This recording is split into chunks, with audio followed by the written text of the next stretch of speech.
Hello, everyone. What's good, everyone? Welcome on in to the Carpool Gaming presents our games of the year 2024. I am one of the people here on the video chat, Ryan Turford, and I am joined by the Carpool Gaming hosts that are here currently at the beginning of the stream, but also will be rotating throughout the day, and maybe special guest, plural. Of course, we'll go around the table and introduce everyone, starting off with the top corner of my screen here. Nagachaka, aka Matt. How's it going, Matt? I'm coming in a very emotionally distressed place. All right, I'm coming in with all the feels because I woke up at 5:30. Yeah, we're getting started because I woke up at 5:30 because my baby cried and then soothed them.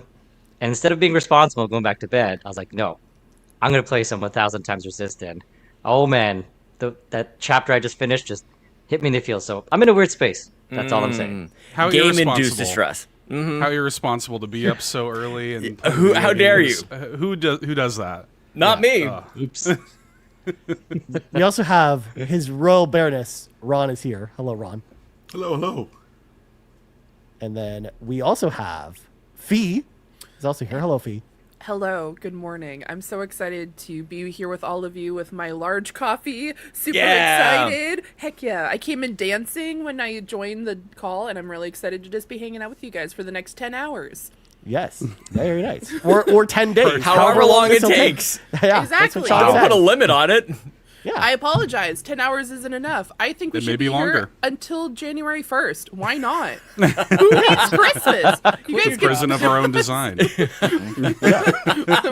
This background is Christmas enough for you, okay, Fee? You don't need actual Exactly, Christmas guys. for We it. need to get the longest podcast recorded ever. We need to get in the Guinness World Record. This is I why don't- we're here. I don't know. We currently have to rival Xbox Drive 300, where we recorded for 300 minutes because that was No a long problem. podcast. Yeah. We're gonna No pressure. decimate that. We'll Decimate do it. that today, I'm sure. Yeah. Yep. Well, speaking of Xbox, we also have Bowser here. Hello, Bowser. Good morning, good afternoon, good evening, good night around the world. We're Oh. here for the GUIs. For the GUIs.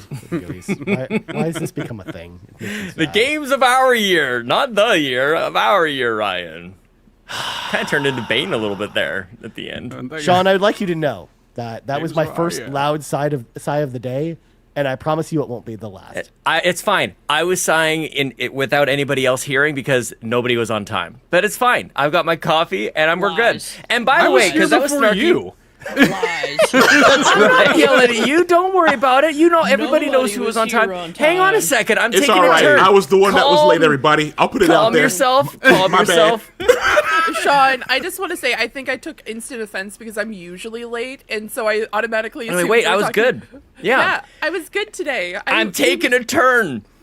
The first 4 people who started that you introduced, Ryan, brand new to Carpool in 2024. Remarkable. Look at the way that worked out. True. I know. Yeah. I mean, Thank you, Locke. just you're throwing Thank it you. out there, Sean. You have full control over what order people show up in. Just throwing it out there. That's true. I wasn't thinking that, though. I just kind of like flipped it. I put myself at the bottom, Ron's at the top, and it just kind of like worked out that way. So welcome. This is your first GUI episode. Welcome to the chaos. So why am I head of the table? I don't want to be at the yeah. No, I don't I'm think I out. like GUI. No. Yep. Yeah. I don't think that's going to work why for it's me. going to stick. I don't Because know it's for you. GUI. No. Goodbye. No, we're not doing that. For all those who just joined on the Carpool team, I'm sorry. But, of course, the person in the middle of our Brady Bunch setup here, Seth, is here. Hello, Seth. Yeah, why did you The do wise this to me? sage. Yeah, I'm here. Hi. This is my second cup of coffee, y'all. I was up really late playing Neon White with Sean, so I'm on very little sleep, but that's okay. I'm excited to be here with I everybody. was going to say, y'all went to bed after I did. Like, how is this Hey, a it was thing? pretty. How is... Ryan, we were playing one level over and over and over again. We made it to the second level of Neon White last night. I love that. Nice. It was electric. Yeah. And, It was. and of course, Sean, you've spoken enough already. but I'm you're also here. Yeah, keep going. Yeah, of course, this is the Game of the Year show that's unlike all the other Game of the Year shows. But before we go any further, we do also need to give a shout out to the producers, the executive producers of this show in particular, the Game of the Year show, Tony Baker and the Cwagmire, king of the Xenobabes, because this was, of course, a special perk that you earned over at Extra Life. So, of course, they will be shouted out as the executive producers throughout the show today because the show wouldn't be made possible without them. So huge shout out to Tony Baker and Cwagmire, king of the Xenobabes. So for those who are new to our Game of the Year festivities, whether you're new to Carpool this year as a host or new to Carpool this year as a fan, or you just didn't check out last year's show for whatever reason, this is the show where it's a little bit different from other people's Game of the Year shows. We basically talk about the games of our year, not necessarily the games of the year, where we will talk about our 3 favorite games that we played in 2024, but not necessarily games that came out in 2024. And not only that, we also have many of you from the community that wanted to chime in. A record this year, Sean, 27 people wrote in this year. Holy cow. What? Yeah. Last year we had 19, which, if you all remember last year's show, I had my tablet out to read off them, and I was just sitting there scrolling forever. This year, Fee put all these on an Excel document, and it's a lot. Damn. You have to get like a zip disk for that kind of thing, man. There's so much information, so much data. Files. Mm-hmm. Yes. A CD-ROM. Exactly. So we'll be reading through those throughout the year. But also, I just want to give a special shout out. If you are listening to this when this is coming out on free feeds, of course, this will be coming out on Christmas Day if you're listening on free feeds. So I hope you all are having a safe and happy holiday season from all of us here at Carpool. But we'll talk about all that stuff later. We got games of our year to talk about. So we're going to kind of go around the table and talk about those. And then we're going to also talk about other things. I'm sure we'll have Sean will talk about certain like random other categories because I'm sure Sean will build like a random like FOMO list like last year. I've got it. I've already started it. I've got it started. Oh, yeah. Mm-hmm. We might have the return of luckless auditory categories. We might have a couple other fun segments as well throughout the recording. So sit back, relax, and enjoy as we go around and celebrate the GUIs, the games of our year. Starting, of course, with Matt, because of course you're in the top. Out. Oh, sure. I thought we were doing predictions. You want to start with the predictions? Yeah, we should actually start with the predictions. Thank you for reminding me. Unless someone else is picking Matt's and they don't hear it, that's fine. But yeah, in fact, Sean, you usually organize the predictions. So can you assist me with this morning? The predictions are brought to you by Tony Baker and Quaggy. Yes, we will be ad-libbing how much we attach your name to various stuff throughout this episode, as I and the others will decide. And Ryan, as you were saying that, I'm like, this thing, we're gonna stretch this. We might make it so that people don't want to do it next year. So we'll see how this goes, but welcome to the chaos that is the GUIs. Okay, one of the fun things that we get to do is almost like a newlyweds kind of game. You guess each other's game of the year, but you can't guess everyone, so you're gonna be assigned. Okay, hopefully I've done this right, but we'll give a quick rundown and we'll guess everybody's game of the year, and then we're gonna find out through our discussion, chatting together. So, for me, I'm glad, Bowser, you paused it, because I will be guessing Nagachaka's. Mitch Power will be guessing mine. Fulia will be guessing Mitch's. Seth will be guessing Fulia's. Ryan for Seth. Lockleth for Ryan. Garrett for Lockleth. Amanda for Garrett. Ron for Amanda. You got that, Ron? Fiona for Ron. You got that, Fiona? Wait a minute. Why did I get the hardest assignment? Bowser got Fiona. You got this. Nagachaka, you got Bowser. And if you hadn't noticed, all I did was write the names in a row, and then I put them next to him, and I just notched them over a little bit. Thank you, Sean. Nice. That's how that works. There's no choice in the matter. You didn't get assigned any particular reason. So, Bowser, you got Fiona. Yeah, everybody's good. Ryan, you good? You got Seth. I'm good. I had Seth last year, too. So Look at that. yeah. Hey. Yes, ma'am. Can you send me that list and so I can put it into my pretty little Excel sheet? Ooh, yes. Yes, I Because can. this will allow me to also reference it later, so I don't lose track Because of it. I tried to start listing them off, and I'm like, my brain is not working that fast this morning. I gotcha. In the afternoon, not right now. It's in the thing. So, Thank I you gotcha. so much. Sean, you put yourself in a little bit of predicament here because you will need to go first. Since, I know. Matt will. We do know that Matt will have to finish his first. So you have to Dude, guess. I for have Matt no. before Oh, Matt. it's gonna be Final Fantasy VII Rebirth. I'm gonna guess that. Okay. Okay. Yeah. Good guess. I hope it's Very not good guess. the third. I hope it's not the game you were literally just about to say, because that'll be. I mean, at least it'll be in the top three. awkward. Yeah, I think that's a good guess. I think that's all right. It's a good guess. Maybe, It is maybe if he didn't try It's for the an platinum. excellent guess. It is an excellent yeah. guess. Yeah, the platinum makes a big difference. So you're not. It's not my goat. It's not my goatee. It's not my game of the year. Don't tell me. Hold on, Damn. don't I mean, spoil come it. on. Don't man. spoil it. Did I spoil it already? Yeah. It's already out. It's already off the board. It's already off the board. But no, so It's all right, man. I knew it as soon as he said it. I was like, that's not it. Yeah. I jumped ahead. I had 1 second. I did my best. I'm not mad at the response. Yeah, I was gonna say, like, we usually like to remain this unspoiled until the moment. But it's one of those things where it's all good. It's all good. We do work what through we this. want. Yeah, we do what we want. The gooeyes. We do what we want here at the The gooey's, baby. Yeah. Just the gooeyes. Oh my god. Just play neon white. Is it neon I white? agree. Mine's neon white 3 times. No, You know? no, it is not Neon White. Fun fact, I actually never rolled credits on Neon White. I think that game was very, very high on my list for backtrackers. I can't remember when Neon White came out, but it was super high in backtrackers, and I loved the mess out of it, like the music, the vibes. And I'm not even joking. I think I had like 2 more levels. Could not do it.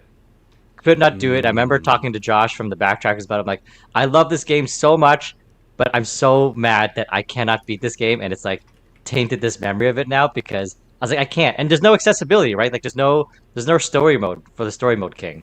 So I was like, I cannot roll credits now. And that's what I mean. I'm like, I can't roll credits, and I just kept trying, and I think I tried maybe like 2 hours, and I just can't. So it was very, very frustrating. So can I? I don't think you know me that. I'm not that good at games. Like it's very hard for me. Says the guy who runs Resident Evil on hard. Whatever, man. Right. Stop that. Just saying. Right. Neon White's just the next level. So no, that's definitely not it. But I'm gonna toss this out there. This is gonna be very interesting. So my top 3 games of the year, it's going to depend on what co-hosts say and what they know about me. I hate this. Okay, and specific. What does that oh, mean? This is the best. This is the best. This is the best. So jumping right in. Ryan, just wait. Hold on. It's a mistake. This was a mistake. Games Look, are No, look, I I was just saying, promise. we do what we want. We do what we want. do what we Yeah, want. we You do what we guys want. gave him a So, platform, and now we're yeah. here. Yeah. Okay. So I have 3.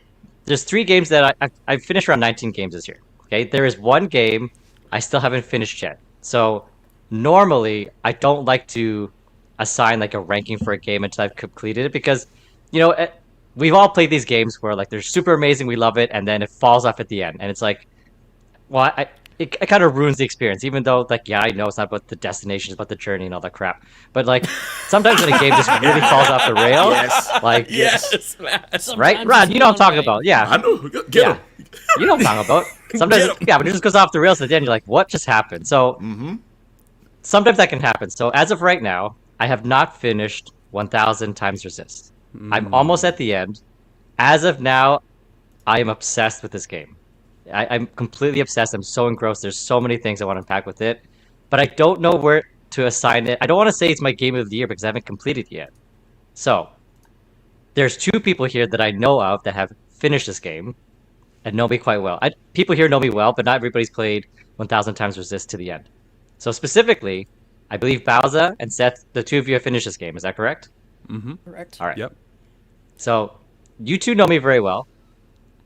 Given the fact that I'm, into, depressing games like The Last of Us Part 2 and You're Out of Mod and stuff like that, and you know how 1,000 times resist ends. Okay, don't spoil it for me. In terms of like how if the ending sticks or not. Do you think it will be my game of the year, given what you know about me? And if you say no, then I will give you my other ones. And if you're like yes, then I will put it at the top. Well, It's like a choose your own adventure. What is happening? I was just gonna say. Wow. love it. You've made it obvious that you love that game. Yeah. It could fall off, but it could fall off at the end, right, Rod? Like it could. You never You'll be know. fine. You'll be fine. Did you play it? You'll be fine. Oh, Oh wow. So I'm going to let you seem ruminate confident. on that, Matt. I don't want you to give us an answer right away because there is a process to this, and we don't want you to just give us your game of the year right now. That's not Yeah. how the goo. yeah, we're starting with 3. We're starting at number 3. Yeah, you start How with does number he 3 and we know? go around. Yeah. Oh, that's But how the I- goatees. but my that's how number the goatees 3 go. My number 3 can depend on what my number 1 is. Because if This Bowser is and Seth are insane. like, you know what? I love it. I'm This just is saying. nonsense. I'm just Never saying. seen it done. Because if Seth and Bowser We'll are let like, you you know cook. what? No. Yeah, if they're like, no, that's not gonna be your goatee, then I have a new number 3. If they're like, no, it is your goatee, then I have a different number 3. So it really does depend. This is I new. feel like This is all in this is- Bowser and Seth. It's all on feel Bowser like and Seth, on the not on other me. side of Matt's camera is just like this wall of photos of games and strings. And he's just like, and then at the end, he's just gonna throw a dart with his eyes closed and just hope for the best. And whatever hits is his game of the year. This is Matt's version of Telltale. He's doing a Telltale game right now. It's fine. My goodness, it's That's right. That's right. This is Life is Strange Goaties version. or Oh something. man, yeah, never seen it done before. I would be surprised if it wasn't. That's what I would say. Yeah, Oh, I don't good think one. there's. I don't think the ending like fails completely. I think if you're that into it at the point you're at in the game, it's probably gonna be your GUI. But you know what though, Bowser? Very exciting. This isn't going to spoil anything, but the ending is pretty player choice driven. There are actually multiple endings. Oh, So I'll say that. But yeah, Okay. I would be surprised if you did not feel satisfied at the end. But of there's it. some worry there. You notice that Bowser said doesn't Right. fail completely. Just want to Right. put that out there. there's some worry. Yeah, I right. caught that. I caught that. Yeah. What if I make the wrong choice? There So we go. Well, you're gonna All have to right. live with this because yeah. this will live forever. This is Carpool's most popular piece of content. Just not to put any pressure All on right. you, of course. All right. So, all right. Well, that's part of the experience, making a poor choice in a game or making a good choice. All right. So if that's the case, then I can say with confidence that my number 3 spot is in fact what Sean predicted, which is Final Fantasy VII Rebirth. I Good absolutely Good game. love this game. Good choice. You know me, friend. Love this game. Been hyped for it for so long.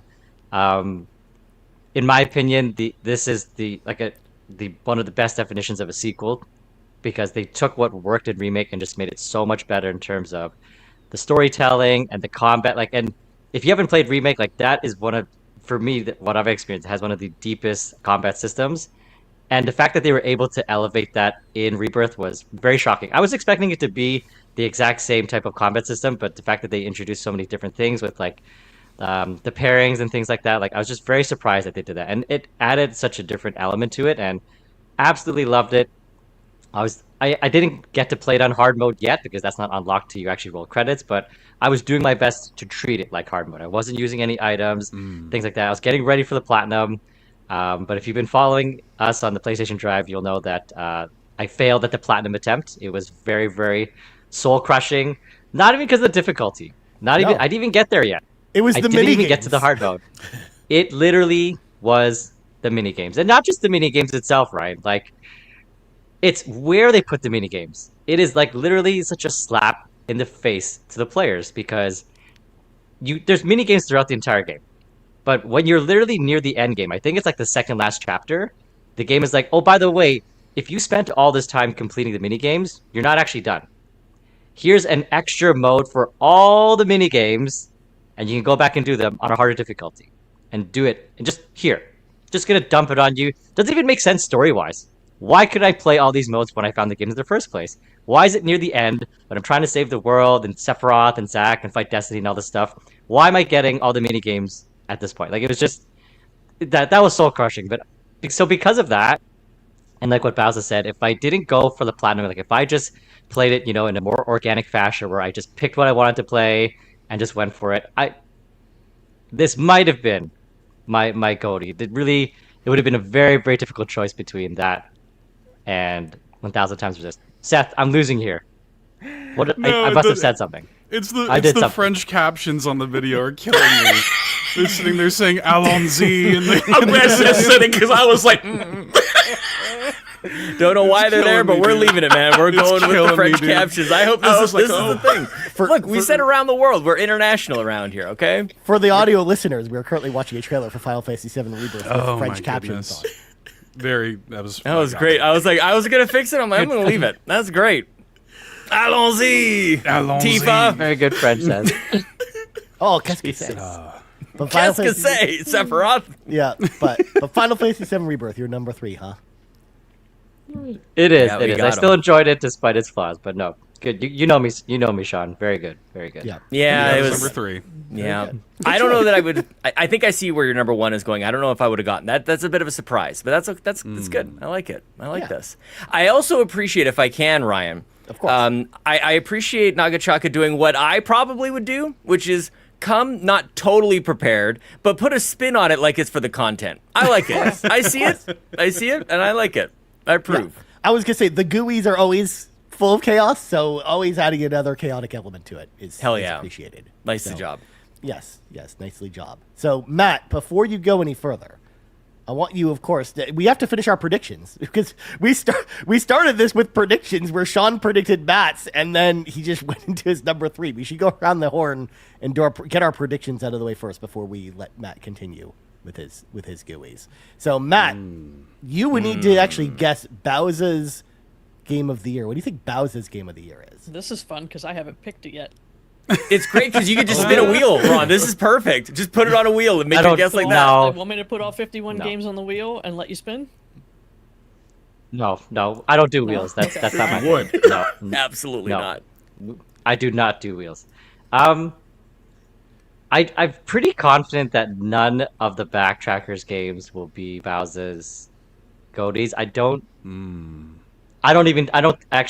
Based on what I recall from all the Backtracker sessions, I don't even think any of them would crack the top 3, to be quite honest. So I'm gonna eliminate all those because I do have a list of it. So good process. I'm just gonna, so I'm gonna eliminate all those games. This is still a bit of a wild guess because I'm not 100% sure, but I'm gonna expect and hope perhaps that is it. Iawa, is that your game of the year? Because I know you played Princess Peach Showtime. I know you enjoyed it quite a bit, but I feel like I'm pretty confident that Iawa would be more impactful than what is that, Matt? Yeah. What is that? You know? I was going to say, Ron doesn't know what that is. For the people who actually want to say it the right way, what is that word? You know what elaborate. it is. You know what it is. The Legend of Zelda Echoes of Wisdom. Thank you, Ryan. Enunciated acronyms around these parts. Look, it's a good question, Ron, because I think it might have been, I don't want to put anybody on blast, but somebody at one point asked what Botwa was because they thought they were missing out on some amazing indie game that they had never heard of. It was Breath of the Wild, and we're just enunciating the BOTW. Well, actually, last year during our Game of the Year show, everyone kept saying Totkey, and then we had comments in the video version of the Game of the Year show asking what the hell Totkey was. We got to think about the newcomers. They're not going to know what the hell EOW is. Yeah. They're That's what lost. people say around the world. Come on. Everybody knows what EOW is. No. And the GUIs. Yeah. And the GUIs. I stopped Fits there. right in. No. Yes, the GUIs. No. It's all part of the Carpool Dictionary, man. Yeah. These No. are the games of our lives. All right. Continuing around the horn, Ron, you have to guess for Miles _of_ Amanda. What do you think Amanda's number 1 is? If I remember correctly, I think she beat Tears of the Kingdom this year. If she did, it's going to be Tears of the Kingdom. If she did. I feel safe in saying that one. Okay. You're not going with Xenobabes? Xenobabe Chronicles 3? No, I was there for that stream, and she was kind of emotional when she beat that one. So I think it might be that Mm. one. But then again, she was very emotional about you and Quag helping hard with to guess Xenobabes. Yeah. She's a hard one to guess for because it could just be like Fortnite. I'm gonna stick with Oh my god. If Don't you let said it be Fortnite. I hope it's not Fortnite, but it might be. But Oh my god. I'm going with Tears of the Kingdom. I'm probably wrong, but we'll go Ron with hopes that it's a real game and not Fortnite. Thank you. Yes. I hope it's Celeste. Damn. Yeah. I hope it's Celeste too. It's not Celeste. She hated Celeste. I should It's have not worn my Celeste. Celeste shirt It is again not. just to troll her. That and Yoshi are out. That's a given. Oh, Yeah. Yoshi's Crafted World. It Yeah, could have been Yoshi's not Crafted happening. World. That and Yoshi are given, not there. I can say that for sure. But Yeah. I think I feel safe saying Tears of the Kingdom. Okay. Okay, good one. Yeah, good answer. Yeah. Good answer. So, Fee, you now have the privilege to guess for Ron. What do you think Ron's favorite game of the year is? Oh god. You got this. This one's easy. You got Is it this. easy? It is. Caw. Come on. You're wrong. What is caca? That's what I would have What guessed. is caw? This is the test. Falcon. This is the test Come when you on. listen to the other podcasts. That would have been Yes. too easy, Matt. Okay, this is where I come out and say I'm sometimes watching. She's like, I've never met Ron. I don't know who this guy is. Me and Fee talk all the time, but we never talk about games. So she's gonna be lost on this one. It is true. I am a little bit lost. I don't know. I wish I knew. The moment I was just like, oh, I know some people on this podcast specifically like what their favorite game of the year is. And then you're like, Ron, and I'm like, that's what I was thinking, Ron. You and I have conversations all the time, never about video games. Never about games. We have we know what we're playing next year, which is like Monster Hunter, but I am Can I take I need a moment to think about this further? Go on. Do what you want. You do what you want. You know what? Yeah, do what you want. Bowser, Do what you want. What's my favorite game of the year? Yeah, Bowser, you go. Do I have to tell you? No, what your I was favorite gonna game of the say. year is? Yeah, Bowser actually gets to guess fees. So Yep. All right. So I have a couple things in mind, and one, even though it's probably the most hours in a video game Fee has, I don't know if it would count for game of the year. So I'm not gonna say Spirit City Lo-Fi Sesh. Yeah, you wouldn't say that. I'm not going to say that. Yeah. So I'm gonna course pick not. something else, and now I have to decide if Fee is susceptible to recency bias or not. Yeah, I'm thinking the same thing. So, I think I'm gonna go with Phasmophobia. Oh, that's not what I thought you were gonna say. That's not, okay. that's not what I would have chose. choice. But that's a good one. That's a good choice. That's actually a good Yeah, choice. she's Good been answer. having fun I thought- playing with other people. Very That's good a answer. good one. Got some hours into it, so that's what I'm picking for Fee. We'll see in 10 hours when I Stay tuned. Stay tuned. Stay tuned, guys. please, this is on the document, so we will be referencing this probably multiple That's times so throughout funny. the day. But I all thought right, maybe Factorio. I thought you might the recency factor might be the latest game that she's nerding out about. Yeah, but it has code. Yeah. That was I a learned last listens. night that it's out. I 'cause listen. She has to write code. I get I it. know you do. I get it. Yep. All right. Fee, do you have a one for Ron, or should I move on to Seth real quick? Move on to Seth. She's gonna need more time. Seth, She's gonna be a lot more time. She was very invested in what I had to say there. so Seth, reminding you have Fulia. What do you think Yeah. Fulia's favorite game this year was? I've got the easiest one, I think, out of everybody. It's easy. Astrobot. You got it, Seth. Oh, yeah, yeah. it's Yeah. Sure 1000% do. Yep. Astrobot. Yeah. Okay. Astrobot. I have Seth, and Seth I'm is always easy an too. interesting case because Neon Seth likes the weird games, and I don't think he's gonna pick Neon White, despite the fact that he enjoys it. I don't And think it he's came gonna out pick it as 2.5 years ago. What a game. No, it's the game of our games of year, our though. It year. could be anything. Yeah, yeah. Because Ron was up to something, saying that maybe Amanda's favorite game is actually Fortnite. So Oh, good God. yeah, this is an interesting one. Yeah, I'm at the edge of the I dabbing don't too. envy you at all with this one, Ryan. I No. think this would be Oh, tricky. I think this is easy. It is. It could be any number of It's things. easy. I think it's very easy. Oh, I think it's It's easy. very I think it's easy. down to two things. I know what it is. So Yeah, I already know what it is. that's the thing. I know I'm going to be wrong with this pick, but I kind of want to will this pick into the existence in Seth's brain.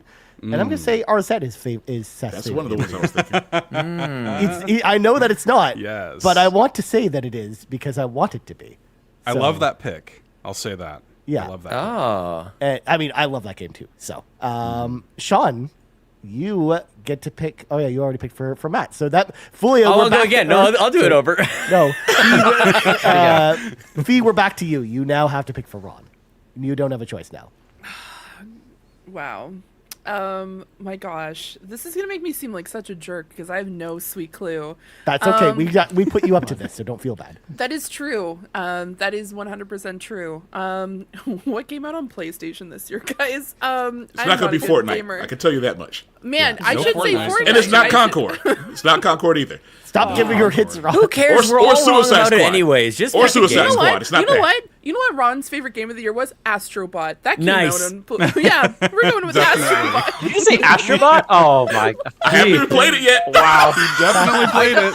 Find out in 2 hours what Ron's favorite game of the year is and whether or not Fee is correct. You know what? I can't wait until Ron Oh my downloads God. it after this, and he's like, you know what? This was a really good game, and I'm gonna be like, you know what? I win. I'm pretty So, sure Astrobot is gonna be quite fun. I'm not gonna be There shocked you by that at go. all. Maybe Yeah. you just change it to your game of the year. Who knows? But it can't be my pick because I haven't played it yet. My goodness. My God. Well, those are our predictions. We will, of course, bring in the other hosts later as they appear throughout the love day this so and get much. their predictions as well. But Matt, we do have to continue on with you to get your number 2 choice at this point, just because I do know you're on limited time. So, what is your second favorite game you played this year, my friend? We've got a nice sandwich now. We know what number 3 is with Final Fantasy VII Rebirth. Jumped ahead with spoilers, and we're going to blame Bowser and Seth that number 1 is 1,000 times resist because they said it would be. So it's all on them. If it does it, I'll be very upset. So in the middle, it is not a game from 2024. It's actually a very old game. It's from 2017. That's right. Oh, do you know what it is? Do you know what it is, Bowser?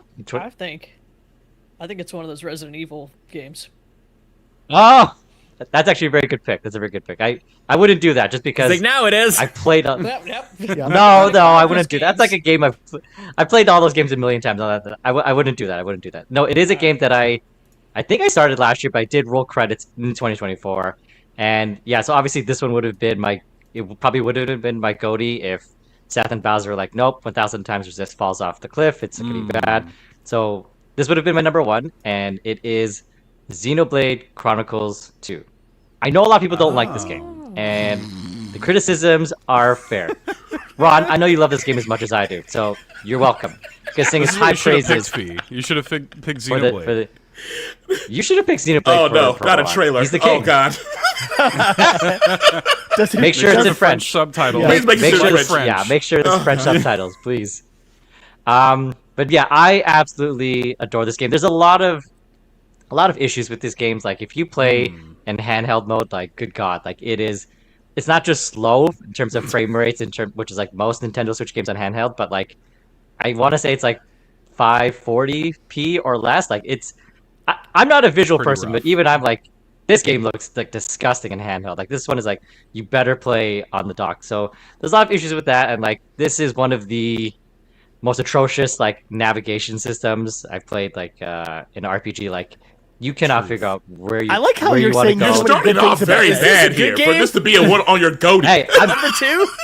I'm building up. It's a build up, all right? It's a build up. I'm dunking on it and showing you that the flaws don't even matter at the end of the day. But yeah, like the map is just so many times I had to go on YouTube and just actually follow a guide.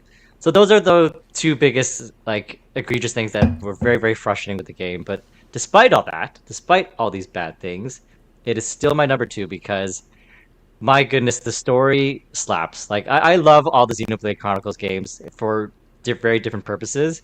But this one had the best story in my opinion. I'm not going to go into spoilers just because I know it's a game from 2017, but there might be some people on the panel who might be playing it. I know it's on Ron's radar when he picks up the Nintendo Switch 2 next year that the first game he's going to play is Xenoblade Chronicles 2. Yeah, Deluxe I really want to torture myself. I love it. Can I ask a question, Matt? I'd like to ask a question. I don't know anything about this game. Like, what is the premise? I always love the premise of a Xenoblade game. Who's at war? What 2 worlds like hate each other undyingly? Like, what's going on here? Seth, you played this. It's not really a game about war, to be quite honest. It's about, and just like in a very, very broad sense, it starts off with Pyra wanting to go back to like her original homeland, and that's like such a superficial description of it. And obviously, as you go, there's way more stuff about it, and I'm not going any further. Okay, but you'll see along the way. It's like typical JRPGs where friends get together to do stuff and save the world and all that crap. But you heard him say it, everybody. The game is about Pyra. Yeah, it is about Pyra, respectfully. Of course. Yeah, but there's this beautiful.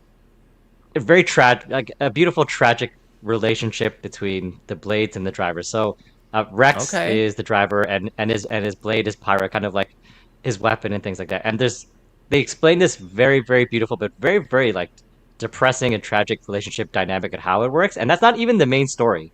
That's not even the main concept of like where they're going and what the main goals are. But the fact that they put this in, and it just hit me so hard. Like I remember just smashing my DMs into Quag and be like, yo, this game is so tragic. It has all these similarities to these themes that were explored in Nier Automata. And he's like, yeah, like he's like, yeah, you're right. I don't think he made those connections, but once I kind of explained why it reminded me of it, he's like, yeah, dude, you're totally right. So you can kind of see why this game really, really resonated with me.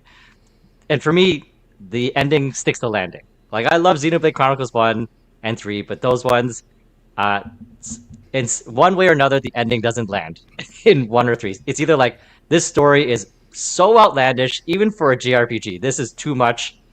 Or question. You have a question. Question from the press. I have a question. Yes. Thank you so much for answering. Big fan. I have a question regarding Xenoblades. Do you have to play 1 before 2, or is it just like a situation where it's like Final Fantasy, where you can just jump in wherever? Excellent question, Fee, and I think everybody knows exactly what I'm going to say.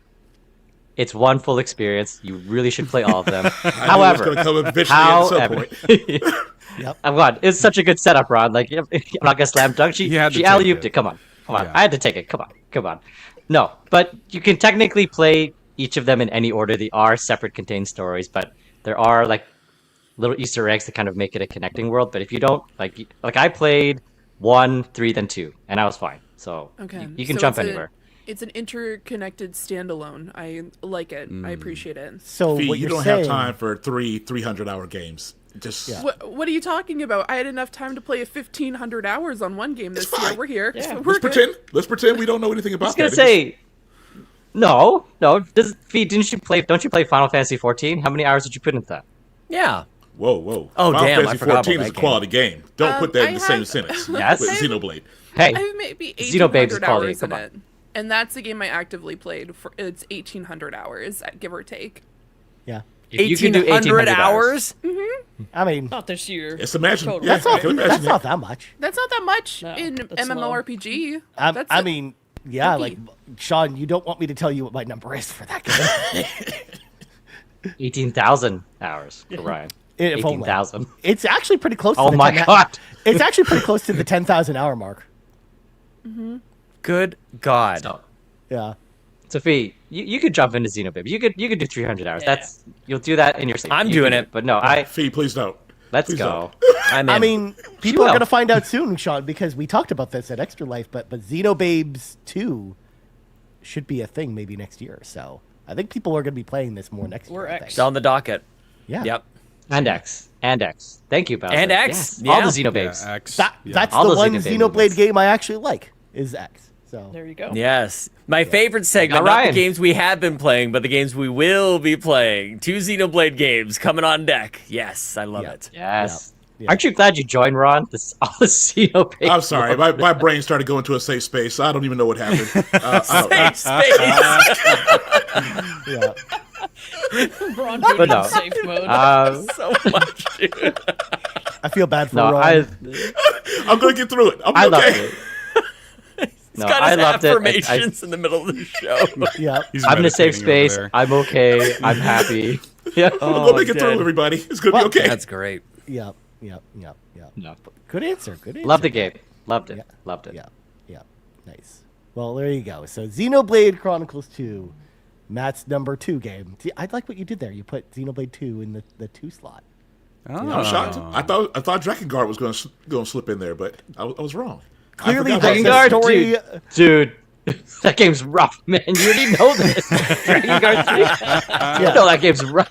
Oh my Clearly, god. the story of the It's girl with a rough. flower for an eye just was not Hey, enough. I just Was wanted not to hear him enough. talk about the Ash Baby ending and explain it. I wanted to see what kind I'm of not- concoction he was going to make about explaining why this exists. I guess we'll have to wait till next year. Yeah, even I can't. Like, Yeah. even I can't. No, I never get that's to podcast with Ron. This is how I listen to the PlayStation Drive. I laugh Yeah, my just ass off watch. listening to you guys. Like, this is amazing. You have no idea. Like, because I'm like, the person on the outside listening in, thinking that they're part of the conversation I with can't you wait all. till next year, man, when he has to Oh, it's explain so this. good. I can't wait. I hope it makes his list so he can explain that ending. Please I do. love it. Yep. This is great. I'm more just disappointed in Matt because I got Matt to play Parasite Eve for the first time this year and it didn't make his top 3. Oh, and I was yeah. secretly hoping it would. Yeah, I thought that was going to be it too. But Because actually, I managed Top to get 3? it on Garrett's top 3 last year. But, Very Yeah. nice. It's. I would say top 5. oh. see, I would say okay. top 5 for sure. I have to look at my list, but not it's hard to go against the other ones that I played. It's very Yeah, tough. I know. I was hoping for a dream, and it didn't happen. All right, but I know we got maybe 10 more minutes with you, Matt. So you've already basically told us what your number 1 is. So just tell us what your number 1 is. Speak my on friend. it. Speak on it. Oh, guys, like where do I begin about 1,000 times resist? The beginning. The visual novel game, from the beginning. All spoilers. No, I'm not gonna do that. No, we are playing it for the backtrackers. We're meeting up next Saturday, 11 a.m. Eastern time till 1. All are welcome to join us because I am all about this game. It's I don't even know where to begin. I mean, I guess it kind of starts off with like a bit of a murder mystery, and it kind of obviously Right from the this is how the game starts. This is the This is how trailer. game literally starts. the This is the trailer. This is This fine. is the trailer. Yeah, and this is the trailer of the game. Calm down, But everybody. I can tell you. Oh, that's what I'm talking calm about. down. And then, and then you have to go. You kind of go back in time to see the events leading up to it. And it's a visual novel, so it's not too gameplay heavy in that sense. But every chapter is just such a unique experience where it's like, I don't know why I'm doing this, and it's only as you get near the end of the chapter where you kind of make sense in terms of like how this fits into the bigger picture. And then as you get to more chapters, and even though you think like, well, this is where the story is going, it does like not a 180, but it just goes off in like a 45-degree angle and goes in a completely different direction. Like, I know I'm being super vague, but honestly, this is one of those games like you really should go in with like no expectations. Like, this was on my radar when it came out, when everyone's like, oh, Nier Automata indie game, and I'm like, oh, did somebody say Nier Automata? Let me check this out. And yeah, I hit up Delroy from the Backtrackers because he's like a video game encyclopedia. He's like, yeah, he loved it. He wasn't too high in it, but he knows what I like, and he's like, I think you're really gonna like it. But as you know, Sean and I are not buying new games. We're not buying new games this year. We're almost at the end. The only loophole that I could make 1,000 times resist work is the fact that if I could make it a Backtrackers game. So I was waiting very patiently, and thank you to the one and only Yawn32 for picking it for this month. So finally, I finally got to jump into this game, and yeah, just all the twists and turns in terms of where this murder mystery is going, and something that was very surprising, and I had no idea about. Like, I think somebody mentioned it was a Canadian developer, which I found was very cool.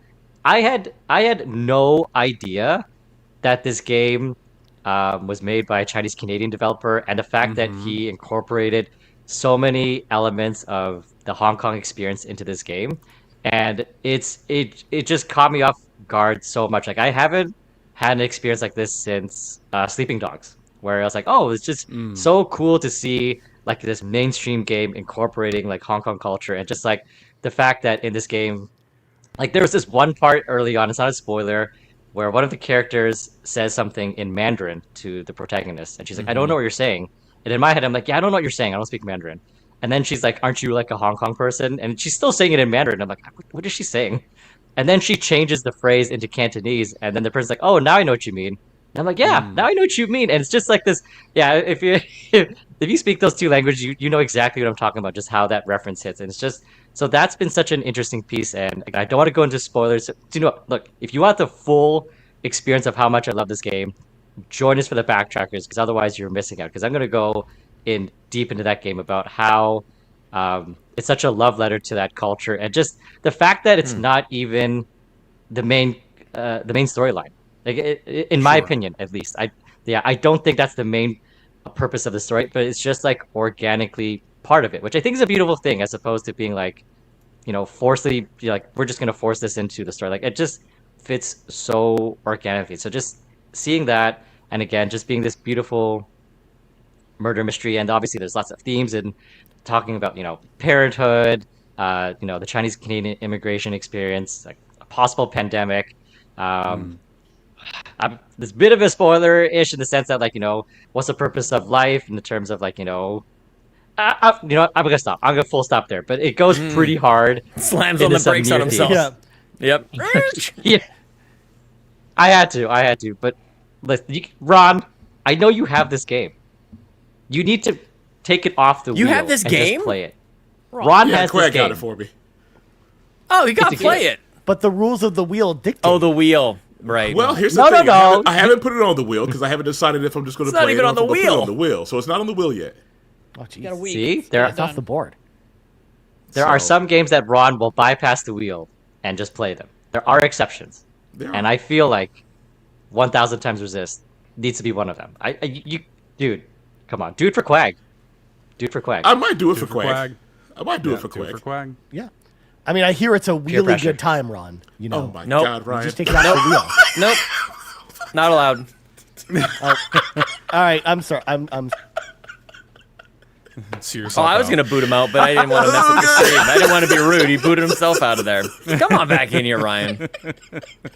all I did was We disable love you, my Ryan. camera, and it removed me, so it's all good. Oh God. Anyway, so Matt, thank you so much for your top 3, the games of your year, my friend. It sounds like an interesting year. Like, I want you to kind of reflect a little bit with us before you go and tell us what it was like to come to a Game of the Year show and not have new games that you played this year. Like, what was that year like for you, man? And has it changed your buying habits forever? Yeah, Sean and I talked about this at length for the real episode about not buying new games, and like it really is interesting because normally each and every single year buying the biggest releases on day one and part of the hype on social media and feeding into that, and as you can see, like the majority of the games I've played this year, none of them are new, like except for Final Fantasy VII Rebirth. That's the only really big one, and the rest of them are just like Xenoblade Chronicles 2 from 2017. It's been a really nice experience because, I always found it frustrating that I keep buying all these new games and I don't play them, and then by the time I play them, they're on sales. So the fact that I get to go back and kind of experience these things on my own, and I think one of the more interesting things is the fact that it's when I'm playing these games and the chatter's kind of come down, so I'm not part of the hype and not kind of being not necessarily persuaded, but influenced by what other people are saying on social media, what people are saying in the community. Like, it's truly just like an organic, just like when we were kids. We were just playing the games on our own. Nobody was telling us like, this game sucks. What's wrong with you? You have bad taste. It's trash. Or it's the best game ever. What's wrong with you? Like, you know what I mean? Like, there's none of that. And it's just like, do I like this game or not? And it's been quite the unique experience. So yes, Ryan, I'm hoping and going with good intentions of 2025. I'm going to buy new games, people. Like, calm down. I'm not going to do that to myself again. But I'm not going to, go right away into those kind of things. I'm going to slow it down and just, buy games when they're on sale or continue. I mean, I'm almost done my backlog, but there's just lots of games I do want to revisit. Like, I only put in 60 hours into Totkey. Tears of the Kingdom. Ron, if you didn't know what it was, Tears of the Kingdom, Totkey. You're muted, Ron. Ron just keeps talking, yeah. and he's muted. Ron No one can hear what he's unmuted saying. to cough and then muted to talk. I went in my that's safe what- space again, I guess. I forgot to unmute myself. My bad. But for the newcomers, man, you always got to think about the newcomers. We got new people every day. Yep. You're Welcome right. to Ron's podcasting right, with but- Sean, with Ron and Sean. That's how this works. Yeah. I love it. But yeah, I might want to go back and I love that game, but maybe if I did the proper full experience in Totkey, maybe I'd be like, this really is one of the best games of the generation or whatever, just because I've scratched the surface. Like, I remember listening to the Totkey community spoiler cast that Seth did, and I was like, I don't know like half the missions that these guys are talking about, and they're talking about how good it is, and I was like, I feel like I played a different game. I feel like it feels like I did a disservice by going into it so quickly. So I do want to have this intention of like, if there's stuff that I really wanted to do properly and just going back to doing them and not forcing myself to be like, this is the hype game. Like, let's spend, what is it, Ryan? $101 with tax? Yeah, it's a 101, I think. Like, I don't need to do that. I can slow it down. It's even more if you're looking at games like Metaphor that are literally like $98 before tax. So Metaphor is 98 before tax? Are you serious? that's the power of Canada, man. It's great. But yeah. But I'm just going to throw it out there, Matt, because like before you go, I wanted to kind of spring this on you guys because I've been thinking about this for a while. Because pretty much ever since I did the wheel that I did. Something's happening. Where after the wheel, I was like, you know what? I have 172 games on this list that I haven't played yet. And I should probably play. I have so many old games that I haven't played. At this point, I'm like, maybe I could just take 6 months and not buy new games. So I'm thinking. Hey, look at that! I'm thinking about it. I'm very close to the edge of the diving board with Sean, this we idea did it. of taking the first We 6 did it. months off of new I don't games. believe it. I don't buy it. Not a chance. That is not. You know what? Shut it down and be like, no. Not have. I'm intrigued. Don't get me wrong. I'm intrigued and I'm flattered. Honestly, Sean, you know what? No, I'm going to stop you right there. Uh-oh. I am going to do it. my You just plan dared worked me into it. perfectly. Chelsea, Just you dared me into it. Reverse fell right into it, Ryan. You let him Jedi mind trick That you. was way too easy. I have rules that I will go over at a future date, but oh boy, old Darth Capri Let's got him. go. Jedi mind trick time. Darth Capri. to be fair, Ron, just to throw it out there, they didn't really have to twist my arm. I was already pretty much ready to do it. So Let's go. there I'm are happy. like 2 games I've already pre-ordered for next year that I am just going to keep the pre-orders There's for. already loopholes. Loopholes, Already man. loopholes. No Okay, kidding. you ain't even started yet. Sean and Matt got loopholes. I'm allowed to have loopholes too. That's how At least this Sean and Agreed. Matt kind of started the process. Yes. They added loopholes as they went. No, see, it's easier can do just it. do the loopholes from the beginning, so I know exactly what what the expectations are, the so no one's parameters. disappointed Yeah. in me later. Oh god. This is Already amazing. disappointed. I love it. So, I love it. I'm yes, excited. Not only Yes. will the first 3 games be picked by a wheel, which have already been picked, but then after that, I will not buy any new games next year unless Metroid comes out. Unless Metroid comes out, because of course Loophole. You don't have to worry about that. That's not Loophole. happening. Yeah. Yeah. Fool you. Get your Put notepad that right out. next to Silk Song. Yep. I know. out I'm for ready ya. for it. I'm ready for the graphic to come out. But Matt, of course, want to thank you for joining us. I know you got to take off, but so glad you were able to make it to Good our list, Game of Matt. the Year episode this year. Good list, Very man. nice, Yeah, nicely good- job. Good, Yep. good list, Matt. Love you, friends. Love Any you, final friends. things you want to say, my Thank you. friend, buddy. before you go? Love the community. Love the host. I Well said. still got the post extra life feels, but no, this is fantastic. And thank you. Special shout out to Seth and Bowser for picking my game of the year. I didn't pick it. They did. Of course. Thank you very much. Yes. Of course. All He right. hates the ending. He's like, this sucks. Can you imagine? I'll be show on the before Discord like, it you posts. guys were still wrong. Can you imagine? All right. I'm just waiting But thanks, for a week everybody. from now Thanks. when Matt decides it's a different game. Did you imagine? He gets Oh to my the end and he's like, "Oh, it's actually this game instead." Or if 1,000 times Nah. it just falls apart for him. Yep. Nah, Seth Maybe he and chooses Bowser know poorly. me. Nice. No, they got this. They know me. They know me. Yeah. All right. Yeah. Thanks, guys. Thanks, everybody. Thanks, buddy. good Bye, Matt. Later, man. Bye. And now the process must continue. But before we get into some more stuff, we should probably hear from the community a little bit here. I think we should bring in some of the community members. Of course, this segment right here brought to you by Cwagmire. Of course, the king of the Xenobabes. We're going to read a couple of these. We're going to start off with Captain Awesome 915, who says, Metaphor Refantasio, or I should say Metaphor Refantastico, Unicorn Overlord, and Prince of Persia The Lost Crown. Sorry, this list is going to be pretty boring, but these are my 3 favorite games I played all year that were new to me. So there you I don't think go. that's a boring list at all. That sounds like a good list to me. Yeah, Metaphor, Unicorn Overlord, and Prince of Persia. Also, fun fact: we have this laid out. It looked like I was actually reading his, but actually it is Metaphor, Unicorn Overlord, and Prince of Persia, and it ended there. Because the next part is the Goobla King. The Goobla King's favorite 3 games of the year is. Sorry, this list is a bit boring, but here are my 3 favorite games I played this year that were new to me. My 3rd favorite game was Dark Souls. The first half of this game has incredible level design with the map interconnecting on top of itself like a spider web. The second place is Dark Souls 2. The level design in Dark Souls 2 isn't as mind-blowing as the first entry, but the environments are much more interesting, and the lore is much easier to digest, and the ending sections are amazing. It also incorporates RPG elements that I really enjoyed. And first place Dark is Souls 3. Souls 3. Yeah, Take nailed every- it. I saw the pattern. I saw what was going on there. Yep. Takes I was paying everything- attention. It was like Princess Peach Showtime or something. Yep, been yep, amazing. exactly. Takes everything from the first 2 games and steps them up a notch. The combat is much Wow. more fluid. The bosses are some of the best From Software has ever created. The levels are beautiful. It feels like mini Elden Ring in one of my favorite games ever made. P.S. This is cheating, but my top 3 games that came out this year are Like a Dragon, Infinite Wealth, Persona 3, and Balatro. So shout out to the Wow. Goobla Oh, King. Balatro.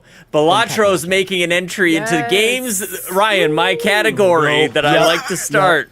Games that I wish I played more / feels like I'm missing out / plan for 2025. Top of the list so far. It's so good. Balatro. You're gonna like yeah. Balatro, Sean. Yeah, Yeah, people you're gonna seem to like like that one. Thank you for that. Thank you for the mention. Yes. Yeah. Well, we have been joined now by 2 brand new guests, of course. Well, I'm going to go to the Quaggy, of course, the sponsor of the previous segment, or the executive producer of the previous segment first, because our other host is currently eating. So, Quaggy, welcome on in. Thank you for joining us. We appreciate you. Absolutely. I'm just here to try to cancel out Ron's Xenobabe hatred. So Nice. Perfect. We need it. It's a guarantee because it's going to happen. Thank you, Quackmeister. Yeah. And then, of course, we are also joined by the koala. Fulia is also here as well. Hello, Fulia. It's the middle of the night there. It's 1 a.m. Aw. Good God. I had to have a koala nap before coming in here, so I was like, yeah. Aw. Well, Yeah. thanks so much for joining us still for the show today. So we're going to go around the horn, and we need to do some predictions before we go any further. Because Fulia and Cwaggy, it is tradition, of course, that we have us, like everyone on the stream here, guess the other people's favorite games of the year. So, Fulia, you have to guess what Mitch's favorite game that he played this year. It doesn't have to be, and remember, it doesn't have to be a game that came out this year. So, in theory, it could be Apex, but it could be any number of things. What do you think Mitch's favorite game this year was, Fulia? Okay, all right. I'm going to say, because I've seen him play this, I think maybe it's Hogwarts Legacy. That's a good guess. That's a fair good It guess. is a good guess. Yep. I don't think that's it, though. Also, like that. remember the witchcraft at work here. Fulia's from the future. She's in Australia. knows. She's seen She the end of the knows. show already. That's how that works. That's true. That's true. Nice. Spoilers. Nice. Jeez. Now, tune in later to find out if it's actually Mitch's I favorite game. kind or of not. felt bad for a second. That's how much I believe in this time travel. I'm like, did I just spoil it? Oh no. That's I mean, unfair advantage. technically, it is time travel. Yep. I was expecting our camera to be upside down. It's the 8th of December right now. Yeah, That's There wild. you go. Time travel. that's crazy. And Sean, we didn't actually decide who Quaggy's going to have to guess for, so I will jump in here and say special guest number 2. Quaggy gets to guess for special guest number 2. For an unknown person? That's not fair. well, Sean, That's okay. Don't put him on Sean, the do spot. you want to get? Do we want to reveal? No, we who have the to, we special have guest so is? many other people coming in. It's I mean you can guess for anybody on the panel at some point, Quaggy. We don't need to put you on the spot. There's That's an true. unknown number of special guests coming, so that's going to be a disaster. To be honest with you, I won't stand for that chaos. Oh, we could Quaggy do gets to something pick better. We can do Okay. something better. I have an idea. Oh. Quaggy can guess for a community IGNs. member. No, Quaggy can guess for a community member. I'll pull out. Oh, a right. random community member. That's a good Yep, one. that's a good one. Yeah. Yes. So, Quaggy, Oh yeah.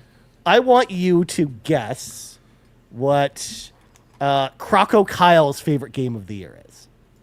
Ooh. Ring Fit Adventure. What the You guys fit. You're going to have to help me on the title. I will give you a hint. It's a game that came out this year, and it is a game that is nominated for multiple awards It's at the Game Wukong. Awards. I think it's Astrobot. I was going to say Bow and the Teal Lotus or something like that. It's on Metroidvania that came out. But Path of the when you Teal started Lotus. mentioning the Game Awards thing, I was thinking more like what Ron said with Wukong. But you know what? I'm going to go with my gut. I'm going to go with Bow, the Teal Lotus, or whatever that game's called. You know what I'm talking about? Yep. Okay. Yep. Yeah, I'm going to go You for did that. enjoy that. Nice. Okay. Nicely job. Okay. Well, we'll find out later in the show if Cwagmire is correct about Croco Kyle's favorite game of the year. I think Stay that's what tuned. we'll do with each of the guests that come in. Is that Good idea. They'll Yep. guess Yeah. who the That's a community good one. members' I'm here for it. favorite ones. In fact, that's what we did to Kato last year, who was our special guest last year. She had to guess Yarden's favorite game of the year, which So was, good. Which was That's fun. brilliant. Oh, Which was man. so brilliant. I love it. Yeah. So, of course, the process. Now that we've got the predictions in, the process must continue. So we have a couple of the hosts we want to highlight this hour, starting with Ron. Is now your time to shine, my friend. I want you to regale us the tale of your third favorite game that you played this year, my friend. All right. So my third one's going to actually be Trails Through Daybreak. It took a while for me to think about it, but I was just like, yeah, it's not better than my other two. But as far as, and I know Garrett and a lot of others joke about there being so many Trails games, and there is. I'm not gonna go against that. But Trails Through Daybreak is a good place to start off. It's a brand new storyline, brand new area. They throw hints for people who have played the other games, but I don't think it's a thing where it's like you have to essentially play the others. Of course, as Matt would say, it's one full experience, but you can jump in at Daybreak and you'll be just fine. So man, there's not much I can say that hasn't been said about it. It's just the characters are great. The story is darker than the usual Trails games, but the story is fantastic. The combat has a nice twist to it, where now it's a action and turn-based hybrid. I just love the game. The pacing starts off a little slow because it's kind of doing some world building in the beginning, but once it gets rolling, it's just pretty much just nonstop from there. Love the game. Yes, Quag. Hi, Ron. Thank you so much for taking my question. Is it one of your favorite games this year because it took you all year to play it? Well, half the year. Yeah, half the year. You're right. Got him. And that's on me. That's on me. It actually isn't that long, but I kept getting caught up in anime and other stuff. And, Let's go. So that's not the game's fault. I had other things going on. Yeah. I'm also so glad that Quaggy's here. Of course, Quaggy, for those that don't know, is the king of the Falcon Empire, which of course, was a whole thing this year. So This is true. Ron, of course, is just checking his watch. He's just like, he's done with this. He's done with this. Oh, no, I was waiting for y'all to finish. So there you go. You like it. This game's good. People should play it. It is. I do want to play this. Okay. Yeah, this is on the list. Nice. I'm also very, very amazed that this was not the game that was predicted for you. But I knew from podcasting with you all year, I was like, I know you enjoyed this game a lot, but I figured this was probably not your number one. Yeah, it wasn't going to be number one. It was, like I said, I had to think about it, but it was close, but not number one. Nice. I feel like I wouldn't have heard of this game if it wasn't for you guys, by the way. I wouldn't even know this game exists, so thank you for bringing it to the attention, because I got to watch this trailer. It's got some interesting stuff, respectfully, of course. Yeah. Interesting gameplay elements, definitely. Might want to check this game out. Some beautiful people also. It is, Sean. It is. That's something that Falcom doesn't mess around with. Waifus galore. We got to get you playing Ease. We got to get you on this. Yes. Oh, yes. Thank you for playing my game. Mm-hmm. Yes. Sean, I agree. I had no idea that this existed. I thought this was a joke. I'm like, I've never. I know this whole like Falcom thing. I'm like, what? Never heard of this game, and then I looked it up, and I'm like, oh, this is an actual game. This looks like a Fiona game. Apparently, it looks pretty fun. Detectives. Mm-hmm. Man, you got me at detectives, but boy howdy, I was just like, is this a joke from the PlayStation Drive that I'm missing? Like, what is this? It's no joke. Nope. I thought maybe it was a motorbike game. Please, we never joke about games on the PlayStation Drive because we are always serious about Pepsi Man. Always. Oh boy. Wow. Oh. Okay, well. I'm gonna learn today, guys. It's fine. We're good. We're good. Yep. Yeah, I was gonna say by the end of this, like Sean won't be the only one of the lists of the games you missed out on this year. Other people will be like, man, I missed so many games this year. Good answer. Look, I just say it out loud. It's what everybody else is thinking. I just say it out loud. Of course. Well, moving on. Fulia, I'm gonna go to you next. Of course, my PlayStation Drive co-host here, who Cool. for audio listeners is currently holding her best friend. He's very adorable. Aww. Mate, this is Dr. Bear, and he's wearing his Christmas sweater that I bought while I was in America. Aww. That's adorable. I love it. Dr. What's his Bear is PhD in? Hugs. That's such a good answer. That's a great answer. That's an amazing answer. Hell yeah. PhD in hugs. That's amazing. Because I hug him on my stream when people redeem it. Because there's a redemption on my streams where you can get a Dr. Bear hug from me. Yeah, That's so nice. nice. Writes So- prescriptions for hugs. So then, what does Dr. Bear prescribe as your third favorite game that you played this year, Fulia? We need to hear from you. Okay, so it was tough trying to figure out my top three. And there were quite a few games here that I played that have really sort of stuck with me after playing them. But this year, my number 3 is Aiden Chronicle Rising.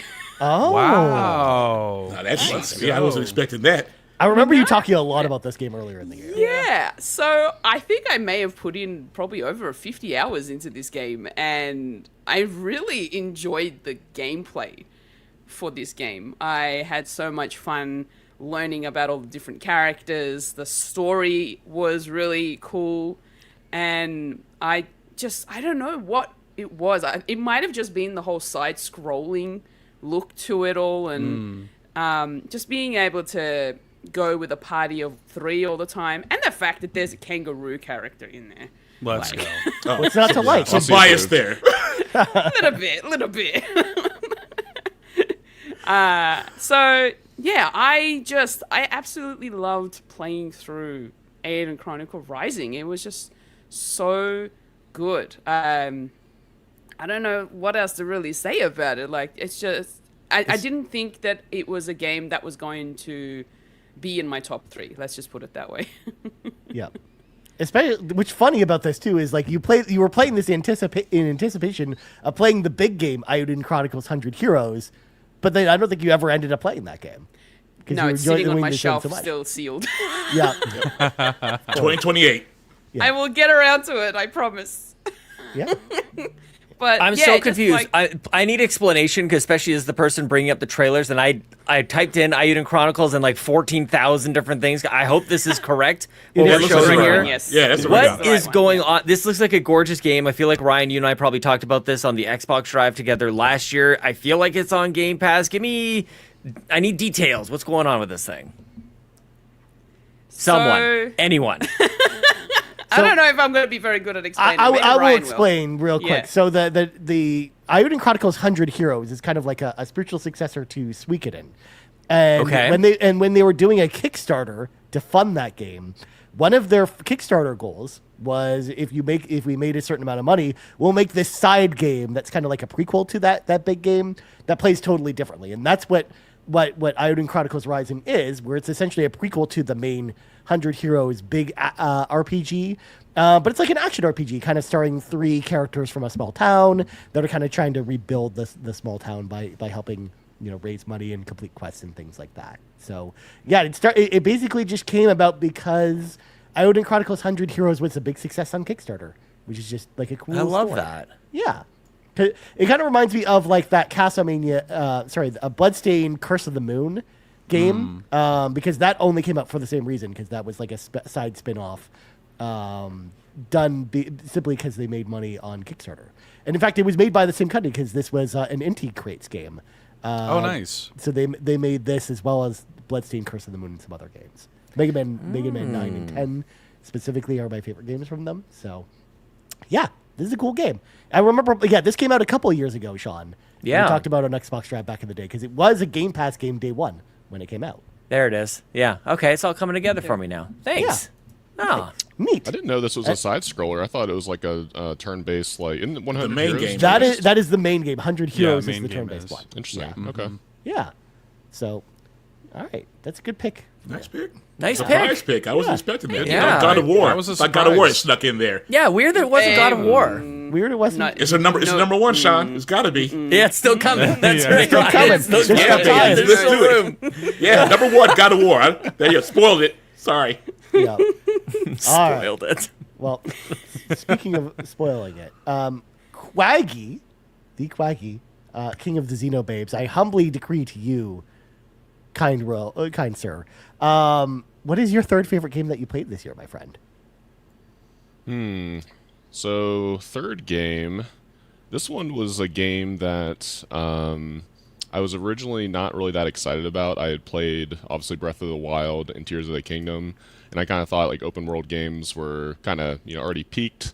And but I got it on a good sale, and I did play it on Switch. But Immortals: Phoenix Rising.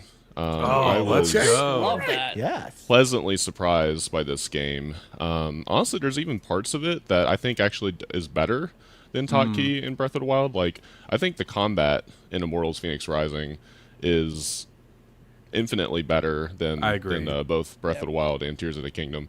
Also, like, I wasn't expecting this game to be funny. I've heard some people say that they think it's cringy, but I actually thought the humor was pretty good. Agreed. And I wasn't expecting that. I kind of thought it was this like very serious story, but had a lot of kind of like dark humor to it, and I thought it was fantastic. But just flying through the world, I mean, yeah, actually even that, like I know a lot of people like the paraglider from Breath of the Wild, but I actually kind of like the flying, and again, like I think sometimes like in in the world now, like if there's anything you want to know about any video game, you can totally do that. And for whatever reason, I knew very little about this game, and I think that's part of the reason why I liked it so much, because it was really a pleasant surprise and really surpassed my expectations. So if anyone's been like on the fence, or you're thinking like, yeah, I've already played Zelda, or I've already played Witcher 3, which again is a fantastic game, but Immortals Phoenix Rising has a lot going for it, and it is kind of sad that we're not going to see a second one.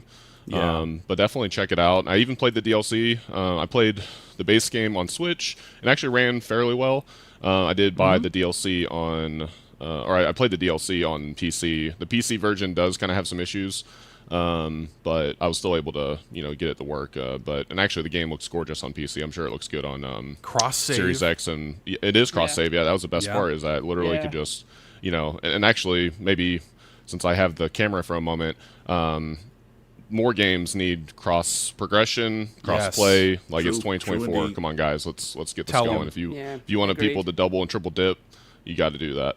But yeah, this is my third favorite game of the year, and again, it was just I love really it. a pleasure to play it, and definitely encourage anyone. And honestly, you can usually get it on a pretty good sale too. So I think I've seen it for like $8 on Series X or something wild like that. And that's physical. So definitely check it out. Or it might be on Game Pass too, but definitely check it out. It's a great game. I'm going to give it another chance because of you.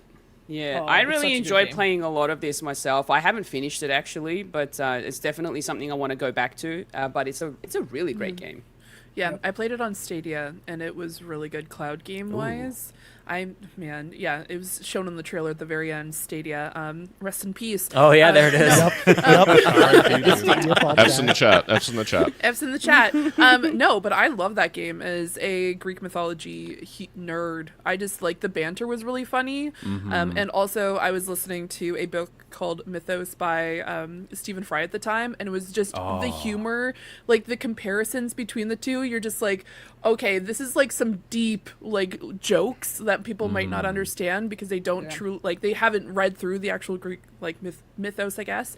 So it's just very funny to like kind of hear the banter, and I think they did a really good job that way. Also, I'm not a huge fan of like open worlds like that, at least, and I was slightly concerned when I played it, but it seemed very like it was open world, but it kind of gave you like, hey, you could do this and you can do this. Like it kind of like helped at least myself through the game, because it kind of gave you like, which god do you want to unlock next, and I'm like, ooh, this is kind of fun. So yeah, I miss it. Yeah. Nice R.I.P. pick, man, I miss it too. It's a great game, and I think that there was a lot of people who kind of viewed it as like we have Zelda at home or something. Yeah. But Originally. I mean, and I could see why somebody would think that, but for me, it's like this is like Saints Row to Zelda's Grand Theft Auto, Like it's kind of the more fun, cartoony, like, but also kind of understands from a gameplay perspective, like what is fun and streamlined. I really love that game. Movement and traversal in this, among so many other things, are so great. You talk about the open world, like you just want to go, like it's maybe as close as like Spider-Man got it, like as fun as it is to go around New York and swing around. It is great, and the upgradability to your traversal as well. It just looks wonderful. The fast travel is perfectly done. Like there's so much about it just being in it. The reason I stopped playing this game is I hit a bug where it stopped saving for me. And that really is a huge bummer, because I was really enjoying my time with it. So, Quaggy, you have inspired the next list for my capture here. Inspired by others in 2024 for 2025 plan. Immortals Phoenix Rising taking the number one spot there. I will return to that one. So thank you for bringing this up, my friend. Yeah, he's not wrong. We talked about a lot of games so far. I've not had an inspired by others list so far. I've been glad to hear about others' games. They've been good. Some I've played, some I've not, but this is the first one I'm like, oh yeah, got to get to that one. Yeah. Love it. Nice. All right. Well, Quaggy, are you ready to hear from Croco Kyle? Because I feel it's time. I want to make sure before, while we have you today, Quaggy, that we of course visit Croco Kyle's list. Of course, you predicted Croco Kyle's favorite game of the year being Bow Path, the Teal Lotus. Let's see if you're correct. Croco Kyle writes in his third favorite game of the year is Prince of Persia: The Lost Crown. Good game. Let's go, Croco Kyle. Good game, man. Top of the list, Croco Kyle. Well done. Best Metroidvania I've played in years that pushed the genre forward with some new innovations. Croco Kyle's second favorite game of the year. Astrobot. Made me feel like a kid again. I'm surprised. In the purest sense. Where's Wukong at? That was my guess. That was my guess. Well, I misunderstood what we were doing here. Number one. Crocodile's number one. Are we ready to hear what this is? Yes. Crocodile's number one. Elden Ring Shadow of the Erd Tree. Oh, That's those. fine. That's fine. Elden Ring. Yeah. Yeah. Rekindled my love for the Elden Ring world for 40 plus hours. So Yes, I'm one sorry. of the goats. That's fine. Sorry, I forgot that we were counting DLC in that, so my apologies. Well, I did tell you. Games that got multiple Game of the Year Game Awards nominations. That's Elden Ring Shadow of the Erd Tree. I'm a little bit surprised that Wukong didn't make his list. This is a bit shocking. This is a GUI, man. This is Game of our year. So do what you want. Yeah, I was gonna say there was the year 2 years ago or 3 years ago maybe where Endwalker was my favorite game of the year, and that was an expansion. So Yep. we kind of make our own rules here. Erd Tree pretty much is a game, so it's fine. It's fine. Yeah, that's true. All right, back around to Ron. Second favorite game of the year, my friend. God of War Ragnarok. Okay. It's what I need a sequel to be. It wrapped up things. It took it some twists and turns I wasn't expecting. Actually made Atreus likable. There's not really anything I can't say about it, man. I mean, the soundtrack was fantastic. They did some things different with the gameplay where they added a few more weapons and a few more things you could do, more enemies to fight. Thank goodness. That was just a great sequel. I mean, everything that I needed after playing 2018, which was also a fantastic game. So, yeah, Kratos is great. You want to talk about a turnaround in character development from what he was with just being a mad dude all the time and just murdering everything to actually being somebody with some character and personality. And yeah, they just Santa Monica Studios, man, they really turned him around and made him like a character instead of just kind of just being there. Yeah, Ragnarok. There was no way I was going to leave that off the list after playing that this year. Nice. Good pick. Coming in at number 2 on my inspired by others list, God of War Ragnarok. Dude, I have this game. I bought it on PlayStation that year. Like, yeah, you might want to play it, man. Probably should dust that thing off and plug it in or something. Make sure it still works. You know what I mean? You might need to. Yeah.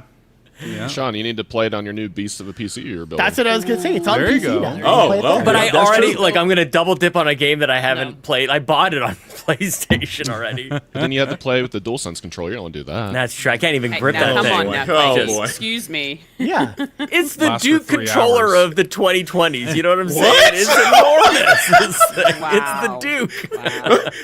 Wow. Let's not overdo it.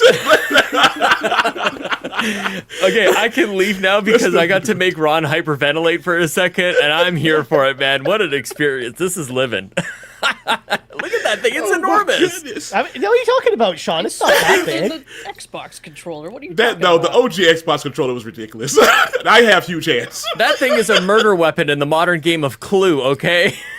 Wow. It was He Ron killed in him the with the living room DualSense at the DualSense. GameStop. Goodness gracious. And that's when the show went off the rails, folks. 1 hour and 18 Only minutes now. into it. Finally went off the 80 rails. minutes in. Only, That's only pretty good. just now. That's a good. Yeah, that's pretty decent. Yeah, not Yeah, bad. look at us. Look at us. Anyway, good pick. I saw an opening and I took it. So there you go. Good pick. Yep, nice one, man. Good answer. I love that. All right. Well, who do we go to next, anyways? I think we're going to continue this train. Fulia, let's hear from you next. What's your second favorite game? My second favorite game. This was so choose hard. now. It was Decide. Don't. so I hope- hard. No, I have my list. Okay. I have my list, but it was so hard for me to figure out where this particular game sat Okay. because I was like, I love this game, but Oh, I it's had Astrobot. moments. I had moments of rage. Yep, here it is. Sorry. God of War. Let's go. It's so Astro close. That's so close. Oh, snap. I knew it. Okay, I know what your number 1 is now, but I predicted Astrobot for you for number 1. Now I know what your number 1 Everybody knows is. who number 1 is. Oh, man.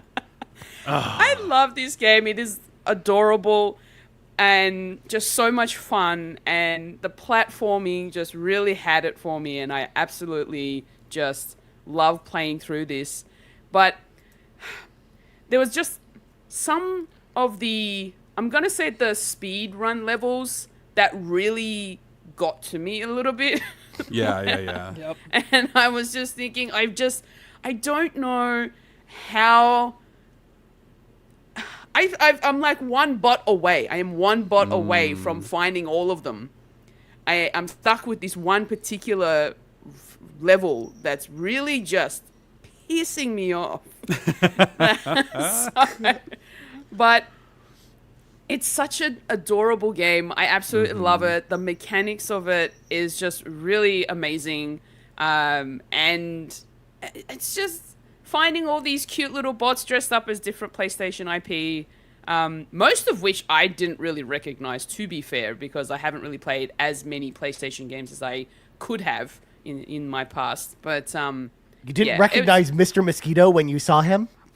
No. Okay. I didn't get the bath type reference or anything. Oh.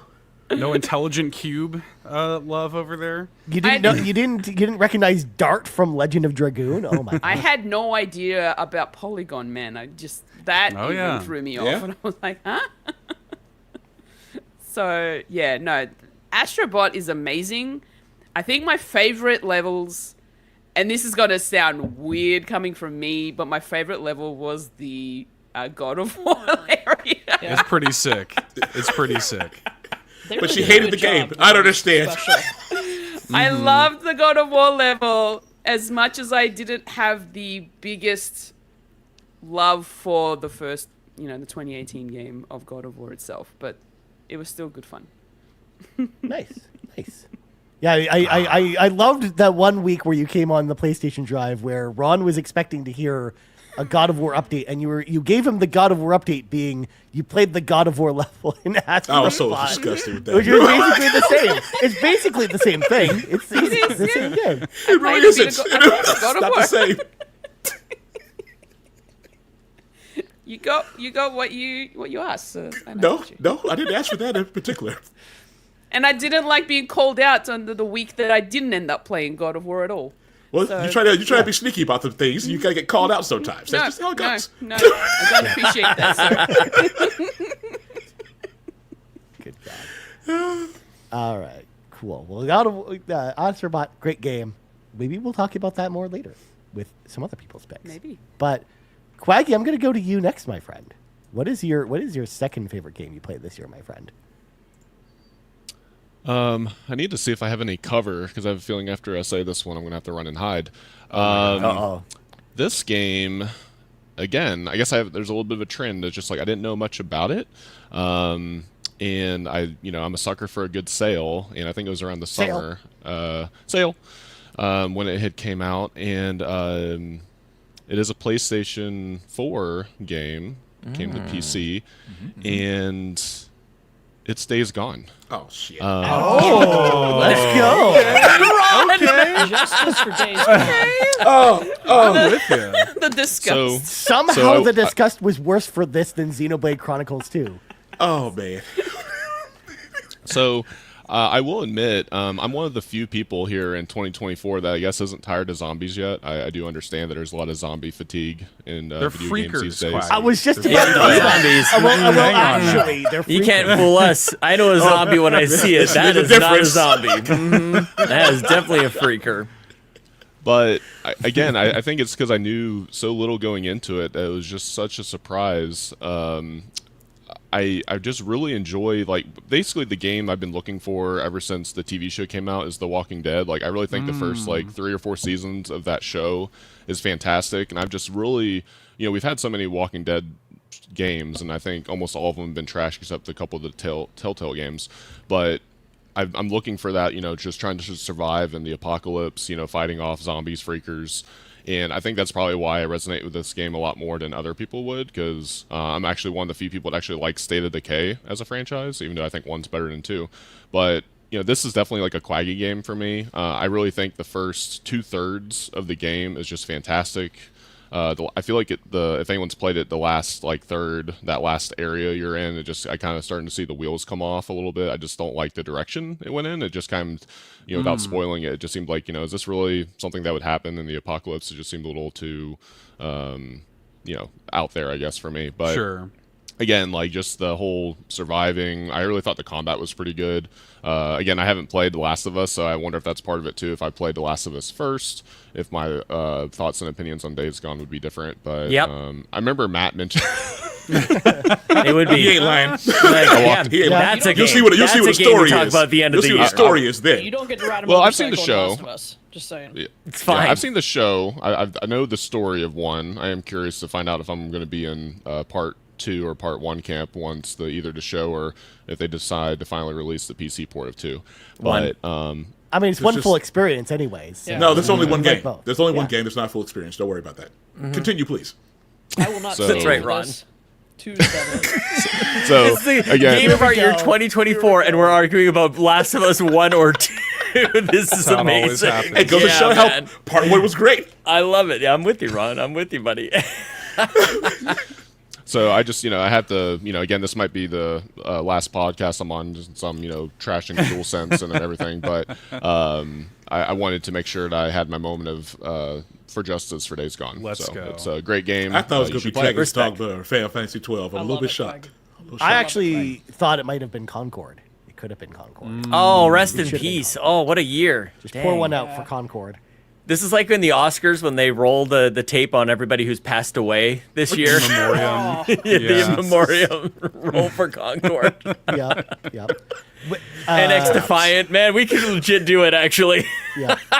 That Amazon Prime series Secret Level is coming out soon, and there's an entire episode devoted to Concord.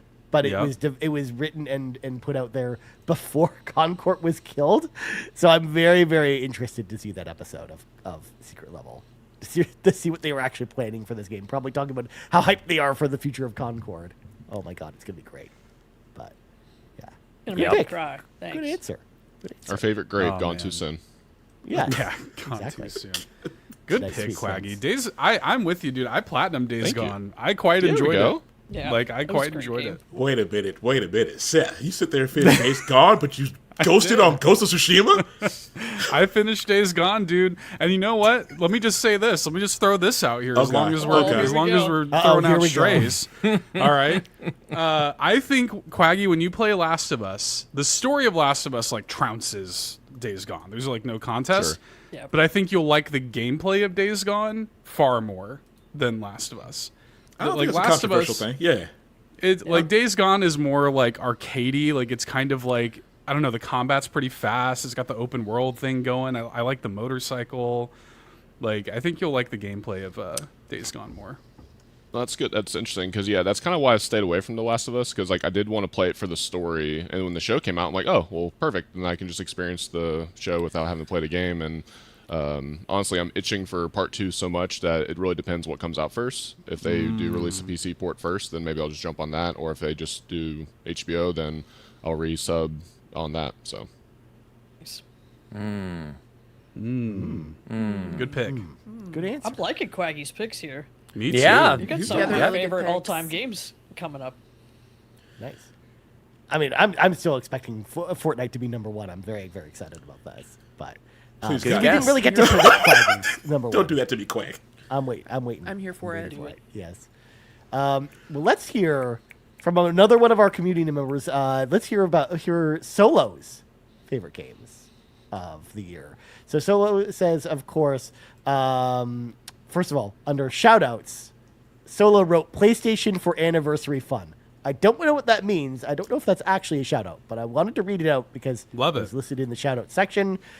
Solo says, Star Wars Outlaws. I enjoyed the thief Let's plot go. within the nostalgia painted world of Star Wars. Astrobot loved these games and enjoyed once again how PlayStation was able to add cameos and playable worlds for longtime fans and invite new ones. And Solo's final game, Stellar Blade, a blend of game concepts to form a new group that had an entertaining story with choices. Nice. I like Stellar Blade a Respectfully. lot. Is that I a think that's first good mention for Stellar Blade? 90 It minutes is. in? It Nice. Love Yep. that. Yeah. It's because we didn't get the movement off the ground that I kind of wanted this year, which was Stellar Babes to kind of replace Xenobabes this year, where we all played. It was Stellar never going to Blade. replace Xenobabes. It was Yeah, never it's tough going to to. replace. Yeah. It's Yeah. tough to replace. Tough sell. Kind of right in the name, you know. It makes sense. Yeah, the name is great. Yeah, I mean, I'm finally getting around to playing that game, and I like Stellar Blade a lot. Spoiler alert: didn't make my top 3 this year, but I really, really, really have been enjoying that game, playing it recently. So, shout out to Stellar Blade. Yeah, I'm looking forward to that one. It's coming out to PC early next year, and I got that cool poster from Extra Life that I maybe want to put back there, so I have something other than a old TV bracket to show off when occasionally I'm on here. But yeah, Stellar Blade. I've heard a lot of good things about it. Nice. And then the other one I wanted to read off is from TheDonRob, who's of course TheDonRob on all the things. TheDonRob's 3 favorite games of the year are Balatro. Another mention of Balatro. Okay. Yeah. Another mention of this game, Prince of Persia: The Lost Crown. Dude, yes, more of that. Play that game. Goodness gracious. And then their third favorite, Guacamelee 2. Yo, Guacamelee rules. That's a great pick. I didn't expect that to be it. Nice. Yeah. People are embracing the GUIs. They are wrapping their arms around the GUIs. They're squeezing their fingers in. It's like flubber. It's like flubber. There's goo everywhere. It's just the GUIs, man. Game of our I'm sure Gooigi would be a big fan of the GUIs. Oh, God. Ron's just like, this was a mistake. Coming on here was a mistake. Don't leave us, Ron. We love you. Yeah. You can survive this, Ron. This is life. Yeah. Oh, man. Ron, pace yourself. You got a while to go. I'm good. I'm good. You're good. You got this, dude. Yeah. Well, now I want to actually start hearing from some of our other hosts that haven't had a chance to go yet. So, Fee, you luckily are in the next person in order in clockwise order, whatever that means. Whatever that means. So you have the responsibility of telling us what your third favorite game of the year was. Okay, so here's the thing. I was struggling with this one mostly, and here's the reason why. You guys are going to be like, what the heck? So one was going to be what I thought my game of the year was, but then it wasn't, because then it just became trash tier. Or it was a demo, because I constantly am thinking about a demo. What is this explanation? So I'm telling you guys about my thought process. I love it. I'm here for why it. not? I need to find out what game binds became us, you trash guys. tier. Yeah, I'll be, yeah, wow. The complicated process to choose your game of the year. I am here. This is what binds us here at Carpool Gaming. Exactly. So Matt's was a choose your own adventure. God knows what you're up to over here. Let's hear it. Why not? So you know what? I'm going to start off with an honorable mention, which is what I thought was going to be my game of the year, but then ended up becoming trash tier because I got so mad that I rage quit on it. Was Helldivers 2. I knew it. No! Here we go. Helldivers. Okay, as a heads up, I will give it another chance. It was just a very big honorable mention because that consumed my life for like a few months, and then all of a sudden it just stopped working, and I don't understand why. I was getting people into it. I got multiple people to buy this game. I was just like, I'm influencing people. I'm like, come and play this game with me.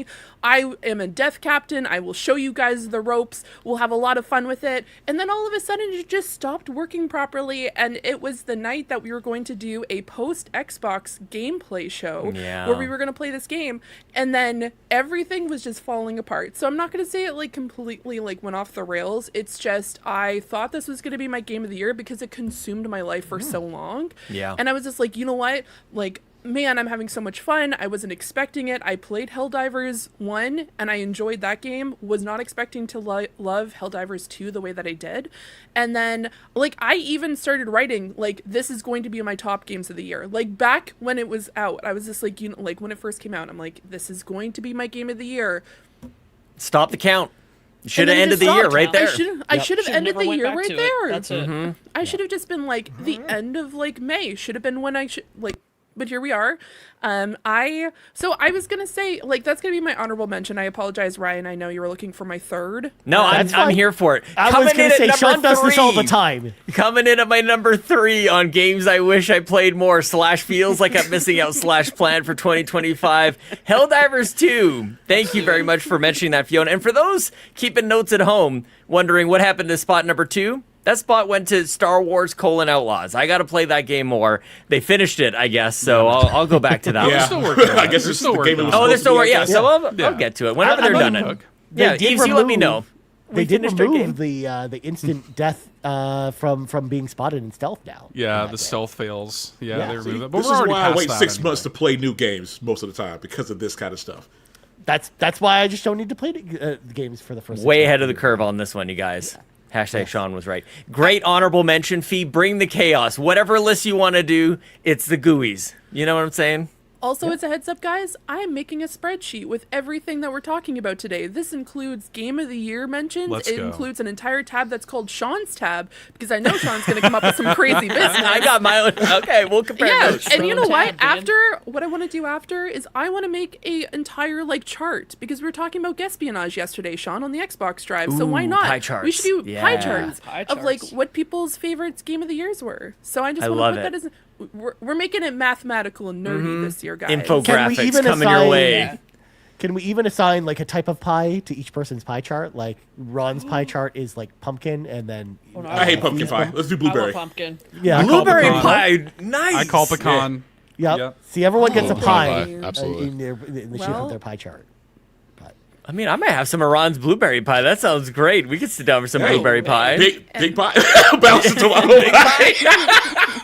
I mean, this is the second food-related conversation I've had with Ron in the last couple days, where I got all excited because Ron was talking about how like really good mac and cheese. I mean, which Matt didn't grasp the concept that mac and cheese could be like this like really really awesome food, and I'm just like, man. Poor I bad. could But get that's because some he was good messing mac around and with cheese. craft. Not to say that craft is bad, but Yeah. you don't put that up there with homemade and No, top no, tier no, mac and cheese. Oh my god. You It's go a to a different really trash nice tier. restaurant and get mac and cheese, and boy howdy, you're gonna have an amazing Nice. night. But Yes. Yeah, you ain't lying. Anyways, Fee, getting back to you as you Yeah. sip your coffee. You actually Yes. didn't tell us what your number 3 game was. I'm here for it. This I rules. know. Why would I Palia. tell you It's guys? Palia. Yeah, why would I say? Why would I answer the question? I'm just holding it close to my chest. I'm not telling you guys what it is. This is amazing. No, I'm honestly okay. And I just want to say, I'm not doing this specifically because Bao suggested. I am going to say that it was Phasmophobia. I've been playing Phasmophobia quite a bit. I've enjoyed it quite profusely. It's one of those things where, you know what? I played it and I was really enjoying it, and it hasn't gone out the window yet. So I'm going to have to say for now, because it changes rapidly in my brain, that Phasmophobia has to be my number 3. Just because it consumed my last 2 months, and it's just brought me nothing but joy. So I'm trying to get other people to play. Man, it's been nonstop fun. And honestly, have I killed people accidentally on multiple occasions? Absolutely. Accidentally. Accidentally. It is accidentally. I may or may not I didn't know how to use the Ouija board, and then I picked it up and then it broke and then someone died. It's just it's just Seeing a trend. It is a trend, but that's okay. That's by mistake. Other times in other games, maybe it's a little bit more on purpose. But in this game, complete accident. Maybe it is. Maybe it is. Maybe it isn't. Oh yes. Oh my god. Locklith, we need to play this game. I just really enjoy it because it's just the mechanics. It's a mystery game, I'd like to say, because you have to go in and try to figure out what ghost is attacking you or bothering you. There are definitely more elements, and I found out there's even more to it. Not just the elimination of here's the 3 items. For context, you have a journal, and there's different mechanics that could be. It could set off EMF. It could be it's super chilly. It's absolutely bonkers, and the amount of like screams and laughs I've had playing this game has just been so. It's like outweighed like some of the glitches every so often we've experienced. And so I would highly recommend it if you want to get spooked with friends. It's been an absolute blast. It's a koala game. That's a koala game right there. That sounds Oh like a yeah, we Fuya got to game get right you there. playing that for Yeah, you. Fuya. Let's this do is not- this. Yeah. Not gonna happen. We'll be there with you. It'll be fine. We'll be together. Yeah, we Extra definitely Life won't leave you goals alone next in the house. year. You want to hear me yelping and screaming again Yes! like I did at Extra Life? No. Yeah, Absolutely. kinda. Actually, yeah. Yeah. Yeah, we'd buy it at a high Exactly price. that. We'll even sit there and get Matt involved so you can scream at him like you did Elden Ring. Yeah. I think it's one of those things, Evade. though, where it's just, I didn't really understand the full mechanics when I first played it a long time ago. Like, I've been playing this game off and on for years. There was some issues, not last year but the year before with it, but I have been really enjoying it this year, mostly because it's like had gotten me to branch out to like hang out with like new people or people who I didn't expect to be gamers. I actually play this quite a bit with some of my coworkers, which has been an absolute blast, mostly because one of them is not a gamer whatsoever, but she's just like, I just want to be here, and I'm like, okay, so it's just absolute chaos. And it just brings me absolute joy, and it's slowly like snuck up on me. It is on Xbox, so we could definitely play it. Locklith. The Locklith now has an Xbox. That is true. So this could be a thing. She does have an Xbox, so yeah. If you guys want to play with me, by all means. Mostly because like when I look at games of the year, I also look at like how much fun did I have with other people. And not saying I didn't have fun playing Helldivers 2 or things like Run. When you mentioned like Palia, I usually play Palia with friends. But this one was just, you get to see people like just act completely like they scream, the screams, the random karaoke. Like my friends and I, we just do karaoke while we're playing that. So we'll just randomly start singing random like boy band group songs. Like a lot of Backstreet Boys is sung playing Phasmophobia. We just go through it. Yeah, it always starts with like one person starting off, and it's always like it just starts off with one, and then it's just all of us. And then if we walk out of the room, there's like a walkie-talkie button, so you click on it, and so then they're still singing even though they've left the house completely. And it's pure chaos, and I absolutely adore it. So yeah, that's my number 3 for this year, because of the feels and the friendships. Yeah, I'm just glad that I was able to pick something on your list in general. Like, I feel like I won.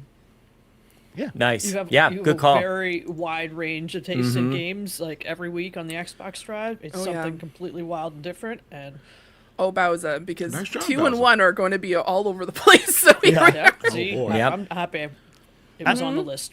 At least you figured out what those were, though, instead of having the rest of the chat decide them after. So, but I will it's a say, Ryan special. It could be anything. Ryan. It could be anything. Yeah, I do have multiple honorable mentions. So what I'll probably do is do an honorable mention and then 2 and then honorable. I'm with mention you. And then Yeah, one. that's fine. Or you know Never what? let us Why know not your 5 next move. honorable You don't have to explain yourself. Yeah, I don't want plot it out. Just do it. Do whatever you want. Well, I was I think gonna you and say, I, we'll bring the chaos. The we very got first surprises. year that Sean and I actually did that we did this, the very first Carpool Gaming Game of the Year episode, Sean had an entirely different list that then he would of like his like he would do like his six favorite 20 game of him. Yeah, you had 20 games, and you just were like going back and forth as you would list off 2 of them and then list off the one I then actually asked you for. I had a real top 10 and then a top 10 honorable mentions, and I brought them up simultaneously. Yes. Coming in at number 4 on games I wish I played more / feels like missing out / plan for 2025, because Nonos in the chat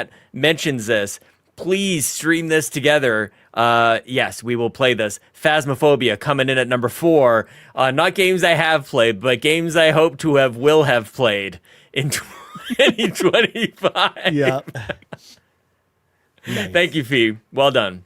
Nice. Yes. Thank you. I have Thank you. two games on your list already. That's Killing Helldivers 2 and Phasmophobia. I'm here for it. #influencer. Yep. I love podcasting with you for this reason. You've got such great taste in games. You talk about them in such a wonderful way. You get people excited about them. It's so great. Yeah. Equally as good as everybody else. Nobody stands out, of course. Of course. It's true. Well, of course, now that we know that Fee had a wide range of games, I also want to go to someone next who also plays a wide range of games. In fact, I think this person that I'm going to call on next has finished the most games out of anyone here on this panel this year. Bowser's got that look on her face because she knows I'm going to her next. So, Bowser, what is your 3rd favorite game that you played this year? Well, of course, we can't just go into the 3rd game of the year. Of right? course Yes, not. Of Bowser, course not. That yes, would be yes, too yes. simple, apparently. Why would we do that? So Why would we do that? I hate this I'm going to already. give an honorable mention to Astrobot. That was a wonderful game. It hit me in all the feels, just like it was just happiness the whole way until it was rage, like Fulia said. Some of those special levels where you had, if you missed a jump, start over. Completely start over. That was a little rage-inducing. But aside from that, wonderful game. I loved collecting all the bots. Very good. Very good PlayStation. Just Good what answer. I wanted. But for my number 3 game on my GUI list, are you ready for this? I'm not. We're You're not ready. Okay. All right. Final Fantasy 14 Dawn Trail Oh, expansion. nice. Let's go. Wow. I'm surprised it only made number 3. I think it's because this expansion is kind of like a reset in Final Fantasy 14. Like, we're starting a whole new giant storyline. Like, Endwalker finished off the previous story arc. But hey, it's still my little Lalafell's there looking adorable. I got all my friends and companions to go save the world with. We did, in fact, save the world like we always do. We got cute little Gululja. We have to protect him. Yeah. Gesundheit. What? Yeah. Galul Jah. Don't you know Galul Jah, Sean? Bless you. I know what you're talking about, Bowser. Go ahead. Yeah. I mean, Sean's also a big fan of Bakul Jaja as well. Yeah. I remember him while we were doing What? the live stream being a big fan of Bakul Jaja. Yeah. Look, there's naming conventions for different species. You got to just get with it. All right? All I'm right. happy for you guys. That sounds cool. I know some people had issue with Wook Lamont, but I liked her. I liked the story. I liked the whole competition aspect in the first half of the expansion. So, yeah. This gave me a lot of hours of joy and happiness. So, Dawn Trail is number 3 on the GUI list. Nice. Is that going on your games you're going to play, Sean? I have not touched my keyboard. I'm happy for you. That all sounds great. But if these games require 1,800 hours to just get started, No. They don't require 1,800. They only require 300 hours for the main campaign. Yeah. Easy. That's if you made yeah, one. that's a multi-pass, Ron, Oh, right? Am I right? Is that a multi? It's like- am I saying that right? You are saying it right, yes. Yeah, Multi-pass. multi-pass. Yeah, Lulu Dallas multi-pass. That's right. Yeah, not a chance. I'm happy for you though, Bowser. I'm glad I made your top 3. Missing out. Nice pick. Nice pick. Yeah. I talked I about mean, it. if you want, I could create a totally new category. Games I absolutely will not play no matter how much people love them. I could do that. Yeah, I don't want to. That would be mean. I feel like that would be mean-spirited. it's Yeah, true. You it could probably would. throw League of Legends on there and some other stuff too. Like, Probably Astrobot, honestly, but that's a whole other story. get out of here. Shots fired. I'm sorry, that was the worst unnecessary. part is- Koala's That face was instantly unnecessary. changed. She was like, Yarden how made me dare do you? it. Yeah. Yarden made me do it in The chat. worst part is I know like that Astrobot's one of those games where if Sean actually played it, he'd actually probably really enjoy that game a lot. You guys think you know me? I mean, you like Mario 3D World, and it's basically just Mario 3D World, except not with Mario. No. Yeah, with a plain, sterile, boring mascot. Yeah, don't look. You guys don't want this smoke, okay? Like you enjoy your game. I'm happy Astrobot's for you. That's good. fine. I'm happy But, that you like- like it. Yeah, that's good. Well, real quick, I want to circle back around to Bowser's pick of Dawn Trail because that was a really special game for me this year. I talked about it in the PlayStation Guide because someone asked us the question this week, like what were some of our like most special moments of 2024, and for me that was one of my most special moments playing that game like completely on stream. I played the entire expansion from start to finish on stream, and that was just a really, really special experience. So I was so happy to be able to do that. So that was like even though it didn't make my top 3 this year, in fact, this will be the first year since Heaven's Ward where a Final Fantasy 14 expansion did not make my top 3 for the year. So, but I really, really, really enjoyed Dawn Trail. Nonetheless, it's just a testament to just how much I enjoyed actually the top 3 games that I picked this year. Yep. Yeah, I wish I finished it. I did not finish it, which is a big bummer. I was gonna say you didn't get to the mean- part where it actually got really good too. Which just Okay, makes here's me the sad. thing. I'm one of those people, and it's the same thing when it comes to television shows and books. If it takes me like a very long time to get to the good part of the expansion or the story or the plot, Yeah. when I finish 70 quests and they're like, you just need to do just a few more and then it gets good, and I'm like, 70 quests, 10 maybe, 70? Guys, I thought Reasonable. that was good. we've lost That's a the reasonable plot. take. Yep. We get that's It got good. Quest 1. Okay, no, here's the thing. It was good. It's just like we'll talk about it later on probably. But it's just like it just after like we had Shadowbringers and then we had Endwalker and then we had this. I don't know. I'll have to come back to it. Maybe when I'm on vacation in a few weeks, maybe I hop back in there. But I mean, it's kind of like everyone says, like A Realm Reborn. You have to just get through it, right? Because we're kind of starting over. So if you think of it that way. Which I was cool with, like, being at the beginning, but now I know what's there. I know what's out there. And then it's just like, now I'm just a side quest character. Like, I'm the side character. What is happening? So, yeah, I don't know. I like your pick, though. I love Final Fantasy XIV. It's just... I like that pick as well, mainly because it has inspired a brand new category, Ryan Turford, an honorable mention list of games inspired by other people's lists. Final Fantasy 13 I would like to play, inspired by this mention. I'd play that lightning game. I'd play that one. That game's a good game. I'm so confused. What is happening? About 13? It's a gorgeous game. Good soundtrack. Let's not talk about Final Fantasy 13. Why? Because it's good? No, I'd rather hear about Days Gone and Xenoblade over that one. I think I would like... Oh, yeah, I got to do Xenoblade first, of course. Yeah. I don't actually play any of these games. This is the game. This is the whole meta thing for me, and I enjoy it very much. And I appreciate you all for humoring me while I do it.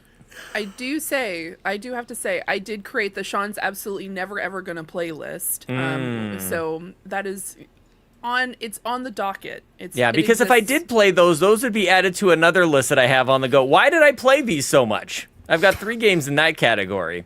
So we'll get to that. We're fine, you guys. This is going to be an award show. Sean. I'm going to Where's start the wrap-up played music? off. Quick. Yeah, exactly. Yeah. It's fine. I'm saving the anyways. I kind of like the chaos. Yeah, so. People are now starting to understand if they're listening to the podcast, seeing how long it is, they're like, oh yeah, that tracks. Yeah, that makes sense. It's fine. We're only 2 hours into this, Sean. How long? We're just settling in. I'm not even done my coffee, Ryan. We're fine. I just want to say I do love all these side quests that Sean's on. Side quests, that's what they are. Exactly, they're side quests. I'm just saying that we should make an entire other episode, and it's going to be an award show of Sean's his lists. In the Sean's tab, we have the Sean's inspired by others. We have Sean's absolutely never ever list, and right now we have Sean's why did I play this so much list. Yep. So we're gonna have to make there's probably going to be 10 other lists, which I'm here for. These were here last year. These were here last year, you guys. A lot of these is not a surprise. Actually, I was just going to say I am not at all surprised by any of these because I remember last year. I mean, I'm going to say random stuff too later on, so we're here for it. I'm here. Yep, I'm just here. I love it. I love that guy. I'm just here. I'm glad you are, man. Yeah. Yeah. Good job. See, Quaggy, aren't you glad you attached your name to this wonderful display of things? Speaking of which, this show is brought to you by, of course, the Quaggy and Tony Baker. Yes. Absolutely. I love it. My God. So, turning things around, Sean, I believe we have a new challenger is approaching. A very tired Miles underscore Amanda is here as well. Who's currently adjusting things, is on mute, and I don't want to bug her too much. But Mrs. Underscore herself must be still double muted because double mute. That's okay. Triple mute. We can vamp. We can talk about chaos. We'll vamp. We'll come back to her. Yeah, exactly. Okay, who wants to go? Who do we go to next? I've been talking too much, so go to someone else. We should go to you then. Excellent. Okay, thank you for volunteering, Sean. I appreciate it. Not how that was supposed to go. Here we go, Sean. Let's go. Oh man. Well, it's either you or me at this point, and you started talking, so you get to go first. I have many lists, obviously. We're here to talk about the top 3 games of 2024. Of course, I've been on a journey where I would not buy new games, but I could be gifted games. I could receive codes for games. I could play games on Game Pass. There's many other loopholes as Lockleth joins us, rolling her eyes because, of course, she is. Get to the Good plot to see already. you, Lockleth. Hello. The Lockleth. Hi. I have games that did come out this year that I could run down. I could also have a top 3 or top 4, top 5 games that I played this year that did not come out this year. And on that list, coming in at number 4, is Celeste, one of the greatest games ever made. I think Miles of Amanda also played that as well. Climbing a mountain, overcoming your doubts and your fears, and going on a journey. That game just clicks. I collected a bunch of strawberries. Very delicious. And I love that game very much. Coming in at number 3 of top 3 games that came out this year that I played this year is a game that fate decided that I would play. It was on a list. We assigned a bunch of games to wrestlers in the Royal Rumble back in February, okay?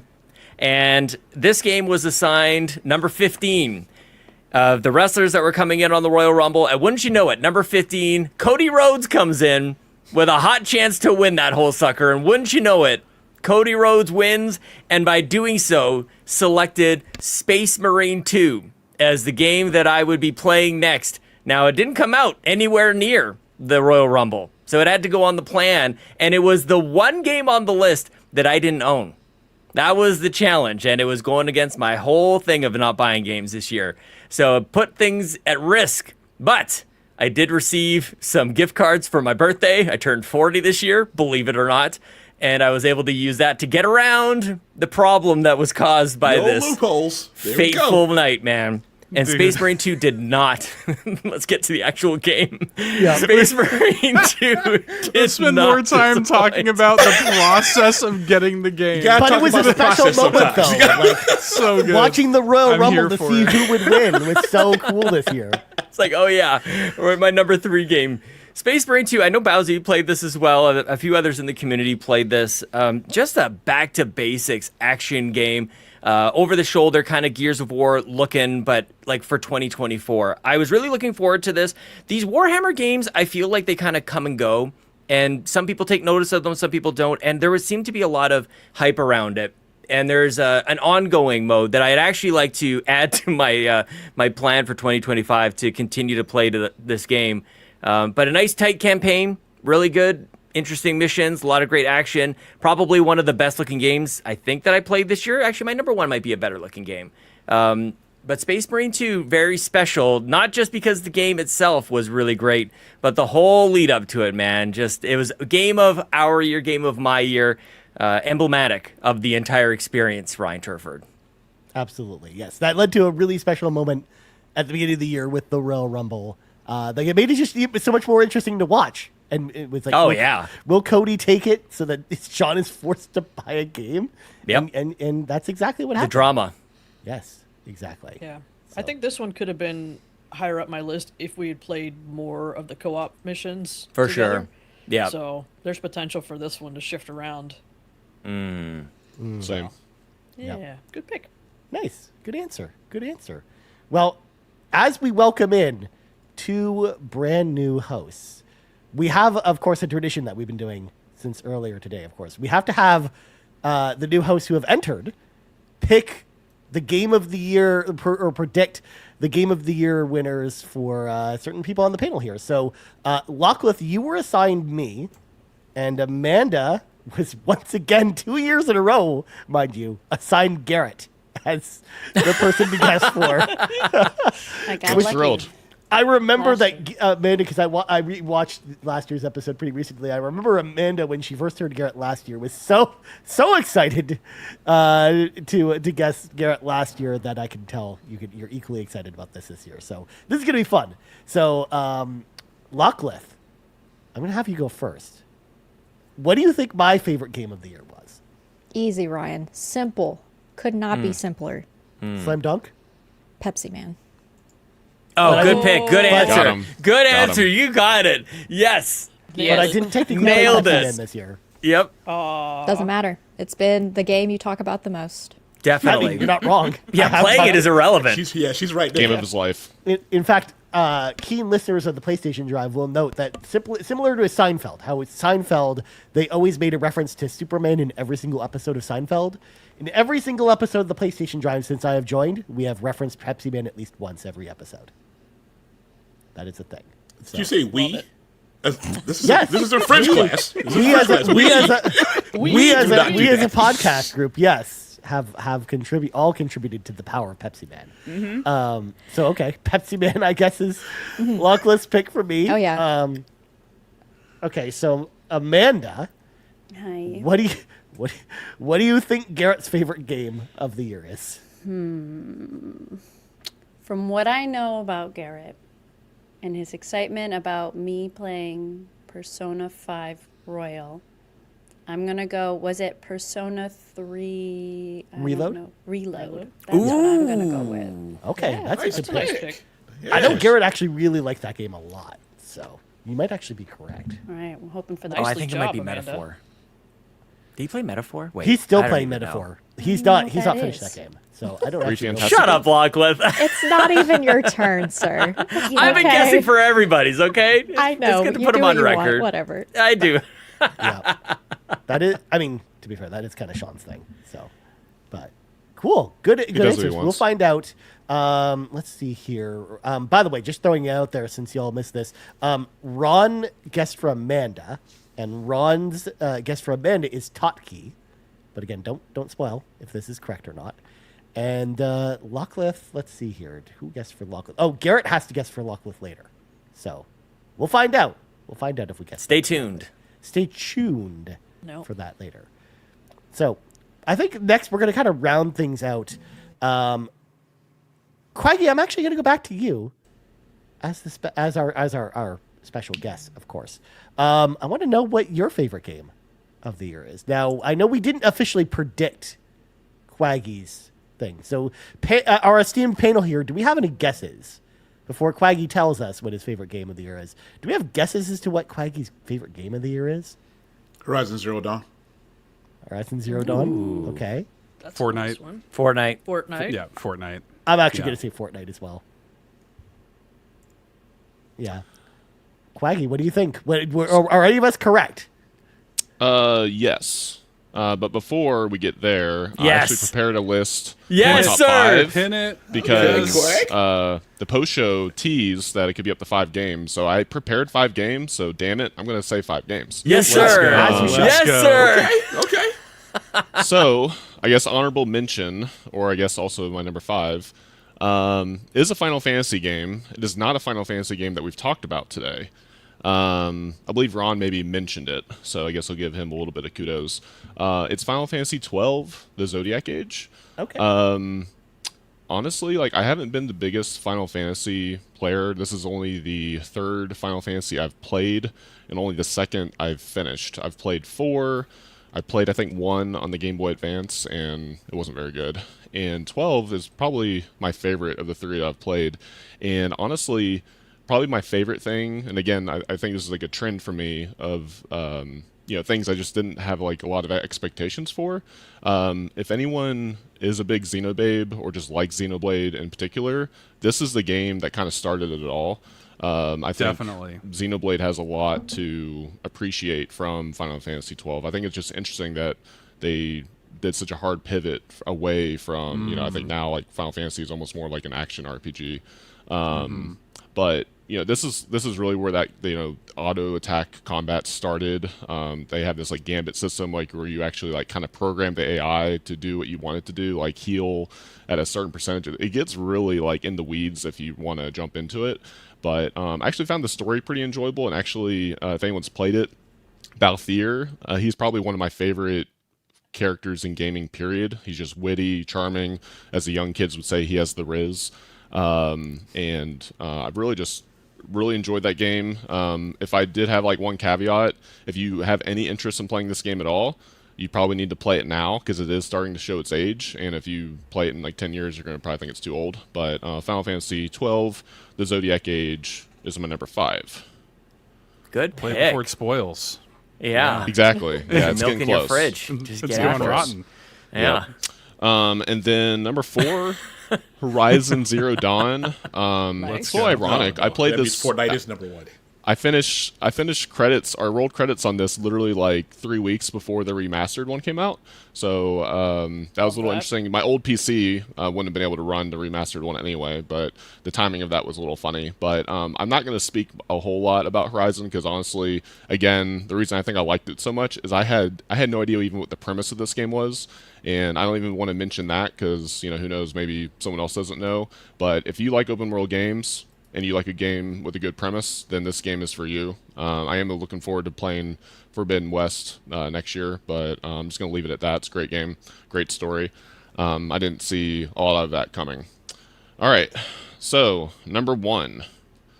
I Actually, the timing of Amanda joining, I think, is pretty perfect because I think I have to give her flowers for this because every week on the Nintendo Drive, she would mention some games she was playing, but, she always mentioned that she was playing Fortnite.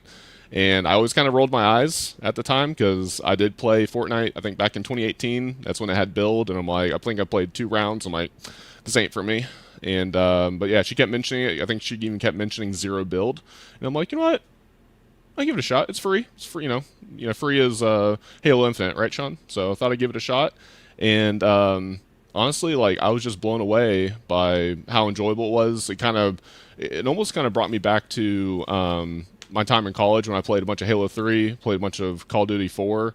I am pretty competitive. I like to brag that I have 2,100 hours in Rocket League, so I do have a lot of background in competitive multiplayer, and I haven't really played competitive multiplayer in forever, and I think I forgot how much I missed competitive multiplayer. And obviously, playing with the community at Extra Life, been playing in the Discord, afterwards. It's honestly one of the perfect games just to hang out with friends and play. It also helps too that they literally change this game every 2 weeks. And honestly, that's probably the live service playbook that if you want people to keep playing your game, you keep it fresh. And Fortnite, Epic, they're definitely keeping it fresh. So Fortnite's my number 1. Sorry, Ron. It is what it is. Someone had to pick Fortnite eventually. So I'm glad it was you, Cwaggy. Fortnite. That's a good pick. That's one where I was like, I kind of figured at least you would have that. In fact, maybe Amanda or someone else might have Fortnite as well, because it's really taken over. Like you, almost every night I look in the Discord and you usually have some kind of community hangout with Fortnite. So ever since Extra Life, it's really taken off, which is pretty cool. So shout out to Good Fortnite. game. Yeah, good game. Good answer. I like your picks, Cwaggy. Yeah. Good picks, Cwaggy. You talk about games really well, man, by the way. Really enthralled by that. That was nice. You do. Yeah. Yep. Absolutely. Like that Final Fantasy 12, link it to something I already know and love. Hell yeah. Xenoblade. Yeah. I mean, that is one of those games that, again, it was very much trying to, having that formula. I know when a lot of people started talking about Xenoblade, that's a game I definitely thought about as well as Final Fantasy 12. Because Final Fantasy 12 was more trying to be like an offline MMO. Because a lot of MMOs kind of play that way as well, where they have the auto attack and you're kind of using abilities on cooldown. So it was really interesting to kind of see them try and do that as a single player game. And then I'd seen Xenoblade kind of do the same thing, inspired by that. Because we don't get a lot of games that are like that. So there you go. Good pick. Well, we're going to go around the horn now as well, because I want to bring in some of our hosts that just joined. Miles_of_Amanda, I'm going to pick on you next. Hello. Third favorite game of the year, my friend. What is your third favorite game you played this year? Okay. I'll try to make this quick. And I had to go back because I wasn't sure if it fell into this year. And I think it does, oddly enough. I tried to pick games that I finished. So my number 3, which I believe a few others on this show have played. And I think it was one of the most emotional games I've ever played outside of Xenoblade. And that is Stray. I think I kicked off the year with Stray. And I think it was the first game I finished for 2024. And I mean, the ending I remember crying on stream in front of everybody. But I went back through my TikTok. I was like, what have I finished this year? And Stray was one of them. I think it's a classic game. Now it's on the Switch. I think it's a game that people shouldn't sleep on. The story is great. I love that you got to play as a cat. It was cute. It reminds me of my cat, Bruno. But yeah, so that was my number 3. Nice. Like that one. Nice. That's a good one. I know a lot of people loved that game last year, so glad you could finally play it. And because I think it just came out on Switch this year, so that's probably how you played it, right? Mm-hmm. No, I play on PC. Oh, okay, nice. That's good game. Yeah. Meowsers. The Nintendo Drive, our unofficial other PC podcast. A lot of the games we talk about on there, Stream Deck or Steam Deck, I should say, PC games. I love it, man. That's great. Playing Neon White. Neon White. Sorry to interrupt, but I got to drop. But thanks so much for having me, and y'all have a good rest of your show. Thanks, Cwaggy. Love you, Cwaggy. Great job, buddy. That was awesome. Thank you. Hearts in the chat for Cwaggy, everybody. That was amazing. Yeah. The king of the Xenobabes. Quack's a natural, man. He is a natural. Right? Oh, yeah. Yeah. Watch out, Cwaggy. Just watch out. You know? He's coming for us, you know? Yeah. He's coming for our job soon enough. That's right. But nice. That's nice. That's a good one. That's a good answer. All right. We're going to circle back around now to Ron. I want you to give us your favorite game that you played this year, my friend. I know that we were kind of doing this a little out of order. But I love it. There's a method to my madness here. So I'm going to go over here real quick because for Ron, Fee had guessed that Ron's favorite game was Astrobot, which we know Ron didn't play this year. Ron, tell us, what did you play? What was your favorite game of the year? Spider-Man 2.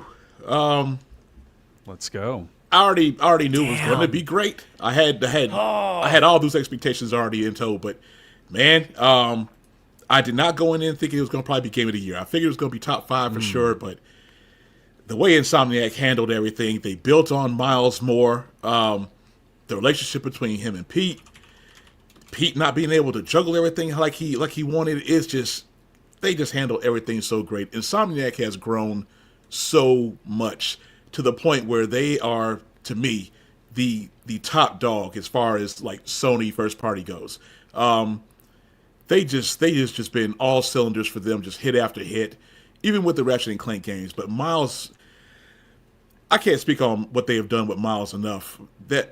He had his own game, and then he just blossomed into being just that guy in this game here. Peter is still great. There's nothing wrong with Peter at all, but what they have done with Miles have really just set him up to be just that guy going forward. I don't want to spoil too much, but the story was fantastic. They handled all the enemies well.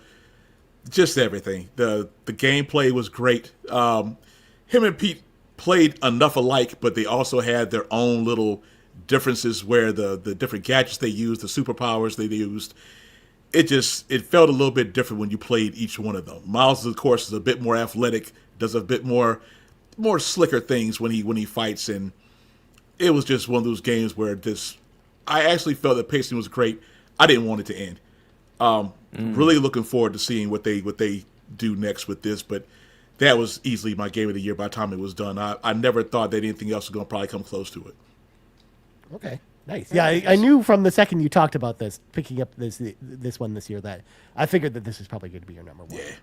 Yeah. Good game. I love it. It's on the list, Ron. I'll have you know, I did pick this up on sale, and it is probably the one. I mean, second only to Ghost of Tsushima, of course. This is probably the one like first party Sony game where I'm like, this is coming in hot for I think early next year. I'm gonna be on that one. That's fine. I will give you a complete pass for Ghost as long as you play this one. I'll give you that. Oh, I will. Okay. As much as I love Ghost, on but that. Yeah, you play Spider-Man 2. I can't be mad at that. I'll take you up on that. Yeah. Nice. I bought this on day one along with Super Mario Wonder. Have not beaten either one of those games, surprising absolutely nobody. Ooh. And coming in at number 5 on my list of games I wish I played more / feels like I'm missing out / plan for 2025, Spider-Man 2, the story of Venom and Friends. Is that what the game is called? Did I get that right? That's Venom the full and Friends? title. Yeah, I guess that's the full title, yeah. The Saturday morning cartoon title. Yeah. Yeah. So, nice. That's a good. Good pick, man. I love that. Good answer. Thank you. Well, next up, Amanda, I know we've only got you for a very short period of time today, so I want us to go through your final 2 picks here as well. So, start us off. Hit us up with your second favorite game you played this year. I think this is pretty obvious to everybody, especially coming out of Extra Life, and you'll be surprised. It's not Fortnite. It's Celeste, isn't it? I knew it. No. It's Yoshi. But coming out of Extra Life, especially this year, I think it's pretty obvious to everybody. I'd been playing this game all through the end of 2023 into 2024. We had the whole movement going. I was very close to the end. It's very sad that Cwaggy left because it very much so involves him so much in how I've completed the game and my experience with the game overall, especially towards the end. So my number 2 is Xenoblade Chronicles 3. Let's go. Xenobabes. Xenobabes rise up. Great game, great series. Excited to like explore more in that world, whether it's through the expansion pass or what's coming out next year. But definitely forever a Xenobabe at heart. Nice. That, of course, it. was Sean's favorite game that he played that last year, was Xenoblade Chronicles 3. So good answer. Good answer. I didn't finish until this year, so technically it could be number one this year on one of these lists. That's what You never know. We're on one of these lists, I'm sure. Yep. I mean, If not, we'll make Maybe new I'll list. rank my lists. Maybe I'll have which list do I like better than the other. Oh my god. I should have actually compiled this, Sean. I should have actually gone back and compiled our old list. Locklith is deceased. She's done. Somebody send help. Good God. And, of course, I mentioned it before, but Ron guessed that Totkey was your favorite game. Was Totkey your favorite game, Amanda, of the year? It was not. Oh, wrong. What? Whoa. I believe I played Totkey last year. I believe so. Yeah, and I said I couldn't It remember could've if it was been. this year or not. Oh, It was a gamble. Yeah, It was a he gamble. thought you played it last year, but then finished it this year. So that was the thought process when you explained it earlier. Yeah, Wrong. Amanda's like, not only was it not my game, it was completely ineligible. Absolutely not. it's perfectly fine. RON It's okay, isn't Ron. wrong. Honestly, It's fine. good guess. Good guess. I'll give you the good guess. But no, I think my game of the year is going to come to a surprise from everybody. I think everyone's going to be shocked that of all games, this is the game I picked for my game of the year. But it is a game I completed, and it is a game that honestly brought me to hell and back. And I feel like I came back a different person. I feel like I Let's went on go! an I can't emotional believe roller you. No, coaster. no. Doing it? My hands have never been so sweaty. I don't think I've ever had so many nightmares in my life thinking about this What? game, thinking about when we're going to get to the end. Is it No. really done? Yoshi, Is Ryan, it- come on, man. No. When does this story end? Why am I suddenly hating all these people? My game of the year for 2024 was Celeste. Let's go! I can't believe this. I never would have Reason guessed that. being, I think it challenged me the most this year. And I think when I look back on last year, going into this year, the games I'm playing, how I continue to evolve as a gamer, I think that Celeste put me through the ringer, but it's what I needed. I think it is just similar to Totkey and Xenoblade. It has opened my mind to other types of games. I love the artwork. It's the most freaking challenging indie game I've ever played in my life. But the fact that I continued to go and my community was there every step of the way. And when we finished it, I literally, similar to Yoshi, chucked the physical cartridge across the room and then learned there's more, but we're not going to do more. Celeste challenged me in ways that I had never been challenged as a gamer. And so that's why I chose it as my game of the year. I am thrilled. I with this am- outcome. Wow. Blown away. I'm actually shaking. Like I've got chills everywhere. This is what a moment. This is what we do this for. This is why there's 10 of us all at once. Well, this is incredible. Holy crap, Celeste. Yes, the correct choice, Amanda. Well done. I love I thought that. about it a lot through the 11 bet. miles I ran before I jumped on this podcast. I was thinking about it a lot. I was like, I think I'm going to shock everybody with this response and this, like, my choice for game of the Absolutely. Do year. it. But I thought through the whole game. I had a lot of time to myself this morning and thought through the entire game and was like, you know what?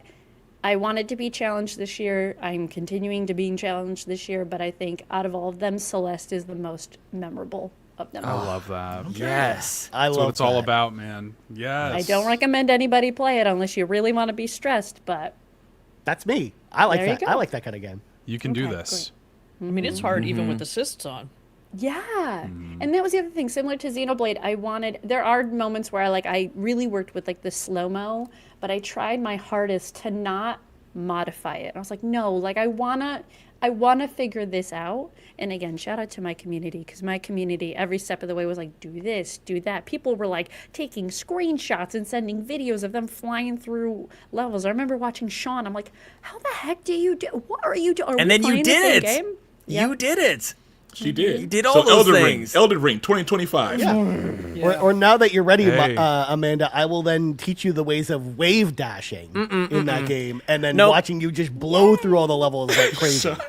The correct next game is, of course, Neon White. We all know this. The next game is Neon White. That is the natural progression. It feels just as good. It's a natural progression. It totally makes sense. It's logical. It's obvious to everyone. No, the natural progression is I get Amanda to play through Ninja Gaiden 3, The Ancient Ship of Doom on the NES, because that will then really test Amanda's patience. No. Ryan, we can't even get her to play Elden Ring. She ain't gonna play no Ninja Gaiden.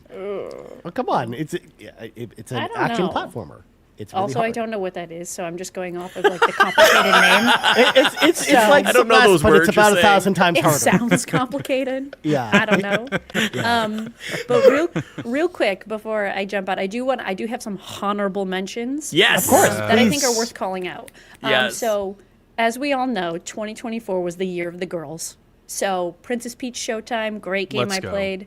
I'm still working through Eow, and I'm still very much so enjoying it.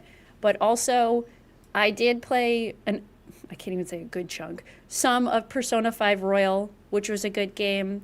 I enjoyed Paper Mario: The Thousand-Year Door. I'm not done with it, but I enjoyed it. And then, of course, the one and only God's gift to this earth, Fortnite. That's good. God's gift. Hold on. I believe we have a question from the press pool. Yes, Ron, go ahead. Yes. Can you explain what Yao is, please? Eow. Can you explain what Yao is, please?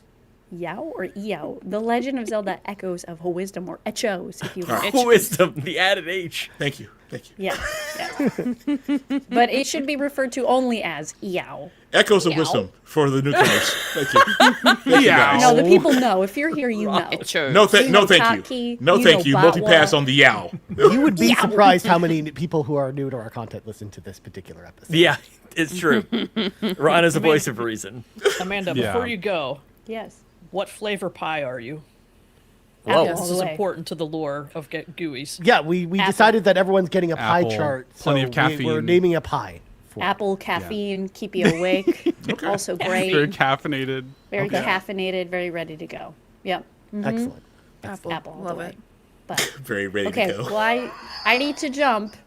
But thanks, everybody. Thanks, Amanda. Bye, Amanda. Great year. Bye, Amanda. Bye. Happy 2024. Bye. All right. Well, now we move on because we now welcome the level 199 Alf Battle Alchemist Garrett. to the call. Dr. Oh, Giblin, hey. how's it going, Garrett? It's too early, man. What? ASMR Garrett's here.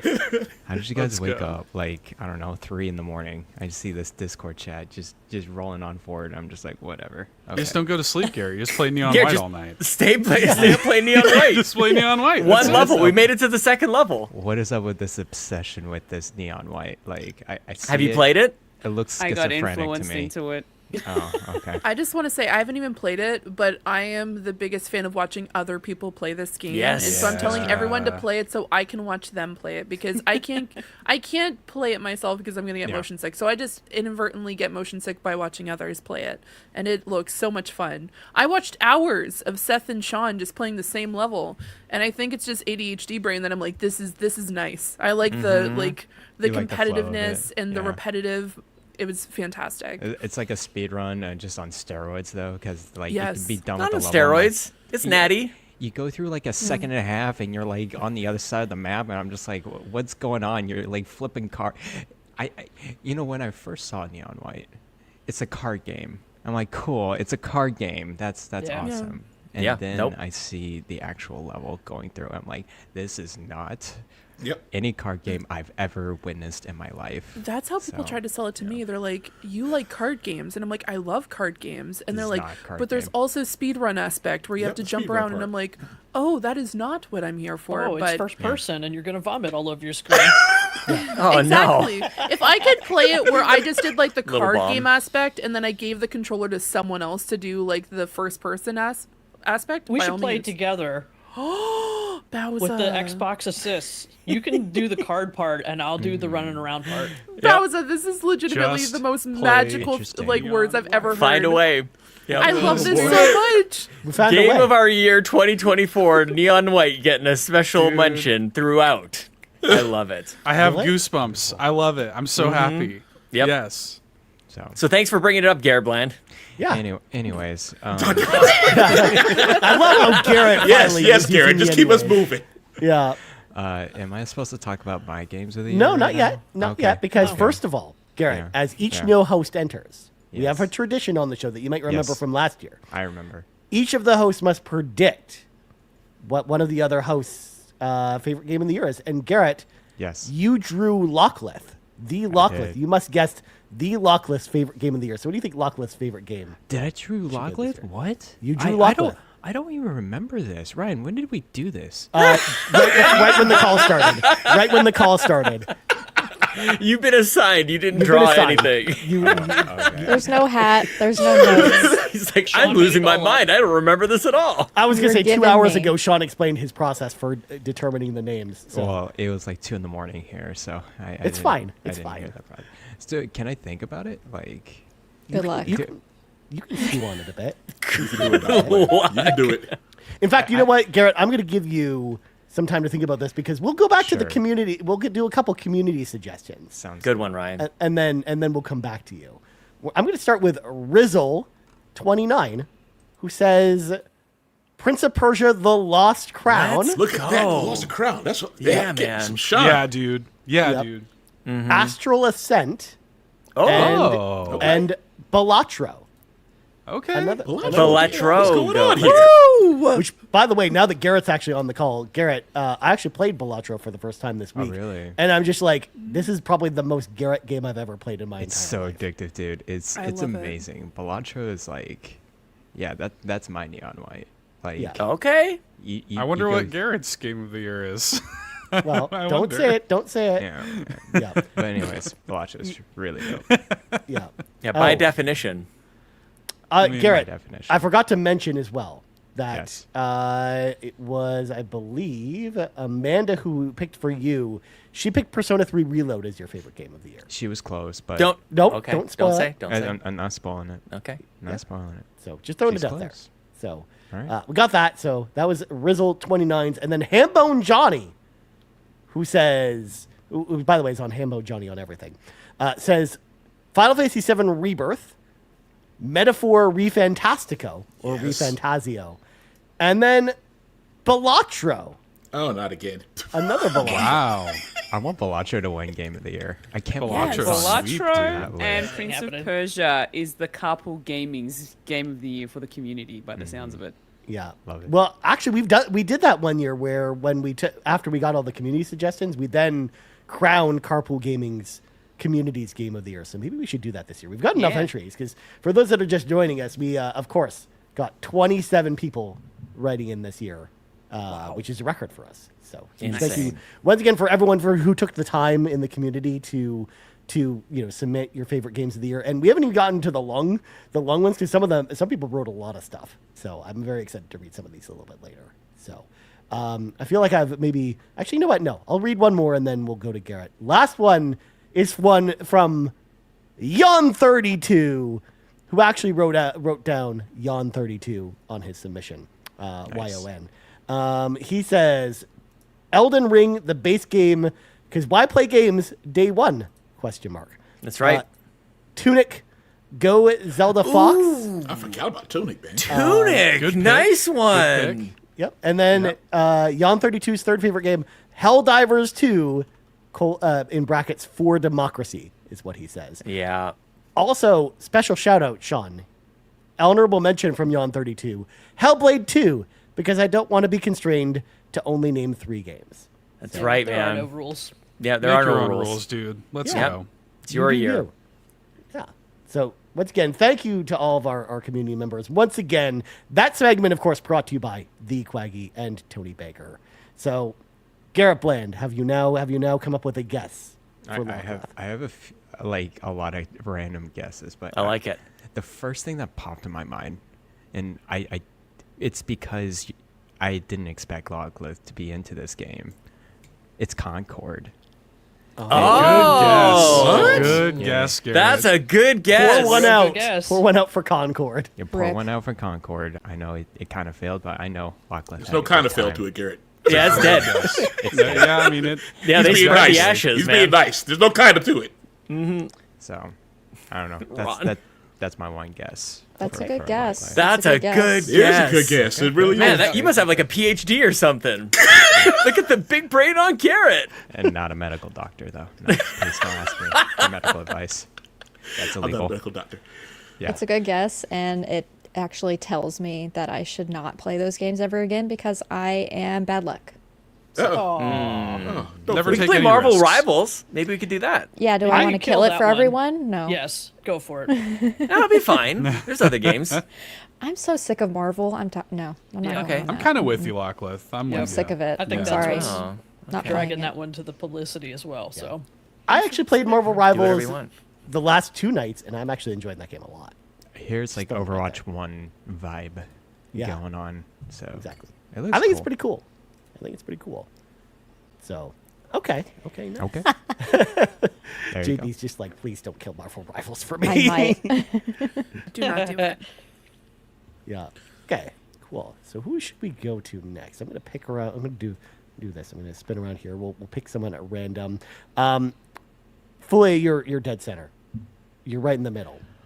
So, and I also know one of those things where I feel like we should get this out of the way because I don't know when sleepy time for the koala happens. So we should hop into this right away. This conversation has woken me right up, so I don't Yeah. know that I want to go to sleep now.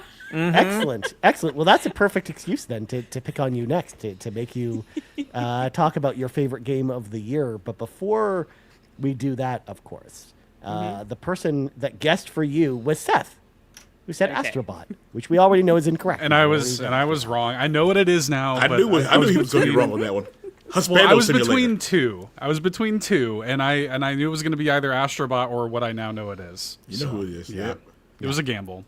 Okay. Okay, cool. So, before I do give you my number one favorite Yeah. game of the year, I'm going to give you my honorable mention for Yes. Okay. Yes. Excellent. God of War. God of I'm War. here Let's for go. it. Let's go. This one was really hard for me to not put in my top 3 because it was such a beautiful game and it was very recent as well. And it's Never. I Yeah. absolutely loved playing through Never. It was gorgeous and like the gameplay for me was actually really good. But the one thing that maybe pushed it down a little bit was just for the fact that the combat element of it didn't really jive with me too much, but it was still fun. But it also just the emotions that came out of this and the amount of screenshots that I took from this game and am now currently using as my desktop wallpaper as it rotates through the number of shots I took from this game. Yep. It's just absolutely beautiful and I loved it so much and the music really just sets the mood as well. And I love that. And the fact that it's like very heavily inspired by like Studio Ghibli films like Spirited Away. And I love Studio Ghibli as well. So this sort of stuff, the puzzle elements, trying to figure out how to climb up certain like cliff faces and trees and just trying to sort out things. And yeah, it was just one of my absolute favorite games up there. It's just honorable mention to it because I loved it so much. It was beautiful. Yeah. Very, very pretty game. Yeah. Great shot. Can we hang on that for a second? Anybody Yes. else who's played this? Like anybody wants to jump in and play who played Neva? That game is spectacular. I'm so glad you called it out.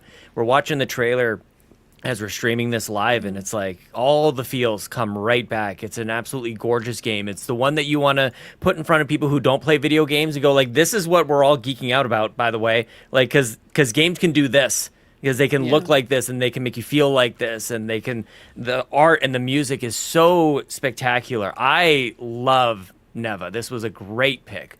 Good job, Fully. I love that. Yeah. I never would have guessed that this would make your list. Ryan. Of course, bringing back the Neva puns from our episode of All About Neva. Of course, Bass is just like, I can't take it. Yeah. No, I was just gonna say it's definitely right up my alley, and I think you kind of hit the nail on the head, Fulia. It's very like Studio Ghibli. Honestly, the very first one I kind of thought of was like Nausicaa Valley of the Wind, which was kind of like the aspect of Man, take it back. Yeah, so like the young woman who's like trying to fight kind of like the darkness that's plaguing. So I think that's like a really I think it's a really good interpretation of like, because that's kind of the vibe that he has, especially when it comes to Studio Ghibli movies. It's usually like a very strong female protagonist in some capacity who has to fight some sort of adversity. So I think this is really good, and also the art itself is beautiful. It's been on my list, and like I keep on seeing it, and I'm like, I need to get to that game, but my list is so long. My to play game list is too absurd. But no, I think it's moving swiftly up my list, especially since it's on your number one of the year. So I'm gonna have to do it. Like someone could say that, Fee, you probably could just not buy games for an entire year and just play those games. Ryan, be totally we'll fine. talk about that later. Oh, yeah, rules are coming for next Someone year. else is Yes. hopping on the train. It's not me. What is going on? What is going on? We got some rules. And No, one of- me. we'll talk about it later. We'll Yes, yeah. we will. Pin it. I was gonna say, Fulia, I know you're late to join, but earlier in the show I did mention that I will not be buying games for the first 6 months of the year. That it was an announcement that Wow. we made. Okay. Except for the ones you've already bought. Except for the ones, year. the two that I already bought, and then of course if Metro Prime 4 comes out. Locke has a I'm question. buying it. Yeah, not a question. It's more of a statement. I am not participating.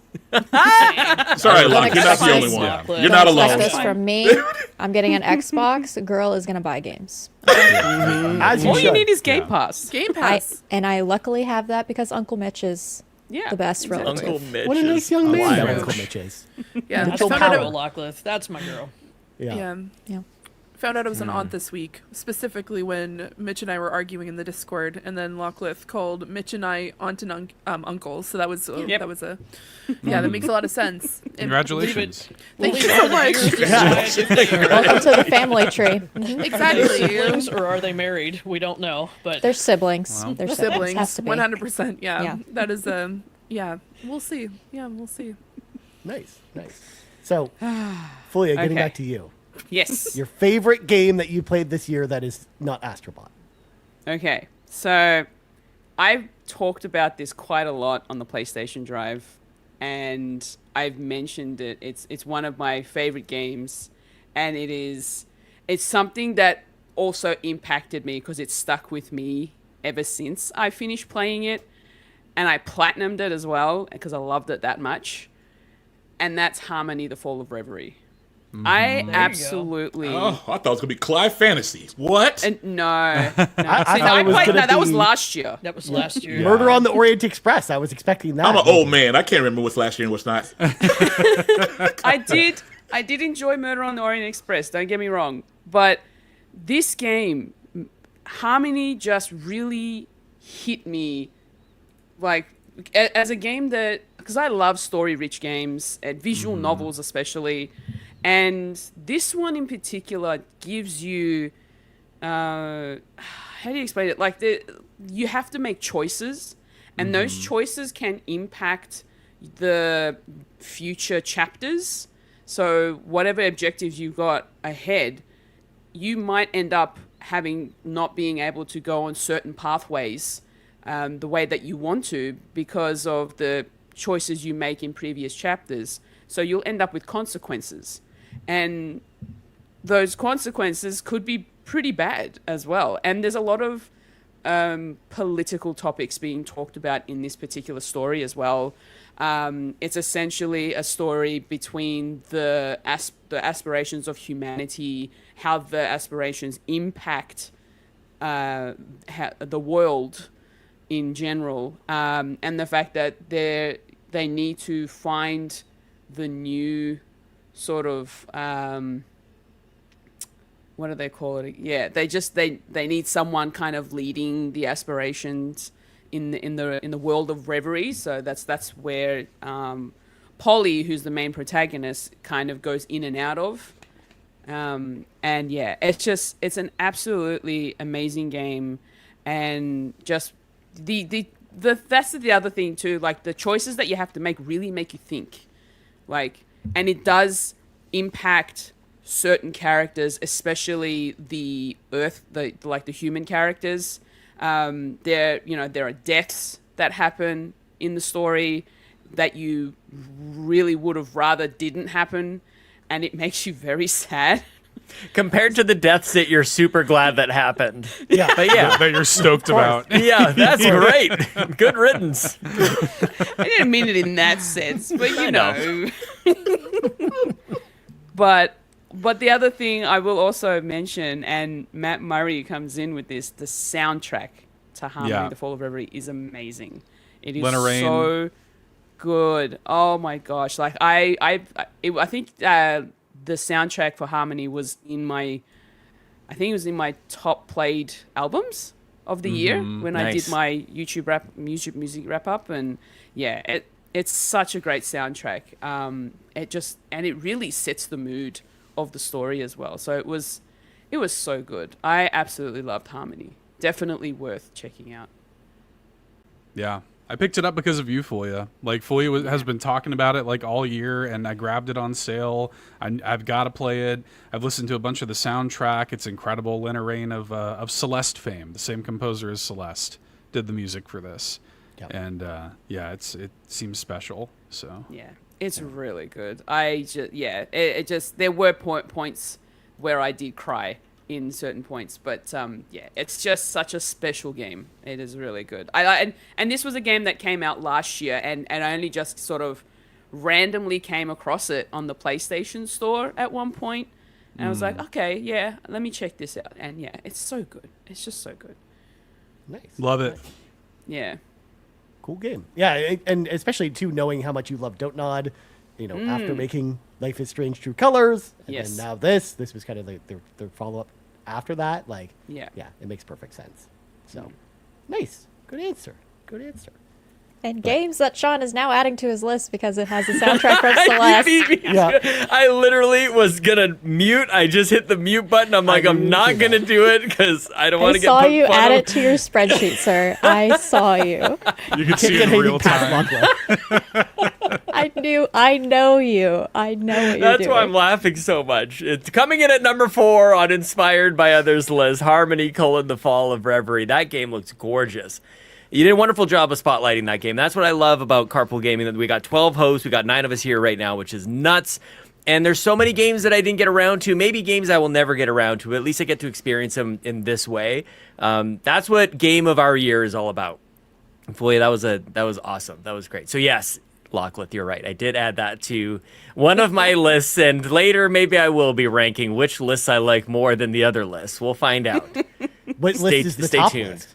Yeah. The list of what lists? Rank those lists. Robbie Bobby Miller would be so proud of you, Sean. I hope so. I hope so. That dude inspires me. Yeah. Nice. Well, speaking of inspiring people, the Lachlan, inspiring an entire generation with her bold picks, now must give her third pick for her third favorite game of the year. I would do that, Ryan, but first, yes! I will add. Oh, here we go. My honorable mentions. Everybody telling Ryan, absolutely not. I will not do that. One being, Ryan's still listening.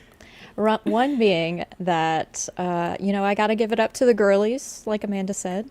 Princess Peach Showtime was actually number 5 on my list. And then I'm still getting through EOW, Echoes of Wisdom, Ron. Okay, we've been here. It's already been put out there for the newcomers. Do what you will. I don't know. You're having everyone repeat it, sir. So let me just put it out there. Do what you will. Before you call me out. Echoes of Wisdom. Gotta put it up for the girlies. And then Concord. You gotta put Concord on there. But it's an honorable mention. Rest in peace. Honorable mention. It's an honorable mention. Pour one out for Concord. You were close, Garrett. It was number 6 on my list, in fact. Wow. It might have been number 1 if it actually was stuck around. If it actually stuck around, yeah. It lived and died. I can't believe that story. But anyways. So Rip. sad. I still have my still controller. can't wait for that secret level episode about Concord to come out. Oh yeah. Oh yeah. Yep. I Yep. forgot. Yeah. So those are some of my honorable mentions. I have Some. more, Yep. but I will add Save those 'em. later. I'm here for a bit. So just give you a little taste. Just a taste. Of my ones. But number 3 on my list is Stardew Valley. Let's knew it. go. I knew it. Yeah. It's gotta be Stardew.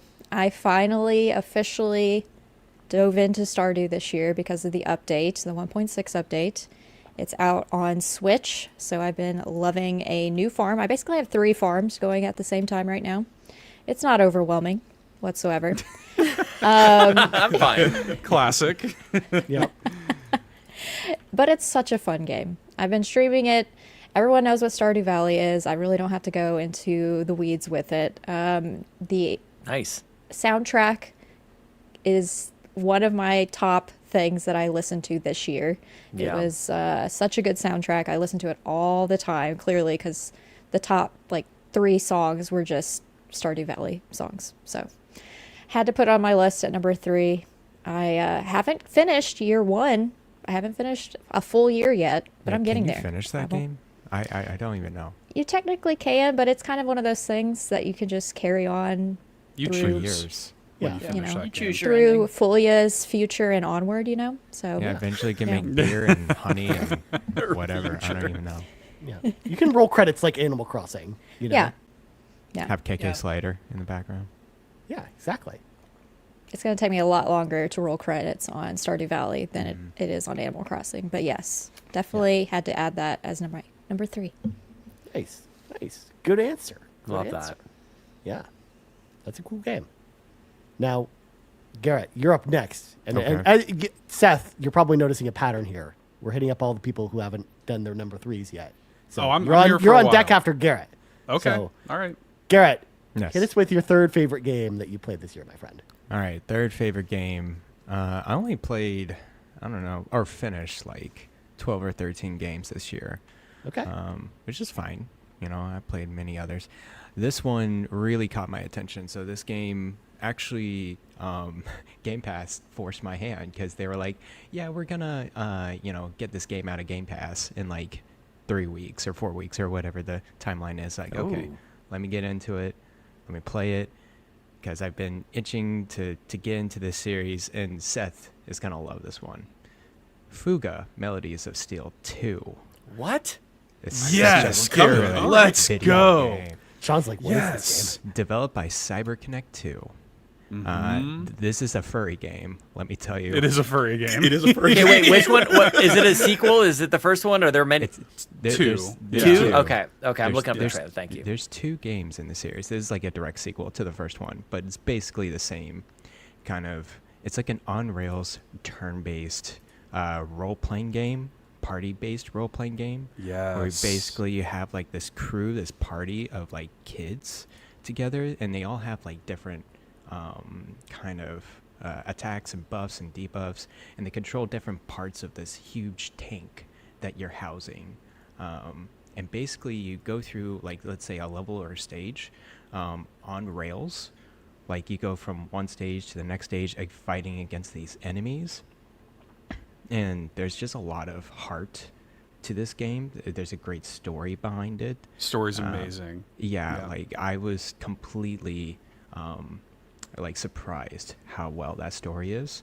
But I also love the combat in this game. It's very tactical. You have to be very precise and figure out what are the strengths and weaknesses of the enemies, but as well as you got to pace yourself because there's 7 or 8 different enemy stages, and you can be as aggressive as you want in these stages. You can go for the more powerful stages to get more bonuses and more experience, and the game actually kind of encourages you to do that because the boss levels are pretty hard. So yeah, it's a pretty hard, I would say, turn-based role-playing game. The story is fantastic. There's multiple endings to this game. There's actually a mechanic where some party members can die permanently, and some of my party members died. So Not Ingrid. Not Ingrid. No. Not Ingrid. But yeah, it's overall very surprised by this game. I actually did not play the first one. I just played the second one. There's a little bit of context I missed, but they do a kind of a good job of hey, this is what happened in the first game, and this is what's gonna go on in the second game. But I encourage anyone that's going into the series, try get the first one out, because it's basically the same mechanics of this game. So there you go. My number 3, Fuga, Melodies of Steel 2. Let's go, Garrett. I'm so glad I played this game this year. So. I'm glad somebody else even knows what this is at all. Yeah. It's like, and a lot of people get, I have a little bit of a soapbox when it comes to like furry games, because people see like anthropomorphic characters and they're immediately like, well, this is like weird furry game or whatever. But it's got such a good story, great characters. It's way darker than you think it is. So dark, it's a war story. Like these are war games, and like, I don't know. I encourage people to put those biases aside and give this a try. If you're into like strategy games, if any of that, Garrett did a good job of describing the gameplay. If any of that sounds interesting to you at all, just like forget what you think your biases are and just put it aside and try out Fuga, man. They're excellent. Yeah. I honestly think if they replaced humans with furries, I think this game would be like totally 20 times more popular. Like, no joke. Totally. There's no reason for it to be furry, really. There's like no. It's as you said, it's just like human war story type of deal. Yeah. So it's stylistic choice. It's stylistic choice. What's interesting about this whole series is CyberConnect 2. They make stuff like the .hack series and stuff like this. They make the most famous for the Naruto games, yeah. They do it so that they have the money to self-fund this series. Like that. This is like their passion series, and it's actually. It's been going on since like PS1, like Tail Concerto and stuff like this, and Sola Tarobo on DS, and those are also like furry games, so they're all kind of in the same like series, and so that's why it's like that. But this is like their kind of bread and butter. Like this is what they actually want to make, and the other stuff is almost contract work for them, So yeah, really interesting. Nice. That's a good answer, Garrett. Good answer. Good answer. I appreciate that. Yeah, that's a game that I kind of keep forgetting exists, because I remember us being excited that it was coming to Xbox for like day and date on Game Pass, because we had that announcement during like TGS one year when Sean and I were covering it for Xbox Drive, and I remember being excited and interested to play it, and just at the time it came out, I remember just a bunch of other games kind of coming out around it, and then I just never got to it. So. Good. I'm glad you got a chance to check it out this year. But yeah, me too. Yeah. Well, moving on, Seth, we have not heard your number 3 game yet, so let's hear from you, my friend. Before we do that, a couple of things. Well, let's pin it for a second. First of all, at the request of Sean, I do want to just stop and ask the audience. So, what do you think of it so far? Thank you so much. So, what do you think? There you go. Thank you. Did you enjoy that? Yeah. How are you liking it so far? So I wanted to do that. Thank you. Had a couple of little quick honorable mentions. I played a lot of games this year, and I have a pretty varied top 10, top 15 or whatever. But I do want to just kind of give a quick mention to some of the things that didn't quite make it. Very nearly had EOW at my number 3. Kind of swapped some stuff around, which is Echoes of Wisdom, of course, for anybody unaware. Of course, we do need to say that. Yeah. That was kind of just sneaking in. That's my number 4 is Echoes of Wisdom, and then my number 5 would have been Prince of Persia: The Lost Crown. Which I also think is phenomenal. I'm glad that so many community members have been giving it love, because that's like the best, most innovative Metroidvania I've ever played. Like in my opinion, I love that game. So just a couple shout outs there. I'll probably do some more honorable mentions a little bit later. But here's a quick 12 games you guys should know about. Just rapid fire. Let's just do that. Yeah. But my actual number 3 is a game called Before the Green Moon. Which is an indie game made by a very small, like 2-3 person studio called Turnfollow. It's a farming sim, but like not really. there is farming involved, but the premise of the game is you're set to live on this colony. Of course, we need to watch a commercial first. Hey, it's Heartland, okay? I'm only showing the ad what this this time was. because it's about a farming aired on our show, network. and that is kind of wild, actually. Yeah. Carry on. This is kind of like they're very inspired by like Harvest Moon 64 and stuff like this. So it is a farming sim, but you live on this like just this colony that's just downtrodden and terrible, and everybody just wants to get out, including yourself. The objective of the game is to like sell enough crops and raise enough money to like get the hell out of there, basically. But the thing that ends up happening is you get to know the characters and you get to know their lives and the ins and outs of this world. You get to really love them, and you realize that like no matter how terrible this world is, you kind of don't want to leave it because the people you love are here, and it wound up being a really like a much deeper and more emotional experience than I thought for a game that looks like this and a game that like has the mechanics that this does.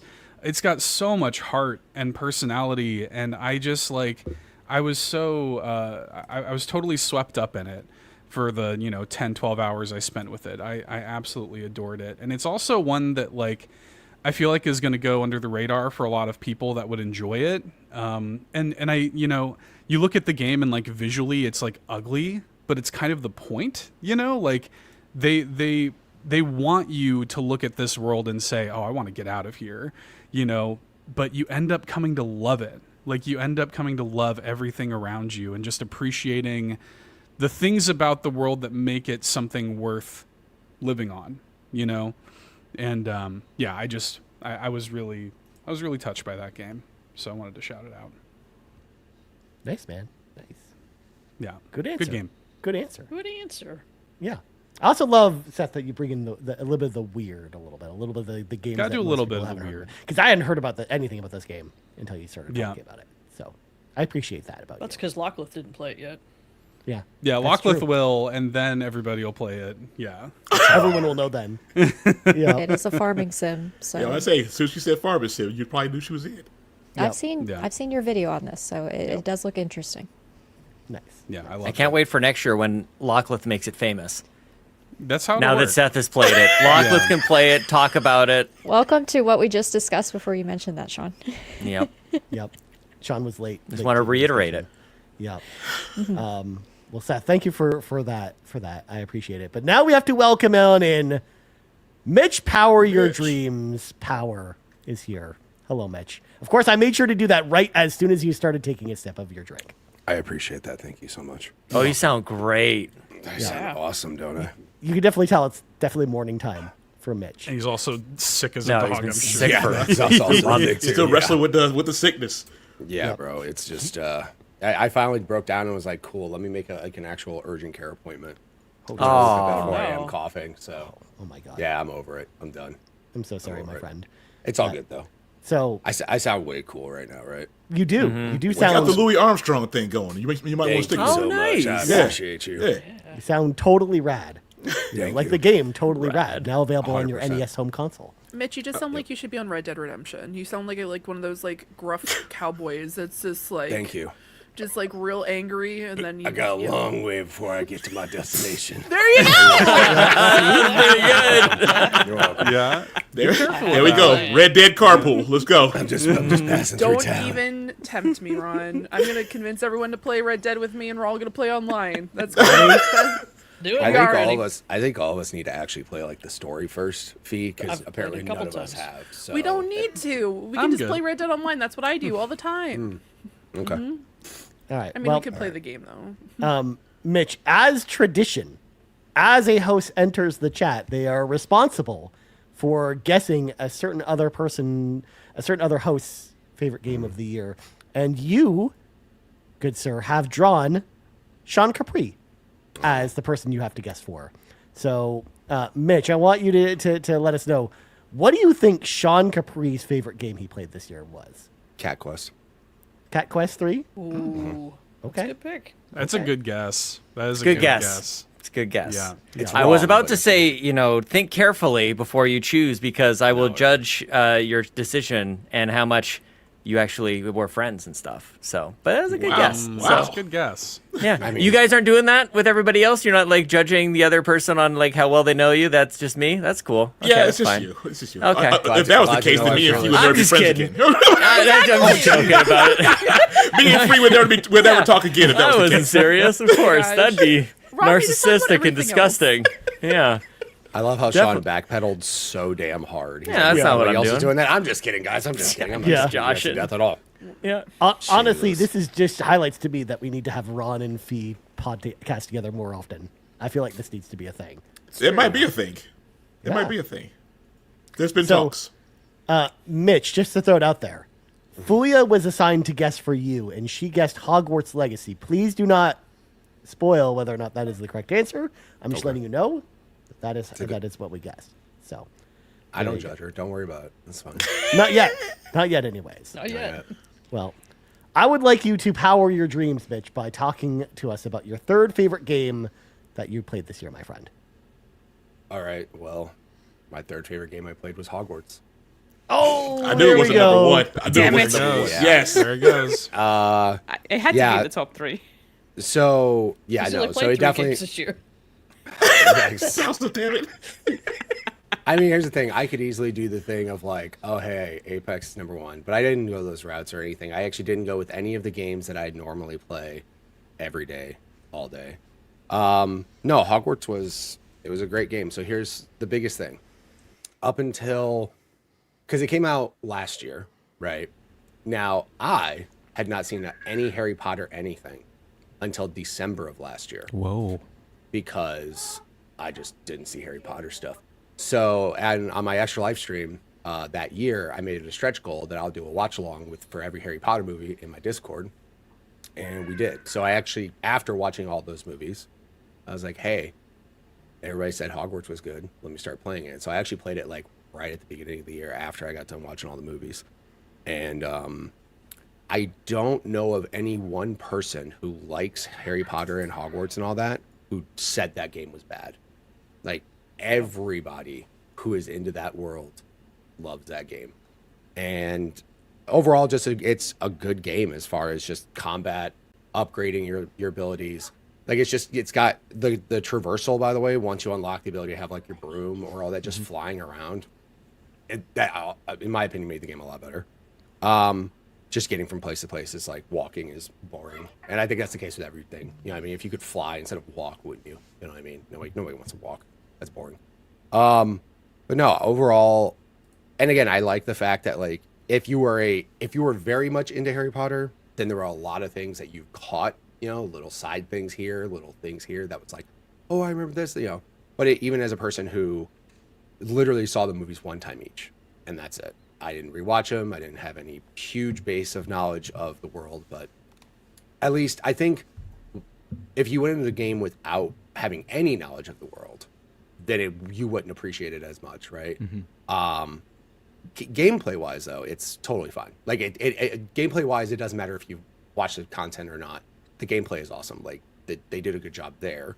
Also, I don't fault WB because for the most part, if you just put like that type of combat into any franchise, any IP is going to be awesome, right? So I mean, the fact that they kind of tailored it towards Wizarding World, and I just thought it was great. I thought it was a really good game. I'm very glad I played it. I'm very glad though that I did wait until watching the movies and actually having a greater appreciation of it before starting to play it. But yeah, overall, that was definitely it was a really fun game. Very glad I played it. Very hopeful for a second one. There was a lot of things, of course, in my brain too, just because I'm so multiplayer focused. Sorry, Fulia from the PlayStation Drive. What's the question you have? Hi. Thank Hi. you. And just a quick question. What house are you in? Hufflepuff. Yes. What's wrong with that? What was? Wow. I don't understand what just He happened. seems so disappointed. Yeah. He thinks he's a Gryffindor. Hufflepuff that's is great. all. Yeah, You're not a He thinks Gryffindor. He's himself a Gryffindor. Yeah. I do. I'm not. It's all right. It's all right, Mitch. Yeah. We all can't be great. It's cool. Yeah. Exactly. Yeah, What's wrong with Hufflepuff? As a Ravenclaw, Yeah, I I- don't judge you. Hufflepuff, I ain't. That's a Hufflepuff. Ravenclaw. Ravenclaw. Yeah, they're Leave us fine. alone. Let's go. This is one of those times where I stare Yeah. at the camera. I'm like, I have no idea what any of you are talking about because I have never seen any of the Harry Potter movies or books or anything. Here's what I'll say: they're good. It's good stuff. Now, again, I think I don't have the love for it like others do, just because like I think based off when you see content at a certain age, you're very impressionable. Just like me with Star Wars, right? I was right around the age when I first saw Star Wars, and that was my thing. That'll be my thing forever. But no, they're good movies. You should check them out. They're really good movies. So, yeah. But yeah, like I said, overall, I did enjoy the game. Very glad I played it. And yeah, as Bowser said, I only played like 3 games all year or something. So yeah, I guess it could be top 3. It's nice. True. Default. Yeah, exactly. I mean, that's an easy way to do it, right? So right. Yep. Yeah. So I played a good chunk of this game this year too. I do want to finish it. I'm a huge Harry Potter fan. Read all the books, watched all the movies. And I do have to say it's a very well executed Harry Potter game. Yeah. In terms of its combat, I did not think anyone could pull that off, but they pulled it off with the spells and the defense and the actually incorporating all the spells that you would think of from the books. They put it in there very well. And then as well as building on top of the existing lore by going back, I don't know, it's like 100 years back in that world. It's very well. These people are Harry Potter fans, and you definitely know that. Could see it. Yeah, for sure. So yeah, very cool. The one thing I was just hoping for was multiplayer, and that's just me being. I just want to play games with my friends all the time. You know what I mean? So that's like the only thing I wish. And I don't think the whole game should have been co-op, but I thought there could have been some cool stuff like incorporating some multiplayer in there. That would have been fun. Big time. Yeah, nice. I will say, it's kind of a weird situation for me at least, because for the longest time I didn't want to say I played this game for a multitude of reasons, which I will not get into. But I did end up playing the game, and I thoroughly enjoyed it. And as someone who grew up with it, and as someone who, as a kid, struggled with reading and then got into Harry Potter, like it's like the nostalgia factor for me, and such like something that has inspired me to something that I love to do now, which is reading. So it's just, I know like when I first walked into, and it's going to make sense for the Ravenclaw fans, when I first walked into the common room, I like teared up. I was just like, this is beautiful. I agree 100%.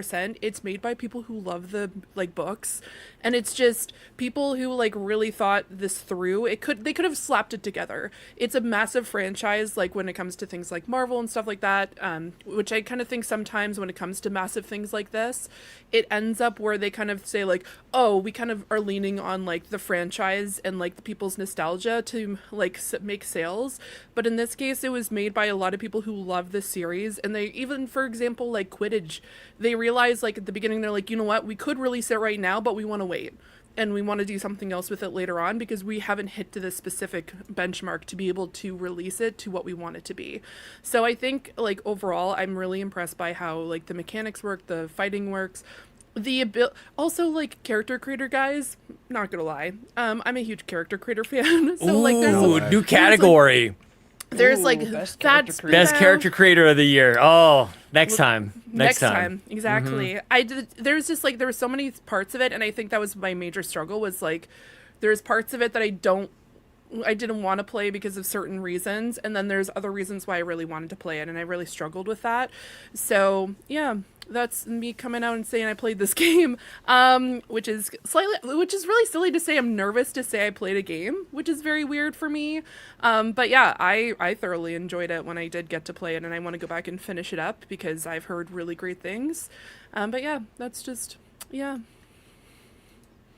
Nice. That's just it for me on the thoughts of this game. I still need to go back and actually continue the story, because the moment I hit the Forbidden Forest, I'm like, no, I can't. But there's nice spiders over there. It's fine. She's never gonna finish. Spiders. She's not gonna finish that game. They just want to give you hugs. Just some big spiders, let me tell you. Even Nasty the spiders. arachnophobia mode that they added in later on just looks so freaky. Does it look worse? Like it looks like an abstract. It's supposed to look more cartoony and clownish, because as if they put the ridiculous spell on it. Yeah. But it's just so weird looking. That's all. This doesn't make sense. They weren't on roller skates. That wasn't their arachnophobia mode. They weren't all on roller skates. Yeah. If only. Just saying. Cool. They should just turn them all into cardboard boxes. That's what it is. Yeah. It should just be like, you're really scared to death. Here's a cardboard box. Fight it. Yep. Yeah. Or I mean, it could be like Grounded, where they turn the spiders into goo. Kind of like Yeah, the basically. goo. The gooeyes. Yes. The gooeyes. Turns them into gooeyes. It looks like you're playing Fortnite on the Switch, right? Exactly. Damn. I mean, he's not my wrong. God. He's not wrong. Ron knows this. He's not wrong. Jeez. Hey, I wasn't gonna say nothing. I was gonna let bitch ride that out. All right. Well, I guess it's only fair. I'm the only one that hasn't done a number 3 yet, so I should probably just get mine out there. So I'm going to talk about that. But first, Oh, nice. He did it to first- himself. I'm gonna do something different, something that none of y'all have done, because I have a passion for collecting a specific thing outside of games. So my thing that I like to collect outside of games is I love to collect movies, and 4K movies specifically are a big part of my collection that's really growing. And I bought a lot of them this year, so I want to count down my top 5 favorite 4K movies that I'm here for it. So, starting things off with one of my all-time favorite movies. This one came out pretty recently. The transfer on this is incredible. The Terminator on 4K, starring Arnold Schwarzenegger. I love The Terminator. It's a film that, I watched as a kid and was traumatized a little bit, with the scene where Arnold is replacing his eyeball. Yep. But, Yeah. I mean, For sure. a lot of people say that say Terminator 2 is their favorite Terminator film, but I don't know, man. There's something about the first Terminator that I just really, really love. I love the fact that it feels kind of like a slasher film where the Terminator is kind of stalking Sarah Connor and Kyle Reese, and I love Michael Biehn, of course. The fact that this is the only one that he's in, and I just think it's an incredible movie that's really stood the test of time. Of course, the transfer, of course, is really, really good. It's probably the best James Cameron movie transfer that we got this year, because we got a bunch of James Cameron movies on 4K this year. But this one in particular really highlighted like the neon, like the 80s neon kind of look to the film. Also the film grain, it really brought it out and made it pop. So I love the Terminator on 4K. I think it's a great pickup. Next one I grabbed Dark Angel. No. Next up is James That's Cameron's number Dark one. We're That's number number 1. one. I'm sorry. I Of jumped the gun. I'm course. sorry. We're saving that for later. We're saving Number that one. for later. The next one up is one that I picked up fairly recently as well. Dean Koontz's Phantoms. Of course. Oh, Ben Affleck because was the I bomb heard in that that. Ben Affleck is the bomb in this movie. Let's go. But I don't know. I'm like a sucker for Phantoms. I have like a lot of nostalgia for this movie. For those that haven't seen it, it's basically about these two sisters that go home to visit their parents in this small Colorado town. But when they arrive in the town, everyone's basically disappeared, and they soon find out that there's kind of like this ancient evil that lives below this small Colorado town, and it has Ben Affleck, Liv Schreiber, and Rose McGowan, a bunch of great actors in this movie. And the 4K for this one is really good as well. It was only available on DVD before; it never got a Blu-ray. So now we have a Blu-ray and a 4K in this one with a completely new 4K scan. And I think that this was a great 4K that I picked up this year. So that is 2 of my 5 favorite 4Ks that I picked up this year. I will regale you with the rest of this list as we go. Pin it. I love Pin it. it, Put a Ryan. pin in it. So See, isn't that fun, Ryan? You just kind of mix that up a little bit. Just do whatever you want. Isn't that feel good? no, Just feel good all the time. it's Do whatever you awful. want. It's awful. He Please never hates make me it. do this again. He would hate the Xbox Drive so much. Yep. It's all over the place. Yep. Man, if only I was on that show at some point. I know. I know, What does it right? become? That's why he's Yeah. not there. Yeah. But no, so turning things back to games. My third favorite game of this year was Astrobot. I loved Astrobot. Oh. I think it was really fun. This game just was just so fun to play. I know y'all talked about the challenge levels, but I actually really loved the challenge levels. I loved did how too. difficult they were, especially like the final challenge level. I really, really enjoyed. Yes, it kind of went on forever, but that was kind of the point. Like it almost felt like playing 3D World and then getting to the final like Champions challenge Road. level of that game. Yeah, Champions Road. It felt like just playing that over again. And yes, I know not everyone loves Astrobot, but I think he's a cute little guy. I think he's a is. cool mascot. But at the same time, even if you don't like him as a character, the gameplay in Astrobot is just so fun to play. Like it was like that was the main thing that sold this game for me, was just how much fun I had playing this game, playing through the different levels, how beautiful each of the levels were. And of course, since I'm like a big PlayStation nerd, having like all the references to old PlayStation games going all the way back to PlayStation 1 was incredible. Like getting to wonder, okay, what new level are we going to get based off a PlayStation IP are we going to get next? And I'm glad that they didn't stick with the thing that I was worried about, where it's like, oh, they're just going to do all the new PlayStation IPs like Horizon and God of War and Ghost of Tsushima and only do levels based on that. Like I loved the fact that some of the levels really surprised me based on what they did there. And I love too that they had references to a ton of games I wasn't expecting as well, going all the way back to the PlayStation 1. So yes, even though I know that it's for some people, they didn't really love the fact that was overblown. Honestly, I had so much fun playing this game that even if they didn't have that stuff there, it still probably would have hit my top 3 list anyways, because it was probably one of the best games to play this year. So from a playability standpoint, Astrobot is my number 3. So good stuff. Go. Yeah. PS1, man. That's my PlayStation. That's where. Yeah, that's where I have the most nostalgia, and I love how much PS1 love there was. Let these dudes just make an Ape Escape game. Yeah. Honestly, just let them do that. Let people make a new Legend of Dragoon game, or any number of PS1 IPs. Like there was a lot of good stuff on the PlayStation 1. But yeah.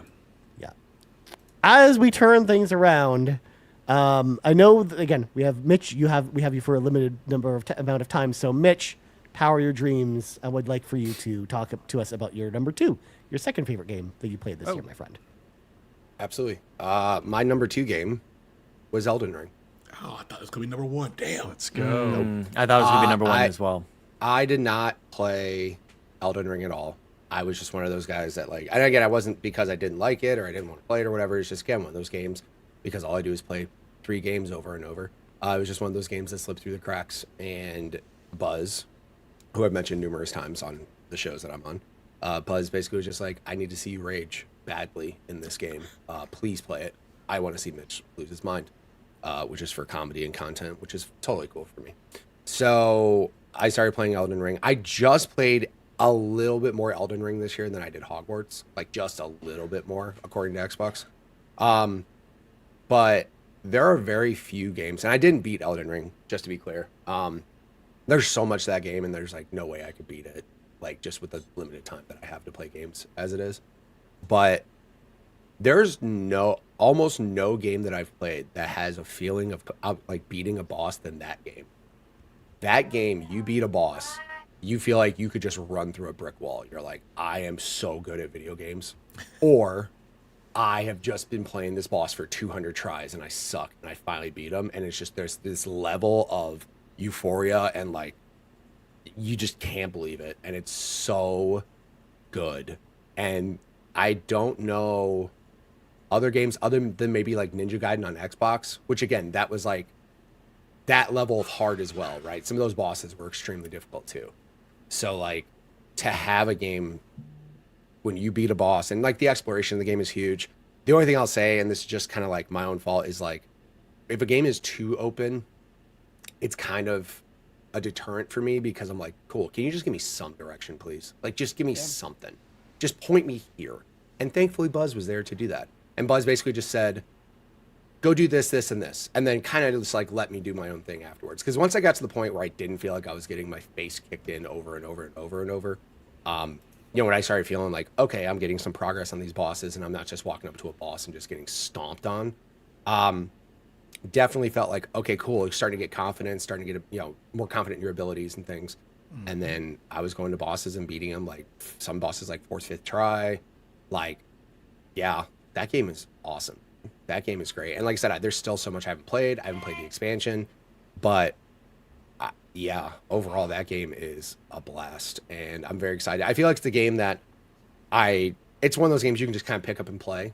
Even after you beat the game, there's so much to do. I mean, I don't think pick up and play it. I forgot all of the buttons and how to do literally anything. It's not a pick up and play for me. Maybe I'm just old. I don't know. I'm with you, Mitch. Yeah. Like I said, and now here's the thing too. It's like riding a bike. Yeah. It is. It is. Most games are like that. I don't know. You know what I will say, for whatever reason, and Buzz has mentioned this before, that he feels I have an ability to swap between games very well. Like, I can swap between COD and Apex, and Buzz is just like, his brain like stops to function when it comes to like shooting and all those things in the games because they're so different. But like, for whatever reason, I can go between different games and be fine.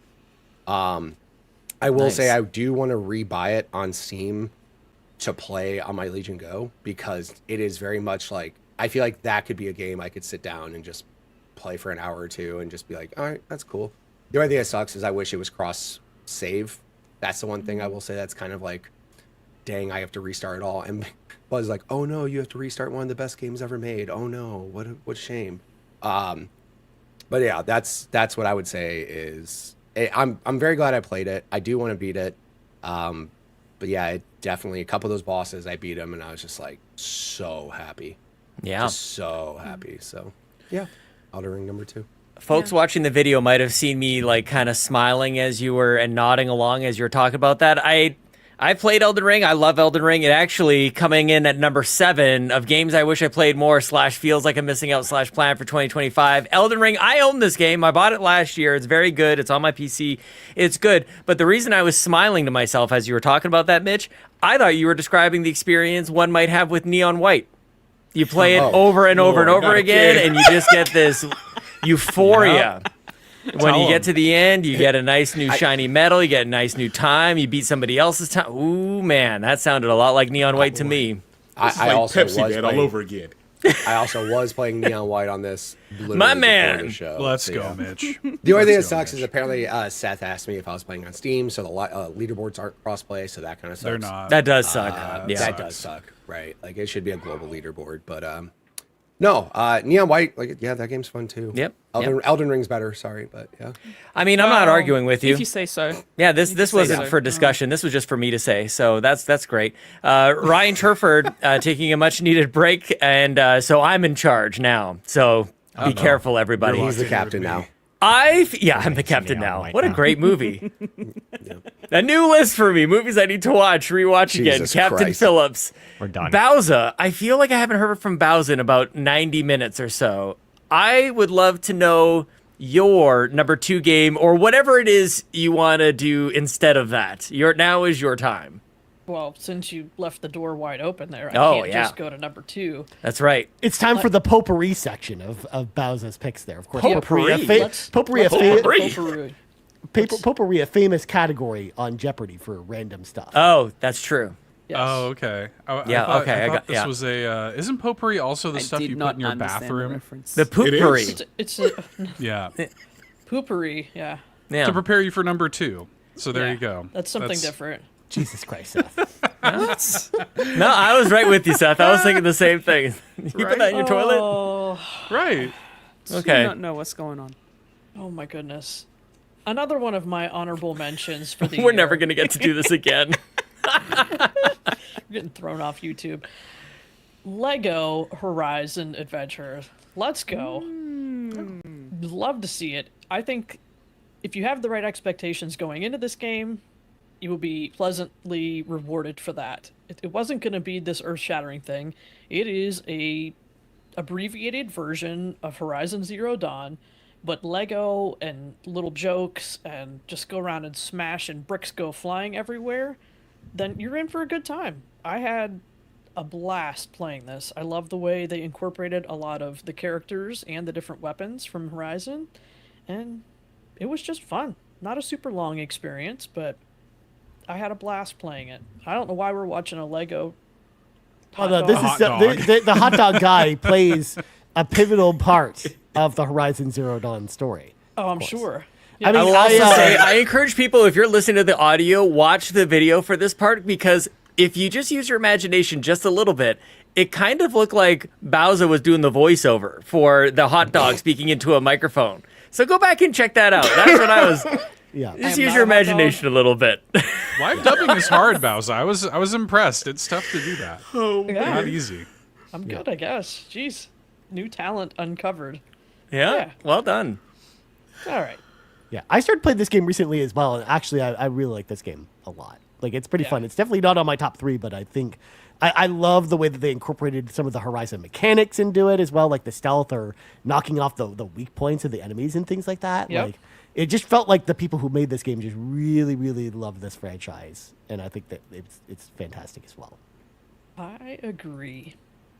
But as for my number 2 GUI, I'm going to have to give it to a more recent game I've been playing, and that's going to be Luma Island.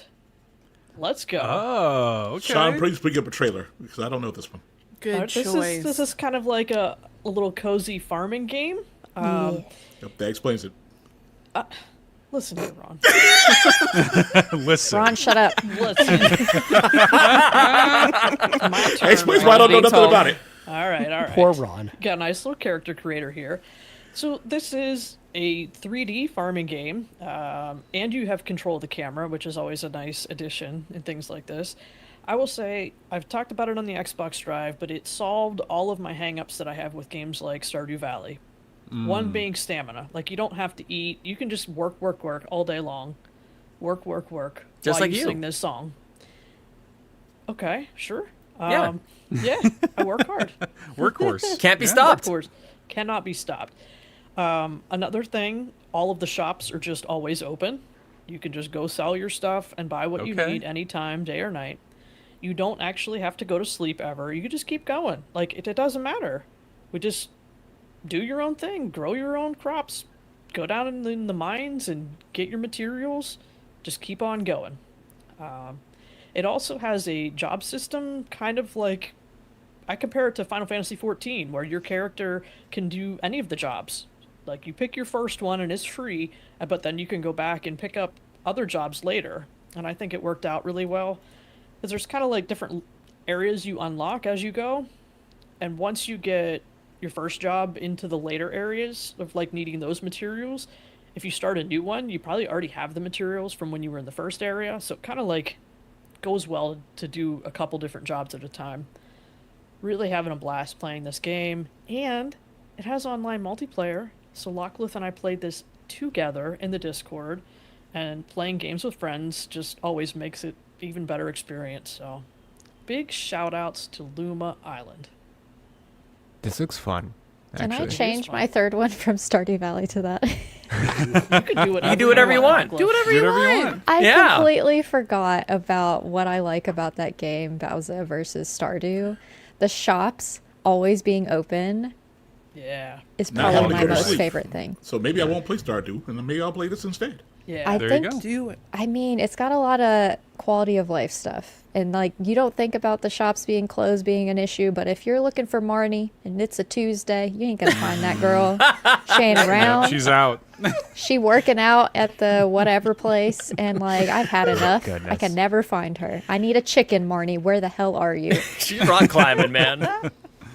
She's hanging She's out doing with something. Lewis. We'll see. Bowser started Well, off with this the is right why thing. No this is sleeping. why Lewis didn't get his purple shorts back. I'm wearing them Yep. around town proudly. I know what Yeah, you're you up to. know. Why do you have Lewis's shorts on? If you know, He you left know, it- Ron. If you know, you know, you know. know. You know, you know. Yeah. But yeah, We know what Luma you're Island. up to, Lewis.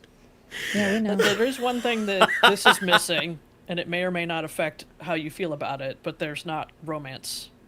Oh, I don't care about that anyways. There's Lumas you get to You can't collect. have a It's like waifu? collecting. It's like collecting Pokemon. It's awesome. You could have a That's pretty little good. buddy Luma. So You're speaking to me, Bowser. I'm Give with you, me- Fee. I'm out. I'm Give me out. little creatures instead of Amanda's a romance. out. Like, the romance is nice, but I like the little I'd creatures. rather have the Lumas. Yeah. Yeah, me too. Boo. Yep. Welcome in, Terra Guild TV. Thank you for the raid. Thanks for the Greatly raid. appreciate you bringing your community Welcome, over. Raiders. This is our GUIs Game of Our Year awards. Welcome to the GUIs. It's taking hold, man. Do I That need to thing just is go change the sticking. title on YouTube and Twitch? No, to please the- don't, Yes. Ryan. Please. Yeah, Yes. new thumbnail, Yes. everybody. Yes. New thumbnail. Yes. Look, we know when we pre-plan these things, we create a thumbnail ahead of time. It's temporary. It's just Yes. temporary. It's just for placement purposes only. I already said I'm making a new thumbnail. That's why we're making a list. Yep. And GUIs. checking Goo it all twice. over it. Oh, And it's just going to be a bunch of goo. No, Seth, please. I heard it. Not all over it. Yeah, goo all over it. No. Yes. We got it. Safe And space that's time. when the Safe show space went time. off the rails. We're gonna folks. cancel 3 ourselves. hours, Done. We're done. 30 minutes into the show. We're just Not warming even up. close. 3.5 hours Oh, in. We're just getting started. It's true. I was gonna say this. There's a lot more to go. This is so awesome. Please be excited. I mean, we're all getting close, Sean. We're an hour away from matching how long our Game of the Year show was last year.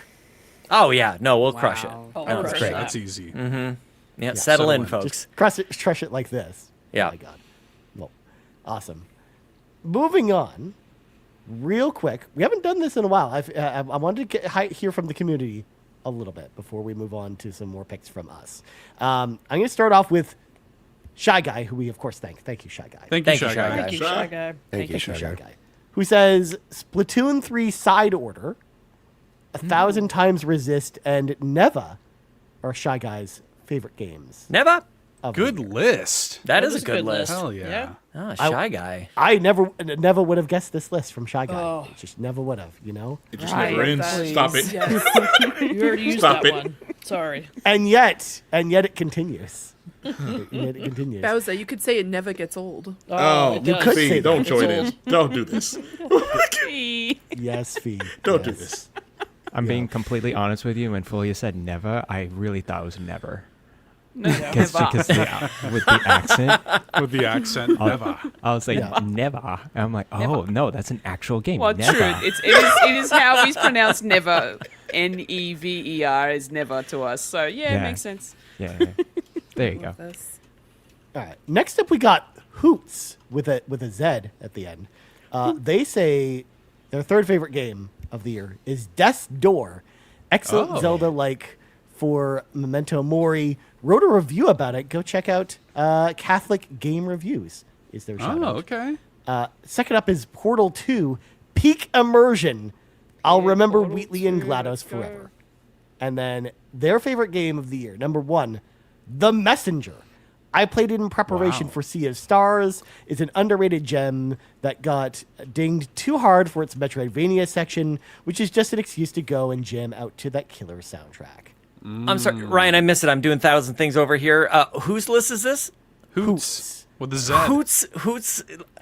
With a What Z. an incredible list. Coming in at Great number list. 8 and number 9 on games I wish I played more / feels like I'm missing out / plan for 2025. Also could have been inspired by others list. Death's Door and The Messenger. Those games are great. I played just a touch of them. I would like to do a little bit more with those games. Those games are great. You Shout should. out to Those are good Hoots. games. Just Yeah. a little touch. Yeah. And then the final list I'll read off before we get back to our list is from Black Wyver, who says Black Wyver, of course, is on everything at Black Wyver. And they say, in no particular order, Spider-Man 2, Yes, pacing admit. was perfect, Yes. chef's kiss. Ooh. Second, Prince of Persia: The Lost Crown. Let's again. go! My first Metroidvania. I bought this game day one. I have no regrets about that at all. And then the third game here, that again, these are just in whatever order we would perceive them here. Elden Ring: Shadow of the Erdtree DLC. Yes, Amit. What a great list. Challenging in so many different ways, still a ton of fun. Bear approved. Bear approved. Yep. I feel like if we had the bear approved emote ready to go, it would go on this list. Sure would. Dr. Bear approved. Dr. Bear approved it well. Dr. Bear approved, of course. By the way, shout out once again to all of our excellent community members for submitting lists. And of These course, are this section great. once again brought to you by the Tony Baker and the Cwagmire, aka Quaggy. Yeah, that worked out nicely, actually. Yeah. Excellent list. Excellent. Look Yeah. at that. We'll rank your list later in the show, everybody. We'll the have a top top 5 community 5 lists. community lists. That's right. Yeah. We'll find out who the top So community many list lists. is. Sure, that'll work out. Yeah, that'd be great. I'm sure It'll nothing be a could tournament possibly go bracket. wrong. Yeah, that won't piss Spoilers, they're anybody all off. top number 1. Nobody stands out. Nobody I stands I out. love them all equally the same. I mean, all the equal. the only difference is none of them contain James Cameron's Dark Angel Season 1 There now it is. available on DVD. At the ready. Anyways, let's go. Or James Cameron's Dark Angel Season 2 now available on DVD. Well, if you guys want to know how to get to number 1 next year, just throw that in there. You know. Yeah, that's how you get to the top of my list. Throw that or Pepsi Man in there and you're golden. Like, Let's go. that's all you need to do. But anyways, moving on. Anyways. Let's see who do we go to next year? So we've got a bunch of people that haven't done their second favorite. So Garrett, I'm going to go to you next. I want to hear your second favorite game that you played this year, my friend. Of course. I need to improvise here. And we can't go to number 2 right now because I got some honorable. I mean, you're going to take this time to talk about James Cameron's Dark Angel, right? Oh, goodness, no. Okay, anyways. Goodness, no. Yes, Garrett, yes.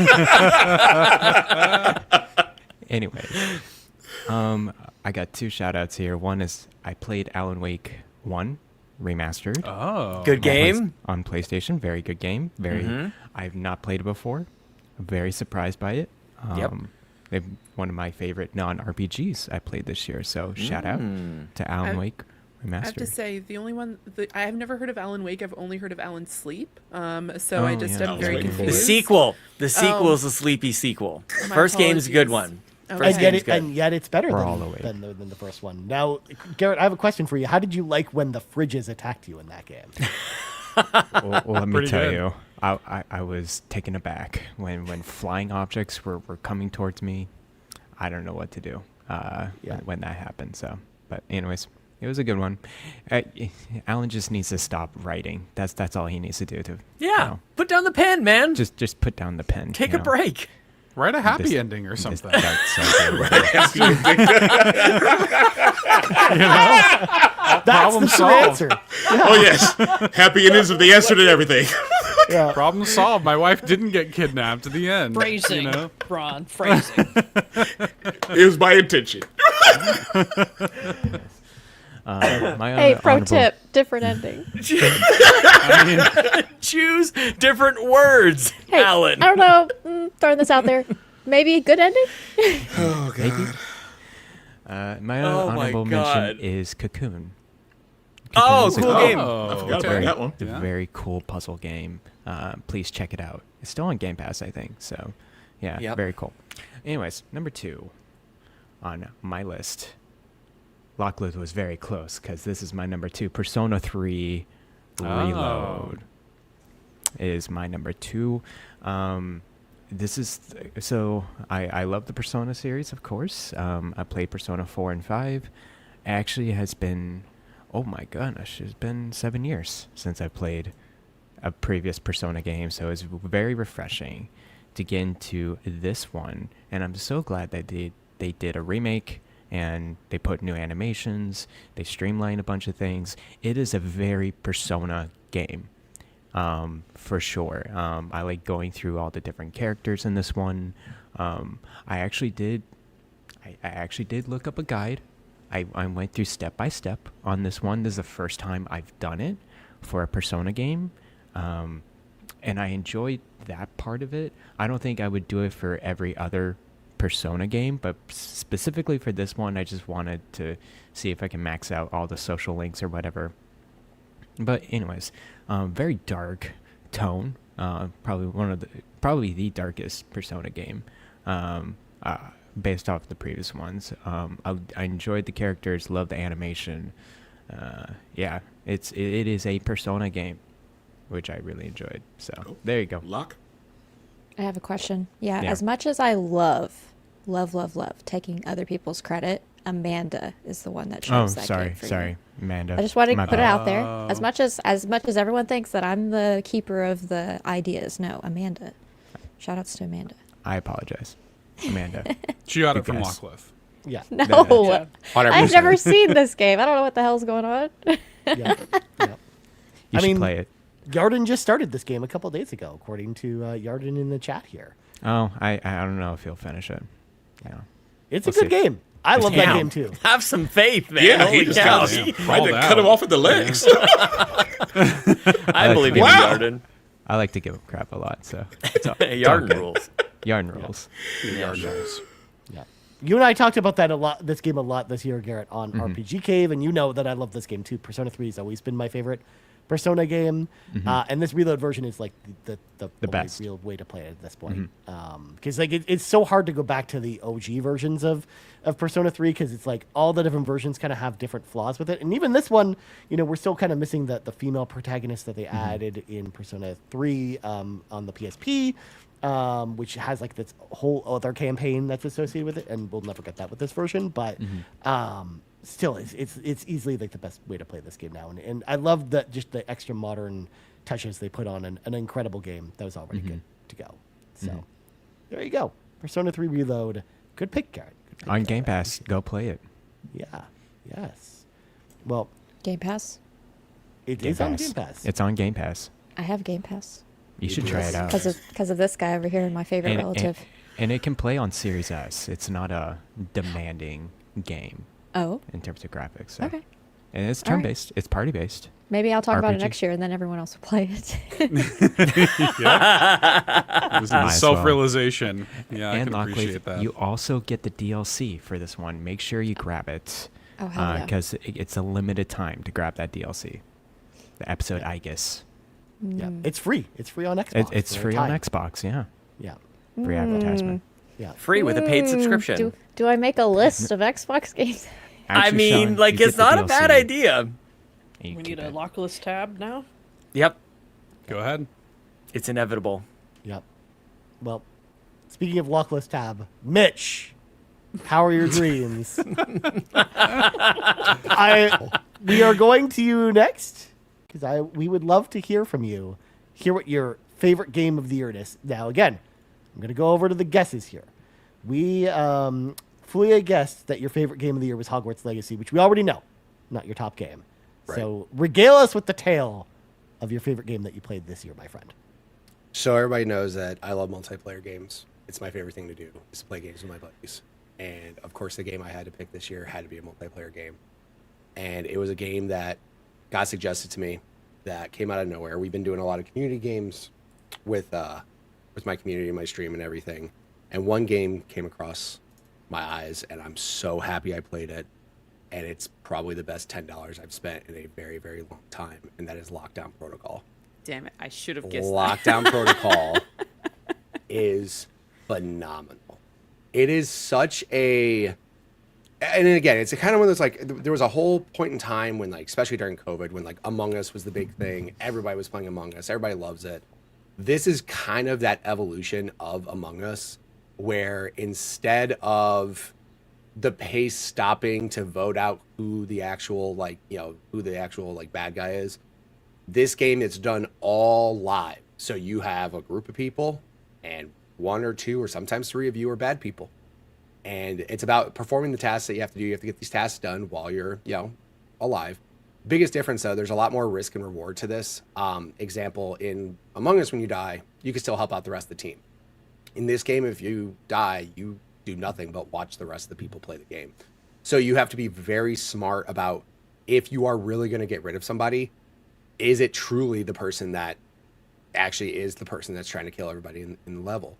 The tasks that they have are significantly longer and more complex, which is also really nice because, again, that just adds more depth to the game of, like, making sure you're picking the right people of who you vote out.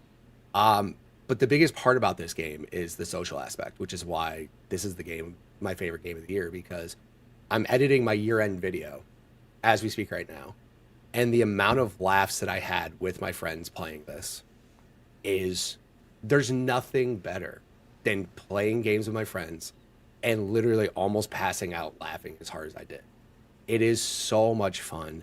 Again, it's a more basic game right now. It is kind of like early access. I think it's still early access. So they're still adding more and more to the game, which, kind of Among Us was the same way. There was one map. There wasn't as much to do. But overall, the amount of fun that I've had in a game that cost $10, and it actually ended up coming out this year. So I could say this was a 2020, even though I know it's the GUIs, right? Game of our year. This is literally my favorite game of the year. Even though, like, there's moments where Fee is definitely pissed me off more than no end in that game. Damn. It's okay. I mean, what else is new? But look at her face up there. She's like, but no, like my favorite thing about gaming is playing games with my friends. And I've played a ton of Apex. I've had a lot of fun with Apex. I've had a lot of fun with COD. Fortnite, obviously, we've been playing a lot more Fortnite as a carpool group, and I love that to death. But something about Lockdown, it's so funny. The prox chat, that's also one thing I'll say. If every game in this world, every multiplayer game had prox chat, every multiplayer game would be way more fun. To hear somebody down the hall scream as they're running toward you. It's Bowser, it's Bowser, it's Bowser, as they're just running past you for their life. It's always Bowser. No, I mean, there's moments like, again, and when I was editing the video, that's when I was just like remembering all the amazing times that I had. And again, like that was what kind of led me to, you know, pick my game of the year this year. Is like, I'm going through all the games that I'm playing right now, editing my video. And I was like, yeah, Hogwarts was fun. Oh man, I beat that boss in Elden Ring. That was cool. But there's a moment where Wu just runs by me. Everybody's like, where's Wu? Has anybody seen Wu? And he just runs by me and goes, I gotta find white rice, and just keeps running. And I don't know why, but we all cry laughing. Like the entire lobby just starts crying laughing. And I'm just like, yeah, that's the like funnest time I think I had all year. So Lockdown Protocol. It's amazing. Nice, man. Nice. Such a good game. And again, I would love to play this as Carpool, because again, I think getting a group of people together, especially obviously playing with randoms, isn't as fun, right? When you have a group of people and you all know each other, that's where that game is fun. I always thought Among Us was the same way. Among Us with randoms, because they always like to throw and they don't like to communicate and they just like to, you know, troll and everything. But when you have like a group of people that actually know each other and that like animosity starts building between different games, and it's just so much fun, man. So I can't recommend that game enough. It is $10, and I would love to have a community game night with Carpool and Lockdown, because that would be awesome. Yeah, I said it before. I got my $10 worth the first time we played it. The first Just 10 minutes a few we played hours it. of having yeah, fun. like I had so much fun. And I mean, there's yeah. And again, I can feel that if you don't have people to play with that game, and I will say that game is better than Among Us, at least, because it requires so heavily odd communication. So heavily so. Sorry, Lockleth, go on. I hate There's that just so many pointing. people. I hate that everyone's pointing to me. That's an Xbox game? I can play it on Xbox? No, actually, it is a PC only game. But you have a Steam Play it Deck. on Steam Deck. Steam Deck. Will it play well on the Steam Deck? Yeah, you know? no, really, it's graphically, it's not intense at all. Like, it is Okay. definitely a game that can easily be played on Steam Deck or any portable, you know. Hey, Fee, PC add device it to the tab. Yeah. Yes. For real, though, like, if you watch just gameplay of it, it's so much fun. I can't imagine playing with this crew and the shenanigans that would happen. It'd be so much fun. So. Oh my god, we would have a ball. I would be the one running down the hall, or I would be the one doing the killing. Who knows? Yes. Yeah. Jesus. Well, the funny thing too is, yeah, you can be killing people and not be the killer too. That's the worst Oh part. is hell like- yeah! Okay. Yeah, no. Lockleth's gonna like- murder everyone. Well, she's in now. I'm in it. I'm Well, like I in said, it. I mean that's the whole point of the game. Is like, you know, trying to figure out who the killer is, but also like, you really have to decide, like, if I kill this person, this task is going to get 10 times harder to complete, and if I actually want to win the game, Yep. are you sure? Like, that's the point with Among Us. Like, if you get killed in Among Us, it's like, oh well, I can still help the rest of the crew.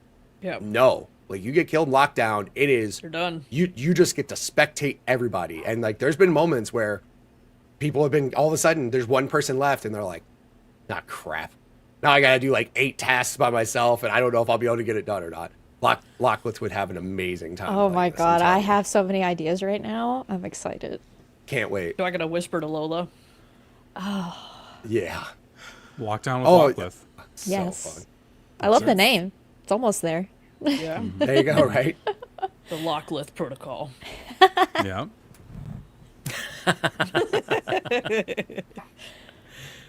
Good game. I'm so glad everybody's so happy with this game. And it pains me to introduce a new list that I have prepared. Here we go. Unfortunately, Oh no. this is the 4th entry on top games that had me asking, why did I play this so much? Coming in is Lockdown Protocol. I'm sorry. Wait, did you even play that? No. I played it. No, I you played didn't. it. That was Lethal Company. You played Lethal Company. Oh, crap.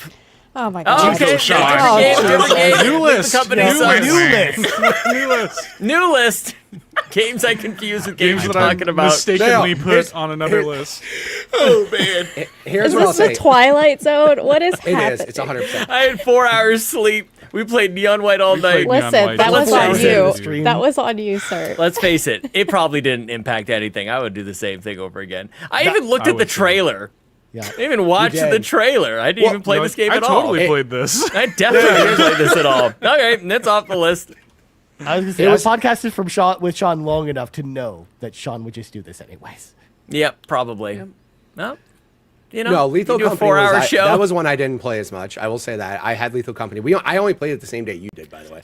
And again, I saw more people play that than I got a chance to play it, and it was cool. Lockdown, in my opinion, it's way more fun. It's just way more fun. There's a lot going on in that game, and I mean, I'll go now. Yeah. I'll go. Yeah. No, don't go. Stay. I'll leave. And he just left. Look what you did. We just drove him away. Goodbye, Sean. Bye, Sean. Hope you find your dad. Oh my god. Sorry, elf reference. What a good elf reference. I've never seen that movie. You should see it. It's the time of the year, man. Mm-hmm. Christmas. I guess. I don't watch a lot of Christmas movies. I don't know what it is. Just watch Muppet Christmas Carol and be done with it. Yeah. You know? That's a good one. I'll co-sign that pick. Yeah. I could do that, or I could just watch Home Alone for the 18th billionth time. And that's fine, too. Love it. Yeah. As long as I don't have to watch Home Alone 6 again. That's the main Sean thing. just left That movie again sucks. because we're just talking about Christmas movies. Okay. Yeah. He hates it. Fair enough. Fair you enough. go. We'll segue back to games. Yeah. Let's go. Because- Actually, before I leave, I'm going to say this. Go watch 8-Bit Christmas. It needs to be in 8-Bit rotation Christmas is whenever it good. 8-Bit Christmas is phenomenal. That Is it that needs to really? be yes, It's it good. needs to be in rotation I of saw the everybody's trailer Christmas the movies. other day. It's awesome. It is great. Please go watch 8-Bit Christmas. That's my last Okay. suggestion before I leave. Aw. Good one. Are you leaving, Mitch? Yeah. Do you hear the way I sound? Yes, I need to leave. All right. I'm going to go to the doctor today and try to feel better. Thanks for better, joining Mitch. us, Mitch. We hope you feel better. Later, Mitch. Bye bye. Yeah, absolutely. Have a great rest of See your day, you, guys. Mitch. I'll be hanging out. Bye, Mitch. Bye. All right. Well, the show the process must continue. The Locklith. It is now time to regale us with the tale of your second favorite game that you played this year. But before I do that, Ryan, I love the pause. Love it. I've got a couple of other few mentions, quick mensch, if you will, of some other games that I almost put on my list, but they made it on the lower tier. I've got to start it off with Slay the Princess: Hell the yeah. Pristine Cut. Yes. Had to give a shout out to that one. Great horror narrative game that I didn't think I would last as long as I did in it, because I was like, this will just be something I do for a video and not play it again. I actually feel like I'm playing it. I've seen quite a few different versions of the princess, and to the most part, seen an ending of sorts in it as well. So I quick wanted to mention that. Another one that left me literally bawling in tears earlier this year. I played it in one evening for the backtrackers. Lost Words, Beyond the Page. Made me cry so much just due to what occurs in the story with the family member passing and her having to deal with that. And if y'all know me, my grandmother passed away a few years ago, so that's something I hadn't really been able to go through, actually mourn her. And so that, I just cried. I just cried a whole lot. So I have to mention Lost Words Beyond the Page. And then I've got to mention the only game that, technically the only game I tried to speed run this year, the Exit 8 has to be another one that I mention. Yep. We made a not multiplayer game, a multiplayer game, and we all sped run it. Seth, Sean, and myself, and then even Fulia got to play it. Even Fulia played it. And poor Uncle Mitch, bless him, I'm worried for played it his too. state of mind and how much he pays attention to the world. But yes, he also played it. Yeah, he did. We had a fun mome with the Exit 8 Thanks at for Extra discovering Life. it. Yeah, you're thanks welcome. for- Yeah, you're welcome. Slay the Princess I discovered. The Exit 8 Yeah. I discovered. You're welcome. Yes. Thanks for being a trendsetter, Locklith. Yeah, we all the appreciate things. That man will haunt me still to this day, though, even though he really doesn't have too many anomalies going on. But it is a Spot the Anomaly game. Same hallway. Looks a lot better on PC than it does on Switch. Yeah, no kidding. Especially we noticed when we were all playing it in Sean, we were like, whoa, yours looks way better than ours. Especially on a 100-inch TV at Extra Life too, it was kind of rough. Yeah, it got a little bit to be desired there, but What a game. you can run in that. Fun fact, I did not learn that. It took me a while. Oh God. Whoa. Look at that guy run towards you. Mm-hmm. I don't like Yep. it. No. I can't believe they got away in that know, right? trailer. Yeah. On the Switch, they wouldn't have. But I had to mention those. But number 2 on my list, and Bowser will be very excited to hear that number 2 has to be Deliver Us the Moon. Let's go. Oh. It's something that came out on Switch this year. I played it on my streams, and I completed it on stream. It wasn't the most viewed streams when I played it, but I had the most fun. And I thought it was going to be a little bit more scary going into it, but it's got a lot of story. And like, I had no idea where the story was headed. And then I will do anything for a little robot guy. Like 100% of the time I will protect.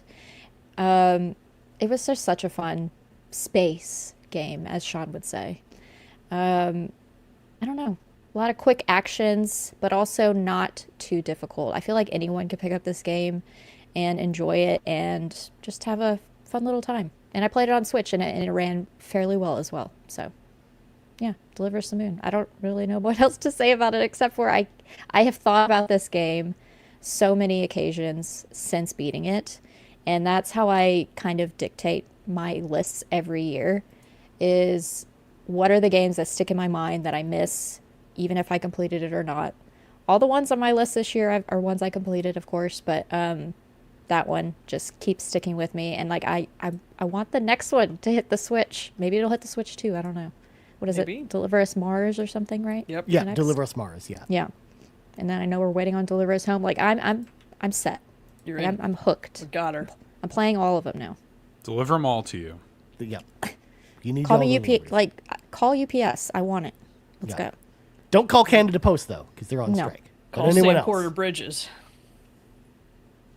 USPS. Depends. Yeah. Nice. Good answer. Good answer. But before we move on, because I know we want to get to Garrett and Luckless number ones, I wanted to bring in a couple more community ones before we to kind of break things up a little bit. We're going to start with Riley King's list. Riley King says, number 1, Stellar Blade. Stellar Blade's combat and music are some of the best I've ever experienced in a video game. Number 2, Super Monkey Ball Banana Rumble. Oh, let's go. Which is a cool game. I completely forgot that game came out this year. Super Monkey Ball Banana Rumble is such a fun, unique game. Super polished, and the gameplay is addicting. And Riley King's third favorite game of the year is Astrobot. It was such a joy to play. I haven't enjoyed a 3D platformer this much since Mario Odyssey. So there you go. Good ones Good from list. Good list from Riley King. The next up is Awesome Dave 1337, aka Final Fantasy 80's Love, Final Fantasy 80's Life in the Discord. Let's go. Yep. Final Awesome Dave. First pick here. World of Warcraft: The War Within. The expansion had a great story and was a lot of fun to play through. I could go on and on about World of Warcraft. Next up is Elden Ring: Shadow of the Erd Tree. This expansion was larger than the standalone game, so it totally deserves the Game of the Year nomination. And number 3, everyone's going to be very surprised by this pick. Final Fantasy VIII. And Awesome Dave's reasoning for Final Fantasy VIII You gotta is stop. no one should be surprised by this pick. He couldn't help himself. Dave did like the double tier. Like I thought it was just gonna be Final Fantasy VIII 3 times, but I was like, okay, Dave submitted like a real list, and then we get to the third pick, and there it was. Yep. There it was. Pull the old sneak. And then, of course, the final one I wanted to read off in this segment, brought to you, of course, by Tony Baker and Cwagmire, is Stingray X, who's Stingray X on all the things, and says, Astrobot, The Crew Motorfest, and Pavlov are their picks. Pavlov. I don't know if I know that one. I don't know that one either. So, Stingray X. Shout out to Nice. Stingray X as well. Good list. Good list. But,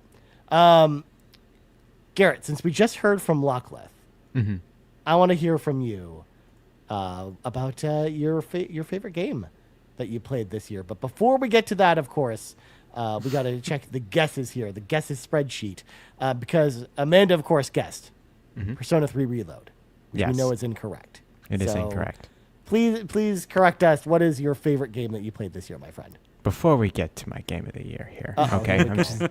Here we go. I'm not gonna take too much time here, but basically I have like some 3 specialized, awards here.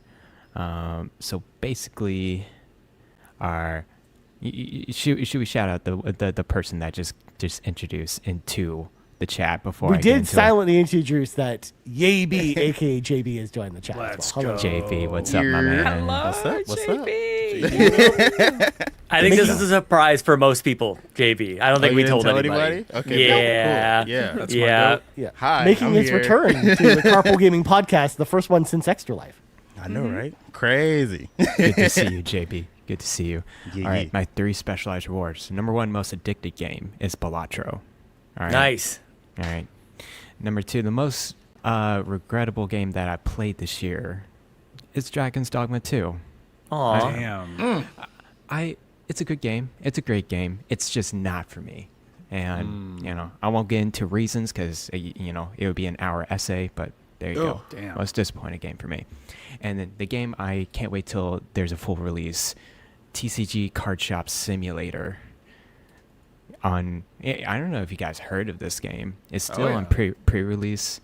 It's super dope. It's super fun. Sean, can you please bring a trailer up, please? But I don't even know what this is. What is TCG? Is this I've never Pokemon? heard of it. TCG Simulator. It is Usually a I hear of simulator most game. games. I've never heard of this. It's a TCG. simulator game where you. I'm waiting for more detail. I need more keywords, man. Okay, Sean. Are you guys making this up? Okay. It's an No, actual a real factual thing. game. Yeah, no, Yeah. these simulator games are Let becoming me a big explain the thing game right now. here. It is a simulator where you're managing a card shop. Oh, no wonder. Okay. And then you got customers coming in, and then they are grabbing your packs. You buy packs, from bulk inventory, and then you actually do the whole cashier register exchange stuff. Like you have to figure out how much change to put back, and then you put in play tables in there, and people are playing at your card shop, and then you can open packs. And then when you open, you got your unique cards, and each card has a base price, and then you can sell them at an upmarket cost. It's a whole thing, but it's still on pre-release. So I want to wait a little more till it's like a full release type of deal. But what I've played of it, it's gonna be so engrossing to me. I'm gonna play so many hours of this game next year, and but I just have to hold off on it. But anyways, TCG Card Shop Simulator. I'm good, Sean. Super I'm dope. good. You can go ahead and take it down. Yarden has been talking about this and recommending it to people all year, and so what Yarden's been playing is Seth Simulator this year because nobody's listening to him. That's a good category. Because you don't say listen. Okay? No one is listening to you. No one's listening. Wow. That's not true, Seth. I listen to you, friend. I listen to you. That's how Locksmith becomes the trendsetter that she is. She says, "Listen." I don't know. And we're all like, "What's she gonna say?" I'm dialed in. Anyways, my game of the year this year is Prey. Yes! Oh, Yes! Let's Developed by go. Hell Arcade That's what I'm talking about, Austin. Garrett. Released in 2018, I believe. So when I heard the closure of Arcane Austin, I was a little bummed, a little sad about it, because they are such a special studio. When I was playing, Redfall is of course a disappointing game, but this one, I heard very great things. For folks who don't know, it's an first-person immersive simulator. You can say it's an action first-person shooter, whatever. But basically, you're stuck in a space station, and with all of these kind of random, weird, dark creatures and monsters that you and your brother kind of discovered and tested on, and you have to get out. You have to escape. And then, of course, you find people along the way. And it's a company, right? A company was kind of in charge of this space station, so there might be other people around, but you have choices, okay? And there's a lot of choice, a lot of agency in this game. There's a lot of special powers and equipment, the way you build your character. The way I played it, was fully without the supernatural abilities and powers. I went full human for this one, which is it's a very interesting road, because I'm sure if I replay this one and went full supernatural ability or a balance, it would be a much different gameplay.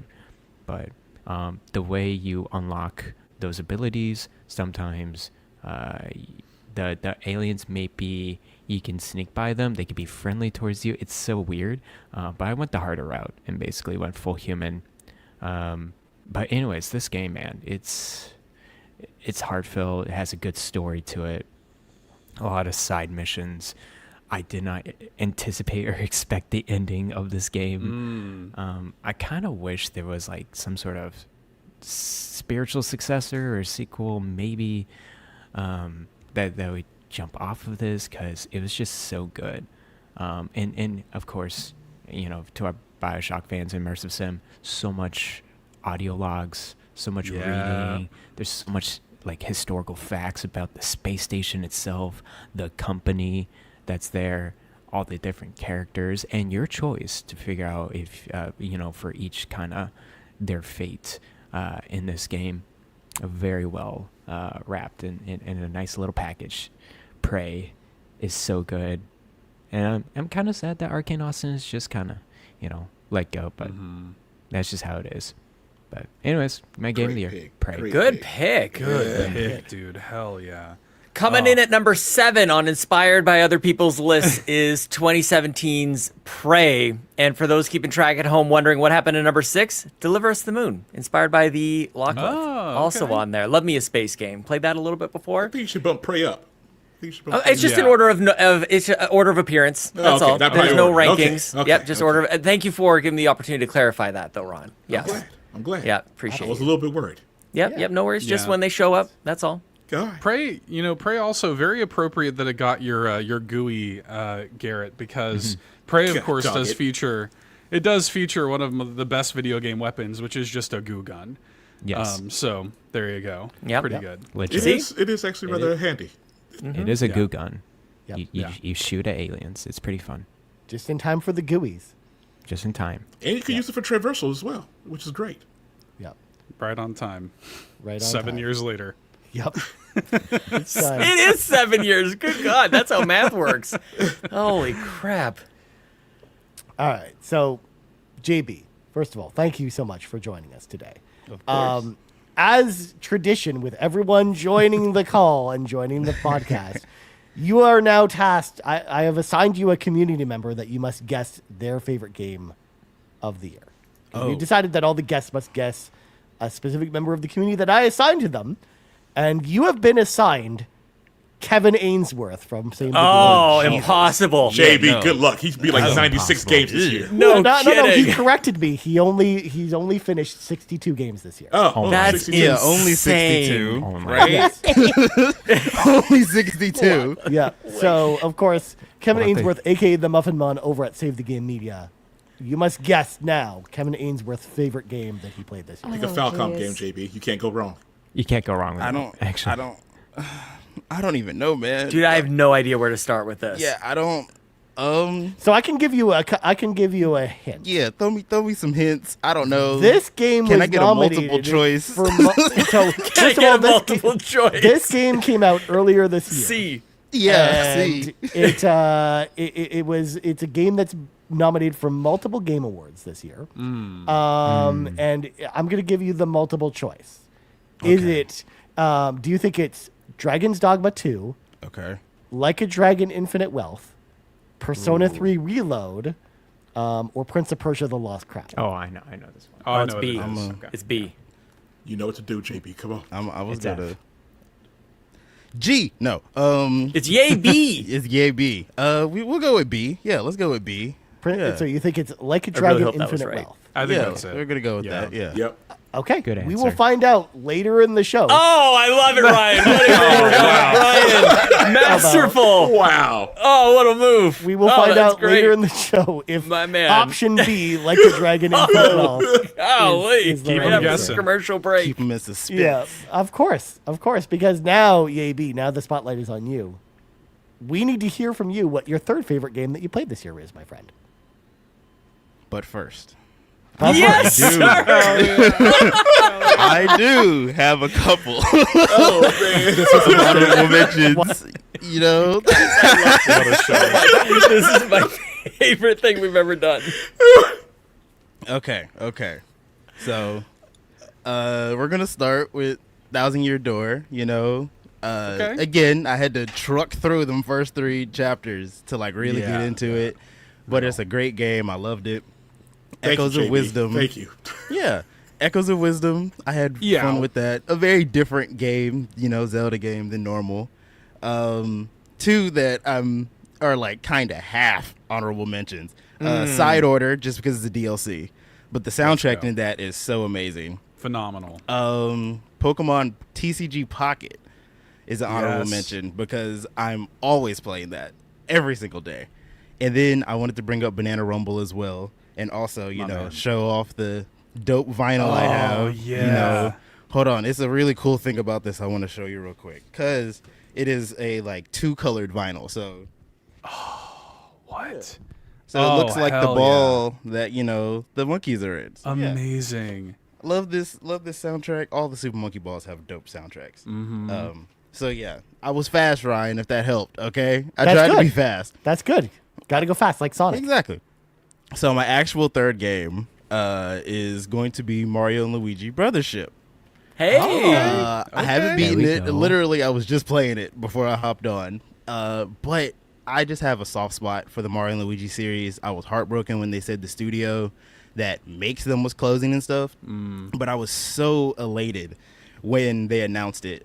Now, it's not my favorite one so far. You know what I'm saying? Bowser's Inside Story will always be my number 1. But the story in this that it's telling, I just got to a really pivotal part in it, and it just made me, I was like, oh, okay, like everything's starting to click, but I am close to the end game. I'm at the very last. If you are playing, there's like 5 different oceans that you're in, so I'm in the very last ocean right now, literally right in the end game.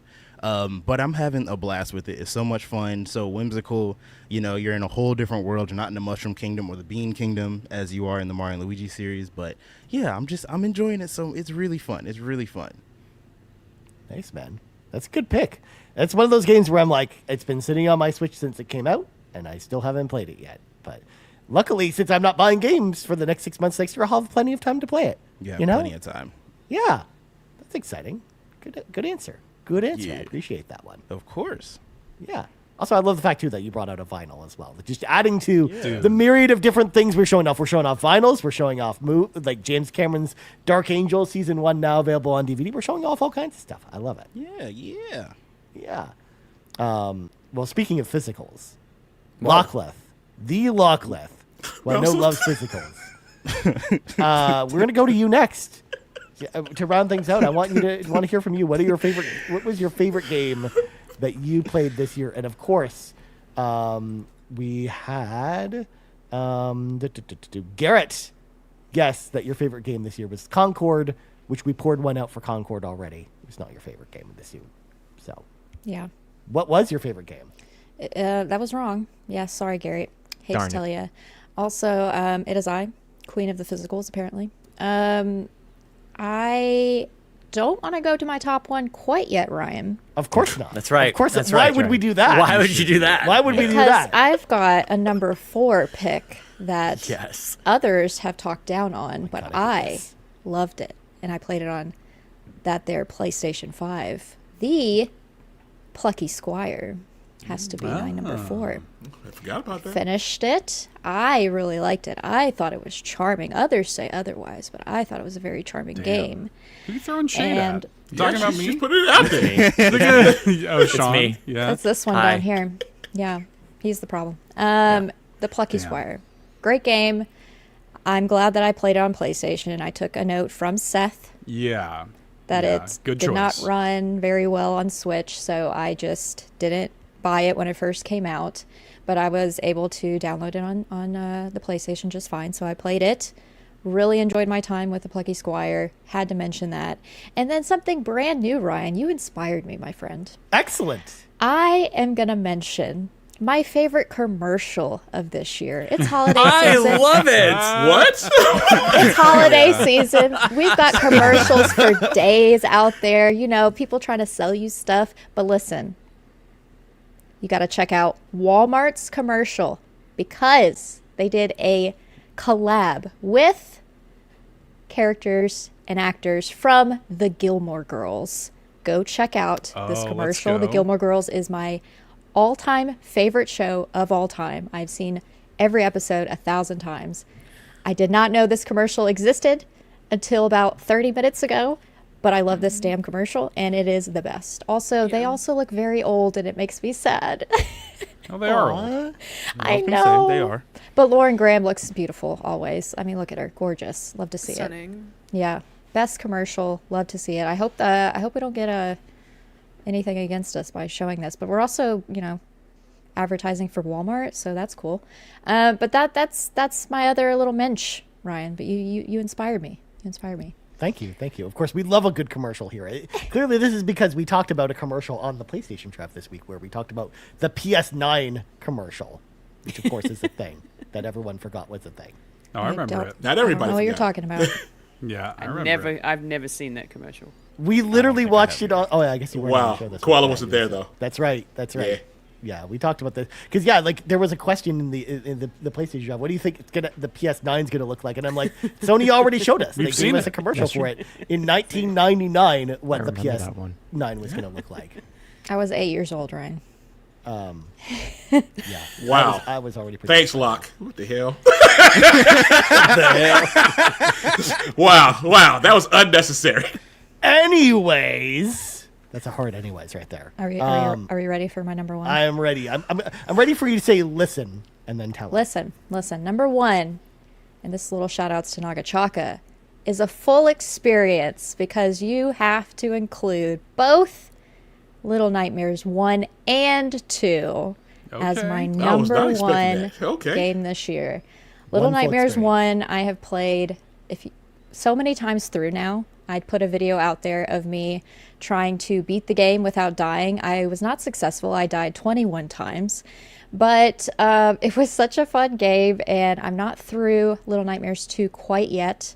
I have raged quite a bit. It's kind of where the whole term of cozy rage has come about, per Bowser, yes.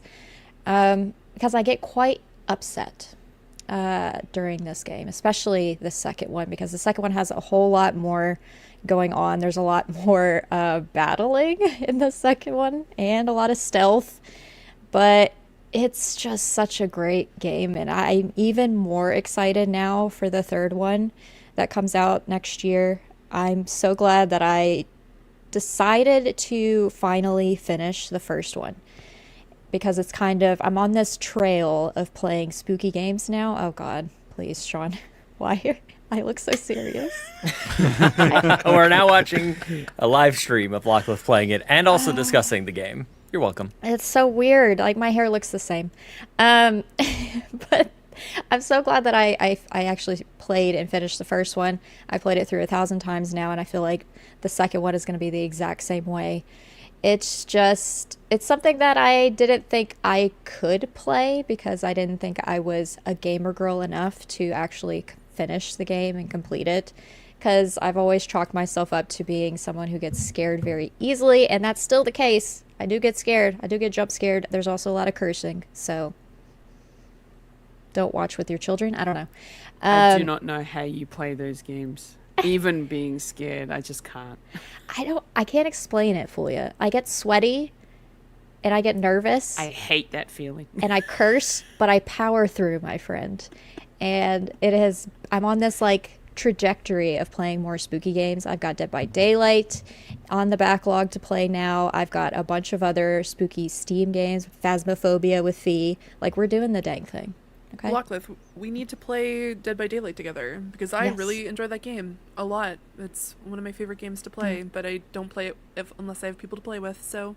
Oh yeah, we must play together, because I have no idea what I'm doing. Yes, Ron? I actually have a question there, yeah. Locke. Since you like spooky games, Prey is spooky, so perhaps maybe you enjoy that one. It's very dark, very spooky. We'll see. New list. Yep. Add it to the bottom of that list. How about that? Potentials. Jesus. Potentials. You know, Just pencil it in. And know, mine's just- in order, It's on okay? pencil. Yeah. Damn. God. Just to be clear. Yeah. If you ever saw anybody get their throat cut on stream, this is the first time, everybody. Jeez. Oh my God. First time for everything. Good grief. I've, some I've pressure gotta, on. I've got to Harsh. test out Bramble first, Roy. I'll get back to you. Well, All right. I mean, speaking of spooky games, Oh, I mean, I that's don't know on if you've the ever list, heard too. of this game, Luckwood, called Alien Isolation. Oh, I've heard no. it's pretty Not good. doing it. No, She's thank not you. playing that one right. I can tell you that. Yeah. Nope. Nope. Zombies or aliens, they're just too much for me. I can't. So then I could recommend to you the hit classic Parasite Eve, because it's a holiday that's a game. good It takes one. place during Christmas on the That's a good PlayStation one. 1. She's not going to play that one. One of Is this Garrett's like a favorite games of Die last year. Hard Christmas game? Like, It's a good one. She's not going to play that. It's a PS1. Yeah, Yeah. PS1 Do I- horror Christmas game. do I have to have a PS1 to play it, Ryan? You need a Maybe. Vita. Or a A PlayStation 3? V. Yeah. Okay, no. Or you no. could I sail gotta the high seas. Play it other Can, ways. all right, fine. Can I interest you in a copy of James Cameron's Dark Angel Can Season you 1 now available reference on a DVD? game in this century, please? Wow. Followed by James Cameron's Dark Angel Season 2 now Goodness, available. somebody save us. Somebody. I Well, can normally tell you how Lockleth gets through these games. Let me just say the swear jar overfloweth. Oh, yeah. We time it out a little too much, to be fair. Yeah. Yeah. Nice. Bravo's got to write like a whole new bot to count the number of swears. Yeah, And I mean, said with enthusiasm. like hard Fs, man. But it makes the streams enjoyable. It makes the streams enjoyable. Yeah. Sure. Well, for your spectators. True. And you know what? That's exactly it. You're welcome, because I play it on stream specifically for y'all's entertainment, of course. It's my favorite part. And also because it is scary. It does help. Fully, hot tip. It helps to play it on stream No. because there's people there I've tried. to, electronically, Anxiety digitally hold your hand. Peaks. I c- Yeah.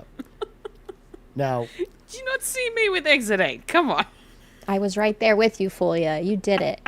yeah.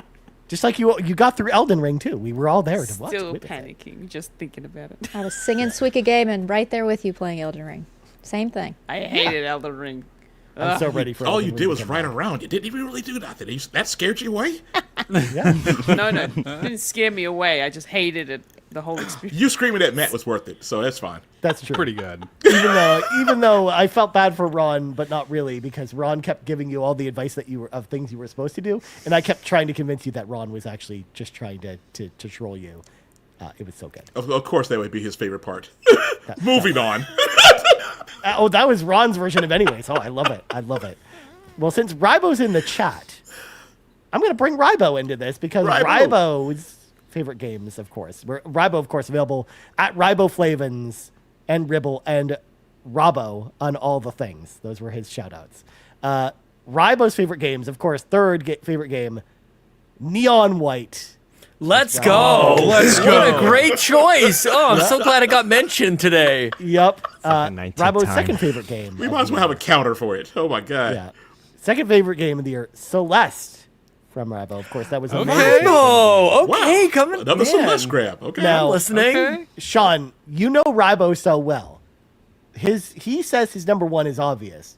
Do you have a guess as to what Rybo's favorite game is? I think it's Farming Simulator 24, It 25. is Farming Simulator 25. Rybo says with an explanation, this goes without saying. It obviously does go without saying, but we will say it. And I will, first of all, Rybo is incredible, and thank you for submitting, and we love you very much, Rybo. There's a song dedicated to that by Yay B. Go stream that. I want to encourage people, if you're rolling your eyes at Farming Simulator, go watch some Farming Simulator esports. It is exceptional. It's captivating. It's so good. Whoa. Oh, yeah. No. We got to back that up. No, you heard me. Hold on. I could just hear the announcers. They're cutting the wheat. Yeah, thank you, Garrett. Look how fast he's planting cabbages. Oh my god. Yep. Never seen it before. It's great. Go check it out. Your mind will be completely blown wide open. Oh my goodness. Oh, it's great. Yeah, Farming Simulator esports. It's probably as crazy as the esport that is Catherine Full Body, which of course has become an esport because of the 2-player co-op mode that it's at Evo every year for some reason. Yeah, because of course it is. But then it's also time to find out if Gabe was correct, because Kevin Ainsworth, aka the Muffin Mon, over at Save the Game Media, we're gonna go through Kevin Ainsworth's top 3. Kevin Ainsworth's third favorite game. Shout out to the Falcon Empire or the Falcom Empire. Ys 10 Nordics is his third favorite game of the year. His second favorite game of the year is Metaphor Refantastico. I knew Metaphor would be there. Or Metaphor Refantasio. It's a good one. And Kevin Ainsworth's favorite game of the year. Remember, we gave Gabe a multiple choice answer on this one. It's Infinite Wealth. Gotta be. Like a Dragon Infinite Wealth is Nailed it. Kevin Ainsworth's favorite game of the year, which at this point, currently, Gabe is the only person to actually successfully guess someone's favorite game of the year. Look at that. No one knows multiple choice. I guess Ribos. I got Ribos. That's true. Yeah, but that wasn't officially on the dock, Sean. That's true. That's true. Yeah. I'll step I'm back. the only one putting ports on the board, y'all. Get it Yeah. together. Yeah, Come on. that's it. Step Ports up. on the Step it board. up. Slam dunk. Gabe. Nail it. From 3 I just from want the- to say the with 3 Kevin Ainsworth's list, the 60 games are like 60 RPGs, and each of them are like 50 to 60 hours each. I don't know how this man. He doesn't play. He doesn't do side quests. He's strictly golden paths. He doesn't talk to NPCs. He That's just true. hits the ground running and goes. That's it. Or He's so efficient. I love it. I will do this direct quote from the Lockleth during last year's Game of the Year show. Kevin, get a job. Damn. Oh man. Best of luck, buddy. I appreciate your effort, Kevin. I appreciate your effort. Kevin's submissions brought to you by Indeed.com. Yep. That's and also insane. Tony Baker and Cwagmire, who also sponsored his picks.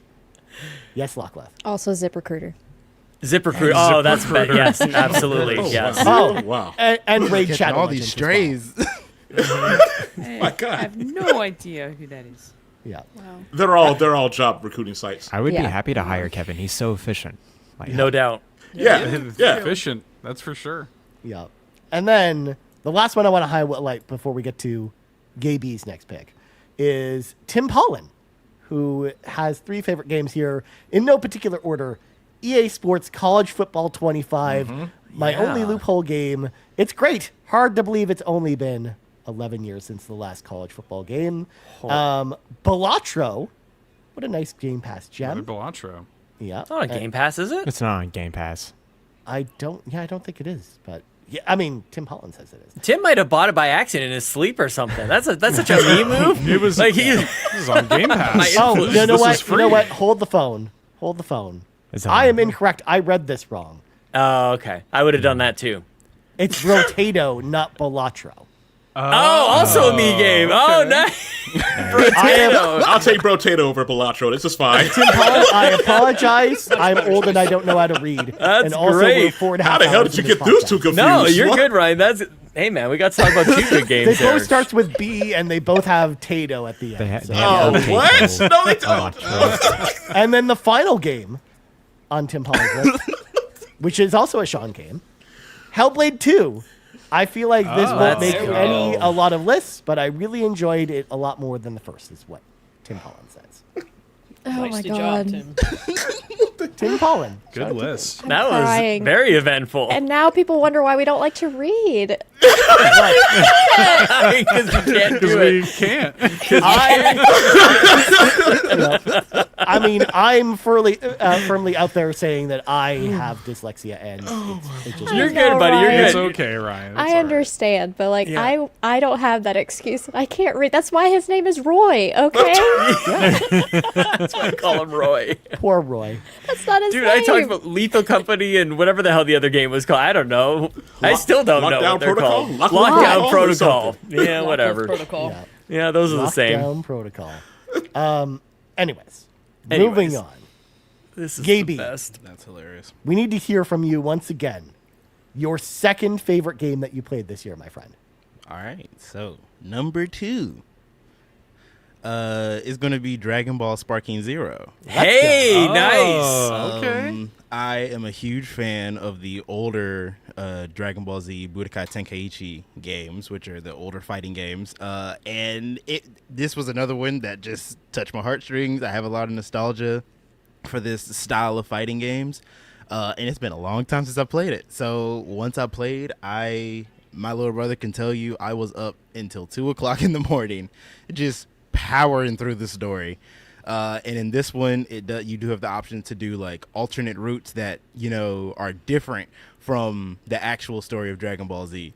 So just small example, in the very beginning, Piccolo ends up going with Goku to go fight Vegeta, but there's an option where you could say, no, Piccolo, I'll go by myself. So then it'll be Goku and Krillin going and Master Roshi.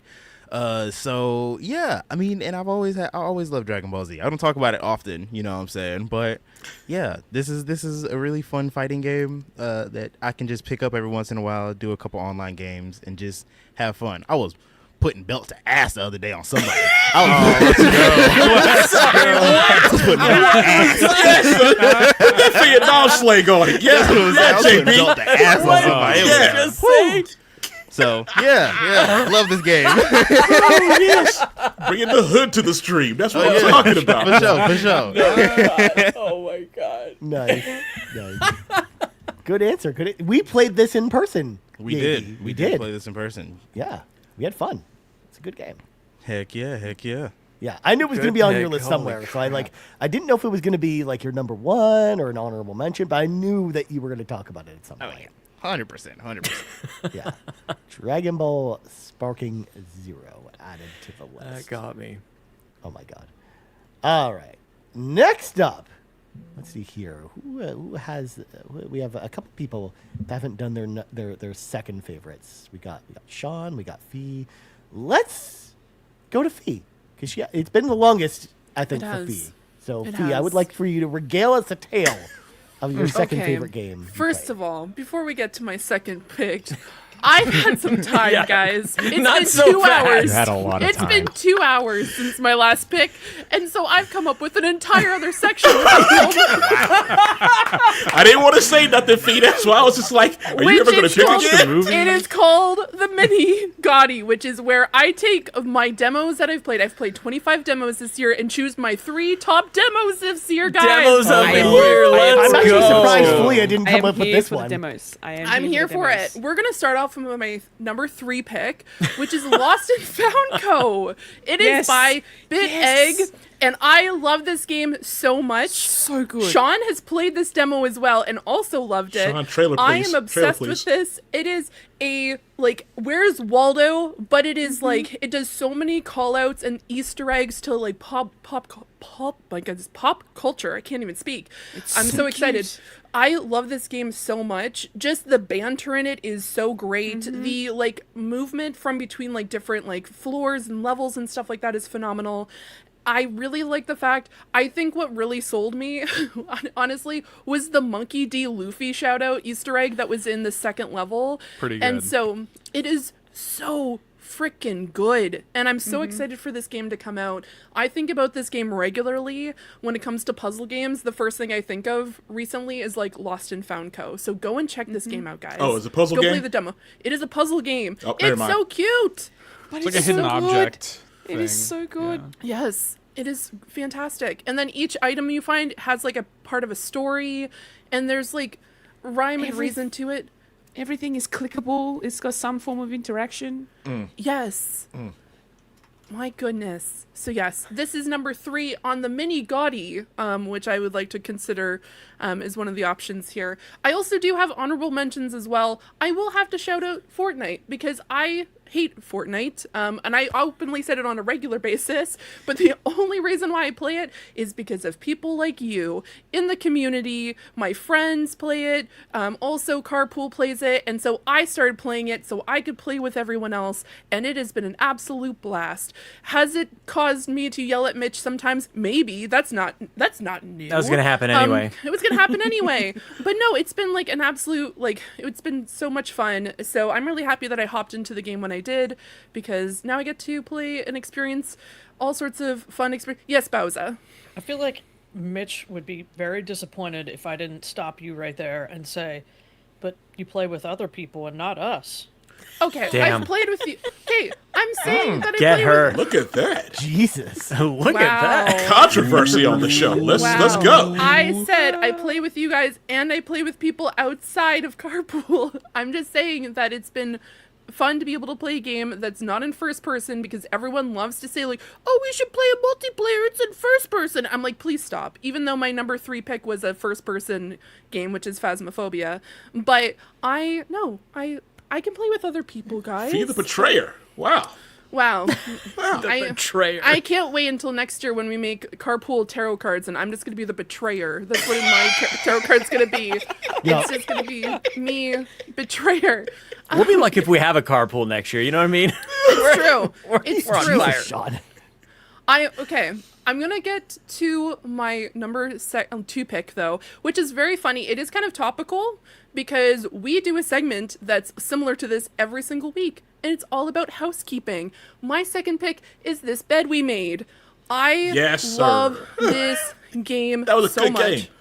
game. This game is based in Canada in the 1950s in a hotel in Montreal where you play a character named Sophie, and you have to find out what's going on in the hotel, and you get to find different pieces and click around and find out what's going on with these particular rooms. Each room might be interconnected, who knows? There might be some connections between different hotel guests, but I love this game. I'm a huge, mystery fan, and so when I played this game from start to finish, I think I was able to get almost 75% my first, my sit down, and then the second time it was finishing it up and then trying to get some of the achievements. But it's really well done. It's really well thought out from start to finish, and trying to interconnect different storylines.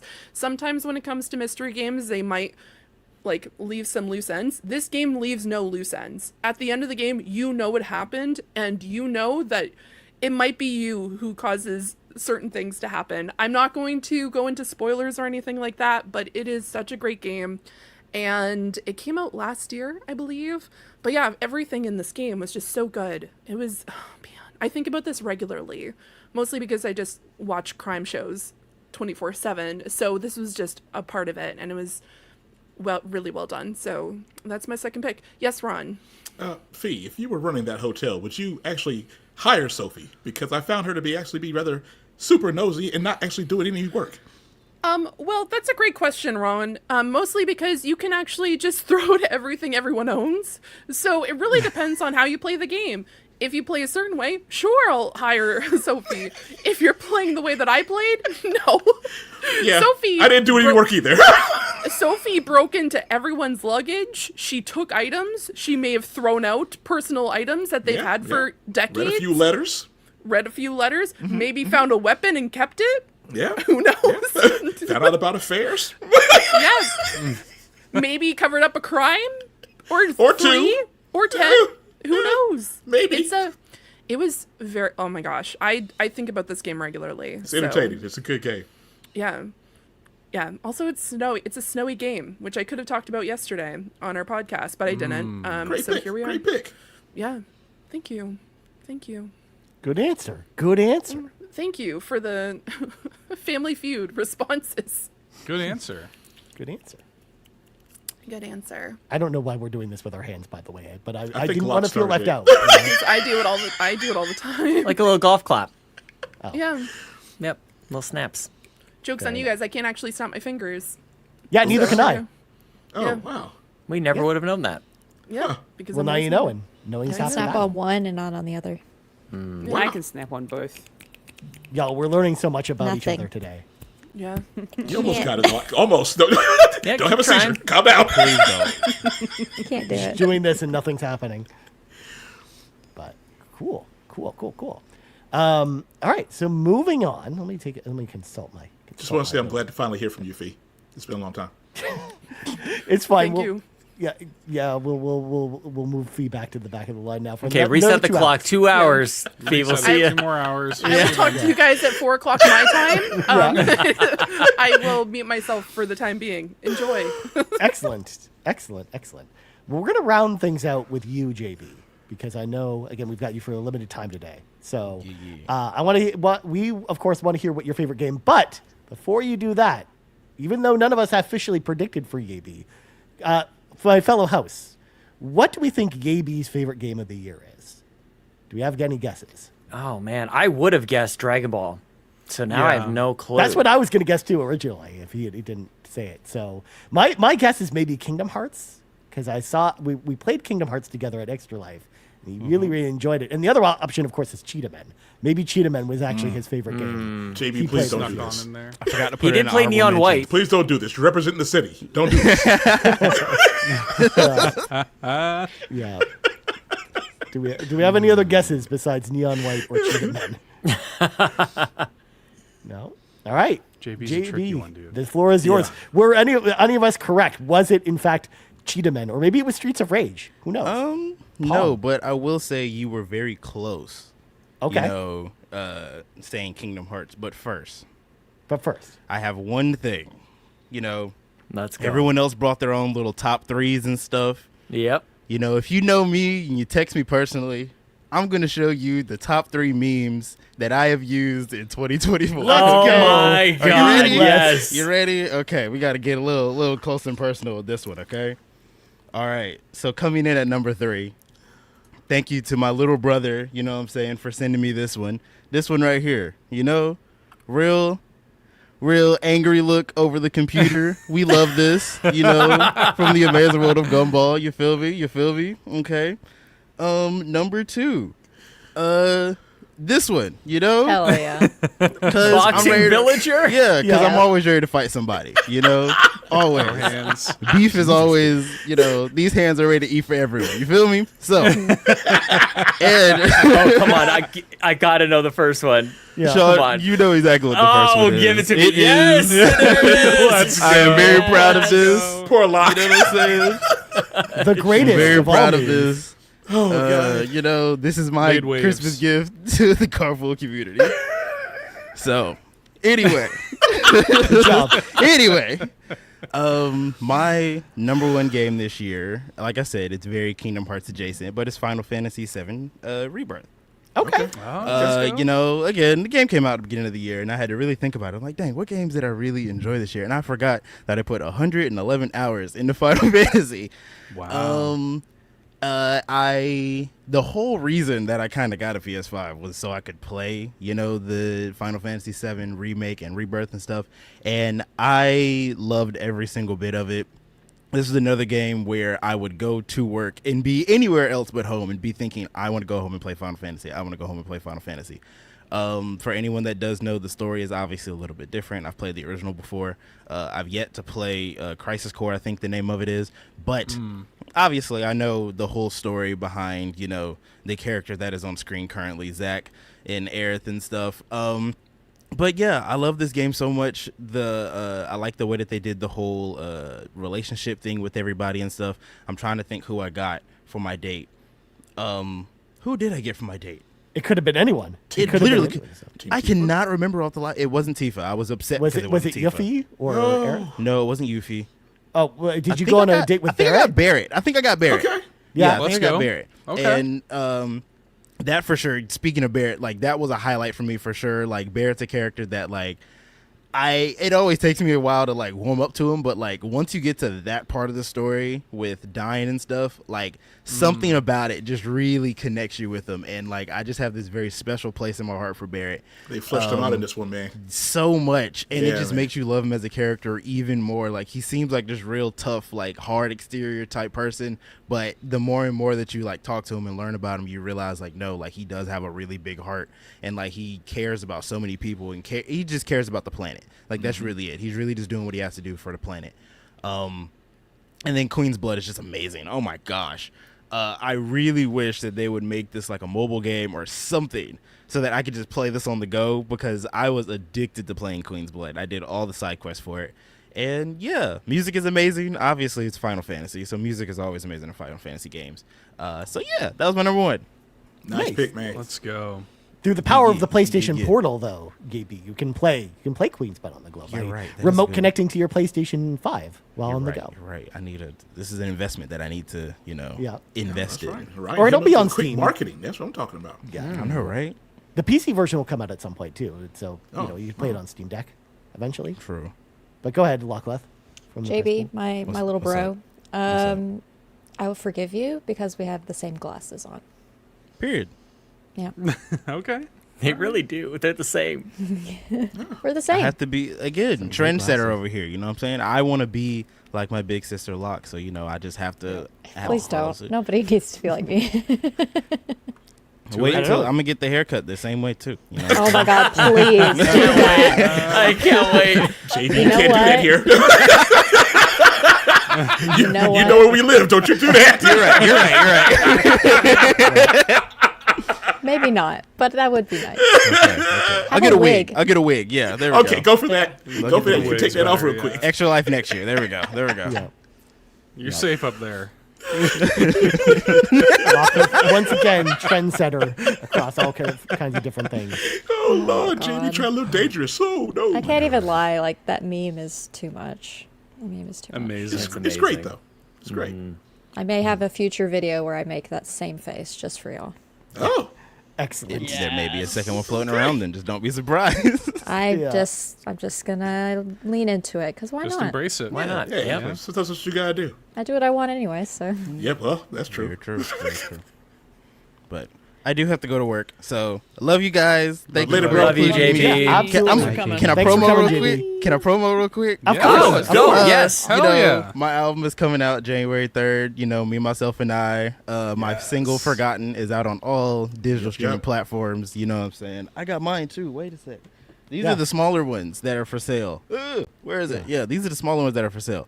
But yeah, go stream that. PME.jib everywhere. Mm-hmm. Yeah. So thank you. Hell yeah, JB. Later, JB. Let's go, Bye. JB. Love you, buddy. Love you. Bye. Yep. Bye.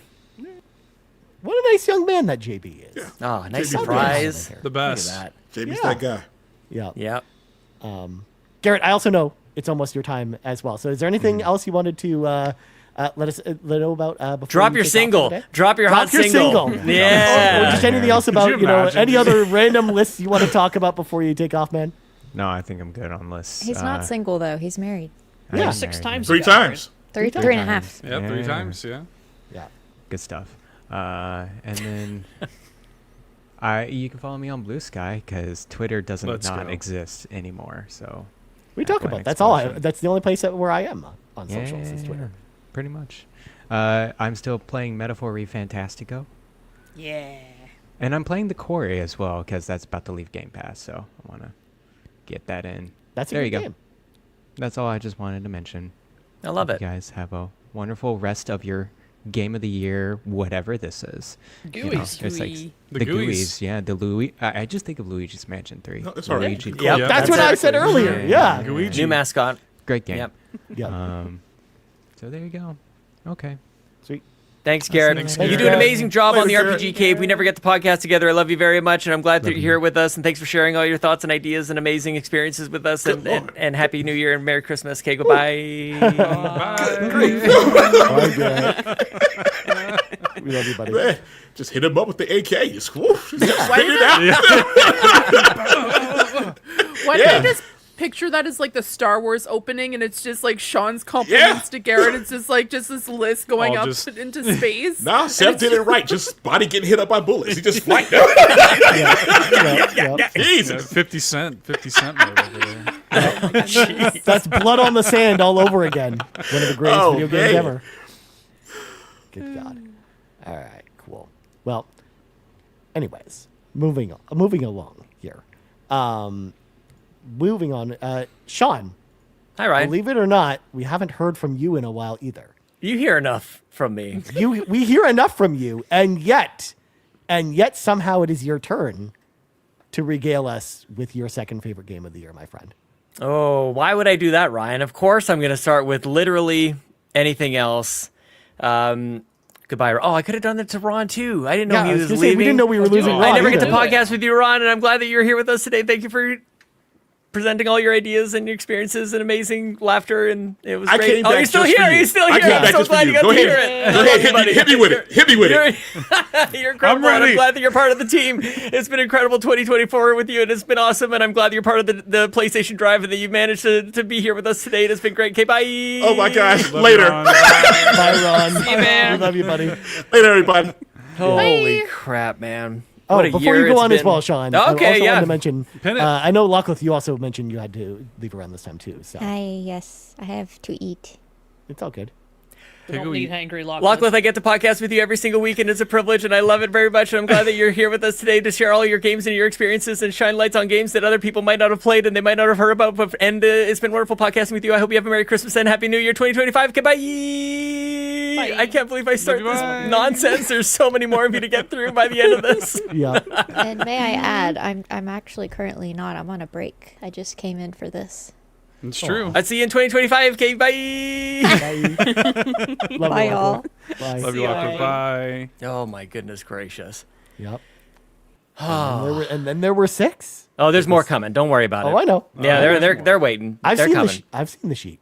Excuse me. I got So go to somebody else. I'm gonna arrange. I'm gonna make. Is that okay, Ryan? Well, if we pull it while audible? you arrange, the Okay, I will the other arrange. person that needs to go that hasn't gone in a while is Seth with your number Okay. 2.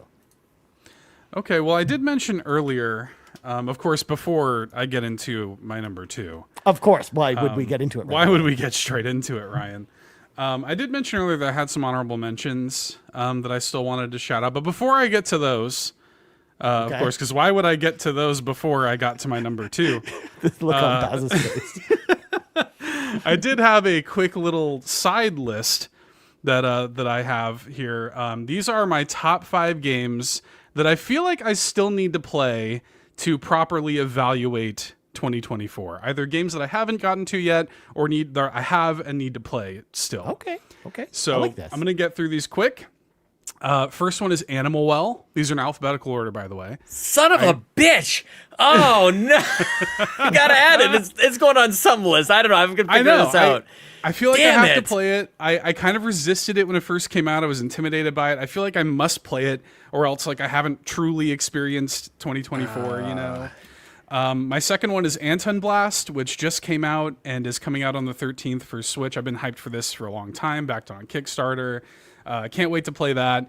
I need to finish Arco, which I'm almost through, but like I have like a little bit left on it. I think the most underrated game of the year, probably. Incredible game. One of the best turn-based combat systems I've ever seen.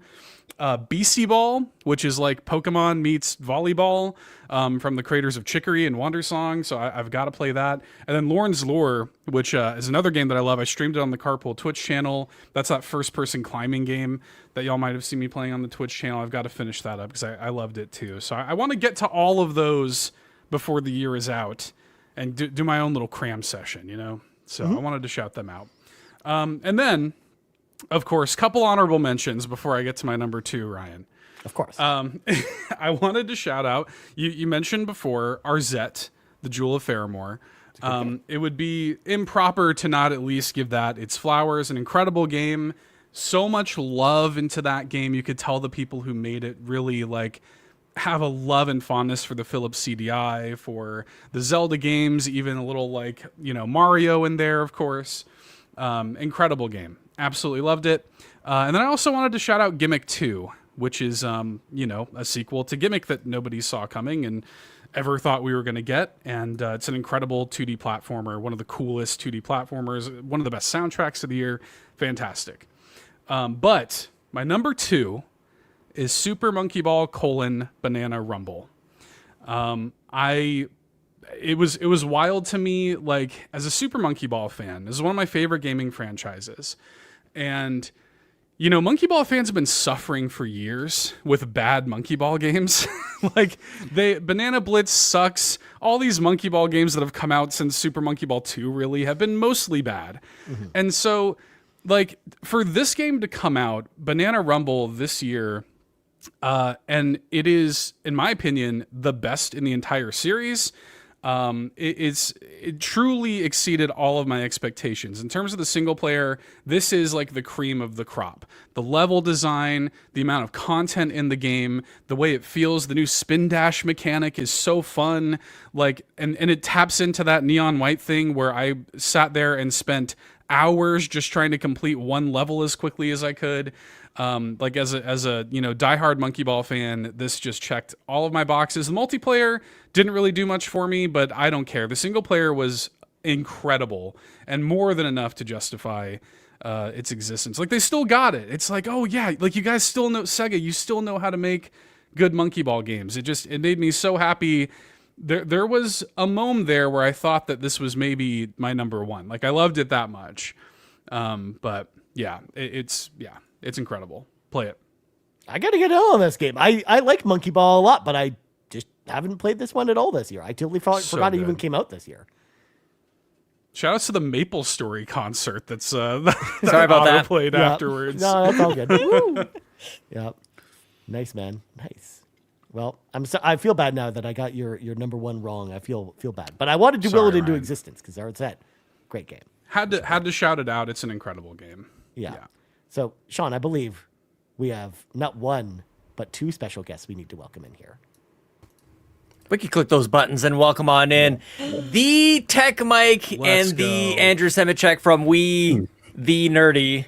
Andrew, what's going on? Oh, snap. Just let it all just out. Enjoy my my nice Carpool Out of Gaming that Extra mug. Life mug there. Beautiful mug. Beautiful drink. Beautiful mug. Beautiful man. Thank you. Mm-hmm. Speaking of beautiful men, ultimate producer TechMike making his not debut, second appearance on a podcast with us here at Carpool Gaming. TechMike, good to see you, my friend. Yeah, good to see you guys. Good to be here. Yeah. Nice, man. 2 podcasts with us in 2 weeks in a week. A week? I know. That's I know, it's busy. Yeah, that's Carpool, man. Yeah. Welcome to the club. Please be excited for talk of James Cameron's Dark Angel Season 1 now available on DVD, followed by James Cameron's Dark Angel Season 2 now available on DVD. Or don't. But, of course, since y'all are brand new to the stream, of course, as tradition dictates. As is tradition, we are going to have each of you, we are going to assign a community member to each of you to guess for. So, Andrew, I'm going to start with you. All right. You're going to guess Clayton Dwyer's favorite game of the year. And TechMike, you will be assigned HVAC Sparky. You will guess HVAC Sparky's favorite game of the year. So, do y'all have any guesses? Do you want some hints? I'll take a hint, Pat. Okay. So, Clayton Dwyer, his list, first of all, his number one features a game that is nominated for many awards at the Game Awards. Many games at the Game Awards. We've also mentioned this one a lot in the community suggestions as well. This one's come up a bunch of times. And those are all the hints you're going to get. I think those are good hints. Oh, I don't get multiple choice? Okay, all right. I mean, if you would like multiple choice, I can give you. I will take multiple choice. Okay. Give him 6. I will give you 6. Okay. 14. Thanks, Sean. All right. So option A, Prince of Persia: The Lost Crown. Good game. Option 2, Balatro. Option 3, Astrobot. Option 4, Elden Ring: Shadow of the Erdtree. Ooh. I'm going to say Astrobot. Same. Astrobot? Yeah. Okay. Yep. Okay. I'm with you. Okay. So, Andrew guesses Astrobot for Clayton Dwyer. TechMike, same for you. Let me go over here to HVAC Sparky's list. So, HVAC Sparky, to give you a couple hints, HVAC Sparky's number one is a game that didn't actually come out this year. In fact, it came out many years ago, but it came out in the PlayStation 4 generation of games. In fact, I'll even give you the exact year it came out. It came out in 2016, I believe. But it did get a PS5 and Xbox Series X version not too long ago. And it gets multiple updates all the time. So 2016 is the year it actually came out. So this game is kind of like a live service game in a lot of ways. So what do you think this particular game is? Oh man. Oh, and it's also No a game pressure. that Sean, if you listen to the Xbox Drive, it's a game that Sean has installed and has been playing recently. Oh. Oh. Yes. Well, shoot, I missed the Xbox Drive. Oh, that's the test. That's the test. That's a test. Wow. I'm not even sure if I think you're saying something about space, Ryan. Is that what we're saying? I think it is something that is in relation to space. Has Okay. space in it. Okay. Yeah. Nice comeback story. Okay. Yeah. Nice comeback story. I don't want to give it away. Made by a game with my I can name. also give you multiple choice, TechMike, if that helps. Yeah, let's do multiple choice. I gotta have multiple choice. Okay, so option A will be. I guess I kind of have to go outside the grain here because it's because I did give you a lot of hints about it not being the answer. So option A, Overwatch. Nice. Option B, Battlefield 2042. Option C, No Man's Sky, or option D, Frostpunk 2.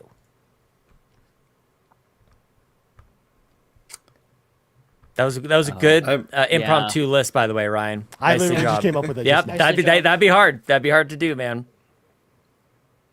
What is it, TechMike? I'm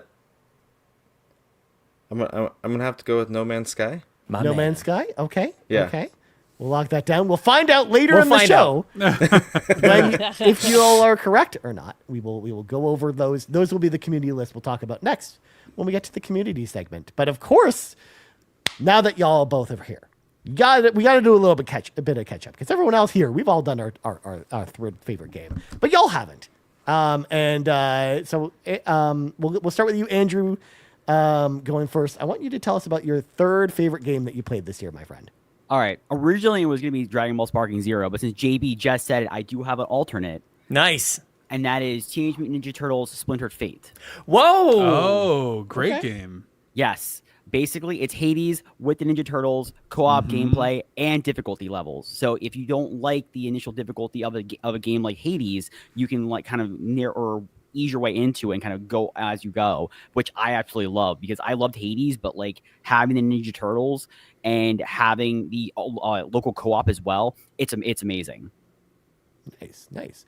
Now, I would like the record to point out that Andrew also actually submitted his list on the Google form. and Andrew's list. I thought about it some more. And Andrew included on his list did not include this game. Nope. This is amazing. This is also not Splintered Fate that we're watching the trailer for. No, that's mayhem. There's so many Ninja Turtle games out this year. It's nuts. Yeah. There's so many. But good answer. I know that one was trapped on like Apple Arcade for like the longest time. Yeah, and it was funny because I made my list and I did it in such a knee-jerk reaction. I kind of did it in like an editor's, like a writer's mindset. And I was like, okay, what are these current games I'd like to play? But I'm like, you know what? These are the games I'm actually playing the most of this year. Yeah. What are the games of your year? We need to find out. The GUIs. The GUIs. What's the GUI? Feels good. Feels good to say. Yeah. Just try it on a little bit. Try it on. See if it fits. Yeah, just squeeze those GUIs. Just why? In between the fingers. It just kind of squeezes out. That's where GAT came from. I think you killed Fulia. Yep. No, Sean, no. Yep. Oh. Yep. Good times. All right, cool. Nice one. Splitter Fate. Good answer. TechMike, now it is your turn now. Regale us with the tale of your third favorite game that you played this year, my friend. So, first of all, I gotta do some shout outs to Of course. some of them that didn't make the list this year. Let's go. One of the games, I have to give a shout out to Echoes of Wisdom. I know everyone. It's either on people's lists or it's barely off people's lists. Love the different aspect of that game compared to other Zelda games. My other one is a game I go back to all the time. It's kind of my Locklith comfort game, and that's City Skylines 2. Ooh, it's getting added to a list. Let's go. City Skylines. Nice one. Inspired by others. Yes. And I will say, Sean, it is free this weekend on Steam. I saw you on Blue Sky or wherever that was. I saw that. Okay. I think I had it on Game Pass or something like that. Like I have access to this. I can play it pretty much immediately. And you're right, free on Steam this weekend. I love when they do that. Man, goodness great. Like a good old Sim City, but like new and good. Yeah, not EA. Yeah. And I feel like the second one like came out with launch problems and stuff. I don't know if that's still true, if it got better, but like this one I feel like people were all over when it first came out. Yeah, I was day one on the first one, day one on the second one. Hell yeah. You're right. The second one did launch poorly. But they've definitely improved it, so I definitely highly recommend checking it out. City Skylines, nice one. Yeah. So many games, you guys. This is great. Love this. Gonna say we're basically building Sean's list of all the games he's gonna play next year. You won't even have to buy new games again, Sean. You should play all these. That's true. That's He true. might not. Yeah. Nice. Okay, so my real number 3 is a game that I've been playing a lot with my family, especially my kids, is Mario Party Jamboree. Oh, good pick. Nice one. This one easily is the best Switch Mario Party, I think. Yeah. My kids love all the different characters. There's a lot more characters than the previous ones. The maps are a lot more. They're different. All of them are very different, and they've been having tons of fun with that. And of course the mini games. We've also been playing some of the other modes. I really like the rhythm cooking game. That one's actually pretty fun. And I did a little bit of the Bowser one. That's actually pretty fun. I'm a little disappointed that I can't play on the same system with everyone with the Bowser one. It's just an online one. But yeah, we've been having a blast with this. My kids ask to play this every day, a couple times a day. And I'm totally happy to play a Mario Party game with them. So yeah, I've been really loving this one this year. That's Good awesome. pick. This is the one with Paullin, so it's objectively the best one. So I think you mean Penelope? Penelope. Yeah. Oh, Penelope. Good pick. I love hearing a Mario Party on a Game of Our Year list, man. That's great. Good No, one. this is the type of thing that again would normally not make like a critic's list if you were looking at it from a critical perspective. But like for a list like this, like the games you enjoyed the most, like I think that's the perfect type of game to have on a list like this. So shout out to Mario Party Jamboree. And by the way, I also have got to give a shout out as well to looking at your background, TechMike. Shout out to your Christmas tree over there. It looks really nice. Hey, you like that? Yeah, I love Noah and the Mio Halloween there spirit you next got to going. it. I see the Xenobabes over there. Yeah. I didn't want to point them out. Just hanging out in the Endless Now over there. I see them. Yeah. Nice. I got Seth with that You got one. me with I that love one. it. Yeah. Endless Now, dude. Yeah. The Endless Now. Well, Sean, you Ryan. and I need to do a little bit of catch up as well. 'Cause Let's I'm trying do to it. set something up for the 2:00 hour. You need to give us your second favorite game that you played this year. I would love to Fine. do that, Ryan. Can I? Is that okay? You could. You I'm could good. if you'd like I'm to. sorry if I Yes. cut you off. I'm No, sorry if I cut you off. was trying to get you to go. Yes. All right. I would love to do that, Ryan. But first, I need to tell you something that I am going to invoke the Nagachaka Amendment, the one full experience, into my second slot, which may upset some people, but I don't care. I probably upset you already, and this is just going to be how it is. All right? And I'm not going to tell you that right away. Before I get to my actual game, I want to give a shout out to not a game at all, but something I've been enjoying quite a lot lately, especially, and it's an app on my phone. It's not James Cameron's Dark Angel, now available on DVD. Ryan, no.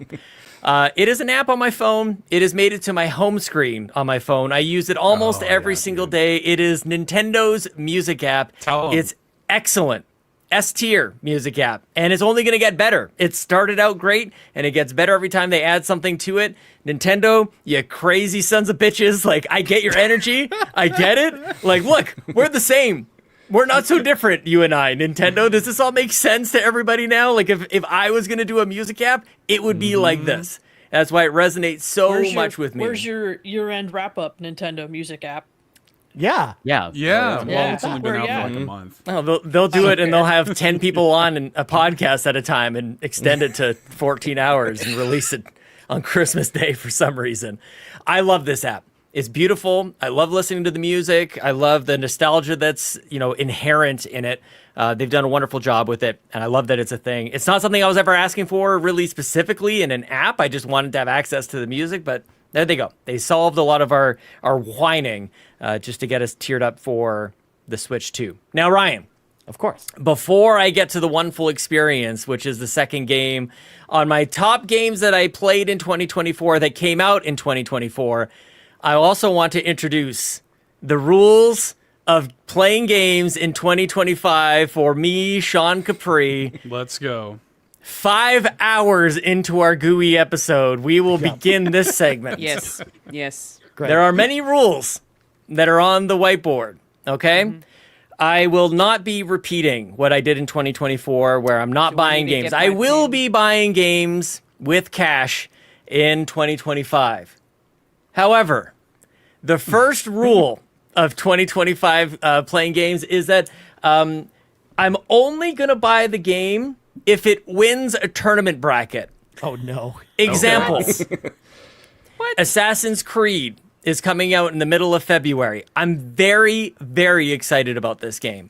I will launch a tournament bracket and put Assassin's Creed along with whatever it is, 15 other games. And if Assassin's Creed genuinely wins by my own selection, then I will purchase it. I will just go through the thought exercise of saying, all these other games we're talking about here, I'm inspired by all your guys' lists. I got Balatro, I got all these other games. If still I am most excited by Assassin's Creed, then I will purchase Assassin's Creed. Maybe a bad example. Sometimes we get codes for that one, so it might not be an issue. So I'm still able to accept codes. That still applies. Game Pass still applies. If you get a code for coverage, though, Sean, does there need to be a follow-up tournament bracket? Say it wins the tournament bracket, and then afterwards you're given a code for coverage. Does it need to be addended, or will second place then default to the purchase? Ooh. Battle Royal. Yeah, right. I might have to think about Something that to think one. about. Yeah. Something to think about. Yep. I have been, so officially now, we've been podcasting for longer than I slept last night. So that's a cool little threshold that we've crossed over. So that's pretty great. I know you're with me on that one. That's awesome. Fool you too. Bows is not impressed by this first rule, and that's fine. I love it. That's going to be so many tournament brackets this year. Oh my God. We have to have some trolls on each bracket, though. We have this like Masters of Terra Kasai. Like that has to be on one I of was the going to say, you have to put some there we bad go. ones. Where's Pepsi Man? Where's Charlie's Angels on the GameCube? We need some of those. I think this would be better if the community voted on the tournament bracket. Yes. I think Sean making a tournament bracket and picking the winners, then what's the point? It's You just pick the one you want. trying to look. It's just me checking if I'm actually excited about the game. The community will be able to weigh in. We're going to have something. I don't think we're going to announce it here on this GUI episode, but we will do something with the Royal Rumble again next year, and we'll have a nice little community twist on that one. So don't you guys worry. There's going to be 2025 is going to be even weirder than this year. Okay, Don't you worry about that. We're calling this the GUIs. So So more rules to come. I think. Yeah, I've got more rules, so it's okay. It's mixed in with my list on the whiteboard of the vitamins that I still have to buy. I'm out of some of my key daily vitamins, and I need to go pick those up from Costco, Ryan Turford. Thanks, man. Sean cosplays as Jar Jar Binks for an entire day. That's what we tried. The one full experience that is taking up slot number 2, made famous, of course, by Lockleth and no one else, is the Exit 8. I think we talked about this a little bit earlier. Spot the difference. You walk down the hallway, scary man. Sometimes there's a man just hiding in the wall. Sometimes there's a man like hiding in the door that creaks kind of open. Sometimes there's 2 men. Sometimes there's twins, Basil. Sometimes there's a flood of blood. Sometimes there's just weird stuff. And the Exit 8 is one of my favorite experiences, not only when I played it by myself, when I streamed it, when I showed my brother and his partner who didn't understand that I was having fun with it. That was a great experience. We made it into a speed running thing on stream. Like, we have just, like a cloth, we were just wringing the fun out of this thing. It was never ending until it was over. I love that game very much. Now, you might guess this one full experience. There's another game that is very similar to it that did come out this year on Steam. It is Platform 8. Very similar idea. You're on a subway on a train. There is a man, but he's sitting mostly. And I would dare say this game is scarier. There is some wild stuff that happens up in here. You're walking down there and all of a sudden the lights are going off, or you look out the window and there is a gigantic eyeball staring into your soul. And it's pretty terrifying. I love this game a lot. Very atypical, I would say, as well, for top games of the year. Nobody's picking these games other than maybe Lachlan, who mentioned it earlier. Yeah. I love this game quite a lot. So I wanted to have one full experience. You got to play them both. Shout out to the Exit 8 and Platform 8. I love them very much. There you go. Our second one full experience pick, because Lachlan also picked Little Nightmares 1 and 2, the one full experience. There you go. Yep. Trendsetter. Yeah. There you go. You're just following Lachlan once again. Just ripping her off. So, Yep. Good God. I've been doing it for years. Yeah, aren't we all? Yeah, true enough. All right. Moving along here. We have, once again, Andrew hopping in here with your second favorite game of the year, my friend. All right. So, as much as Garrett poo-pooed it earlier, Dragon's Dogma 2 is my second game of the year this year. Nice. That game, I mean, I love the original Dragon's Dogma. I love the kind of combination of Shadow of the Colossus meets Souls games, and I really think that Dragon's Dogma 2, at least for me, it really did improve on the original. The story, I mean, it's never been super great, but it's the missions and it's the character you make along the way, and even the learning AI for the difficulty. There's no built-in difficulty for this one, so it's kind of play as you go. And it's another one of those ones where I like that the difficulty kind of caters to your play style. And I'll never forget that. I was trying to do a mission where you're supposed to you're supposed to find this one child who's a prince, and he gets lost in the forest. You only have 2 days to find him. Well, it turns out that me being me, I wandered off and accidentally walked into the other part of the world, which I wasn't allowed to at that point. So I became, the villain number one of that entire area. So I was getting constantly attacked by everybody and everything, from shopkeepers to higher level demons, and I had no camping gear, so I was struggling to get through it. Finally got there and was able to get back, only to find that the kid had passed away in a bush. And that's the kind of stuff that it's that kind of gameplay for me, and those kind of experiences that kind of let me want to keep playing this game into the 40-hour range at this point. Nice. Garrett was just really frustrated with some of the in-game stuff, especially he played it right at launch before there was a lot of fixes for some stuff, and he ran into some game-breaking bugs and stuff like that. That mostly stopped him from having a good experience with this game. Yeah, and I think the fast travel system needs to be fixed, because the fact that you have to buy orbs to fast travel and you can use real world currency is a big problem. But that's unfortunately been Capcom's MO. I love Capcom since they've had their renaissance the last few years, but they nickel and dime a lot of the stupid stuff. Yeah. They love to make sure that you can buy things that you can earn in game. Yeah. You want an herb from Resident Evil? Yeah, sure, it's $5. Yeah. I mean, people, but it's that's all there because people obviously pay it. Exactly. That's the thing. Yeah. But yeah, good to see Dragon's Dogma on this, and also the first entry on your list that was also on your submitted list. That's a real pick. Number one is not unwavering. Nobody's gonna guess my number one.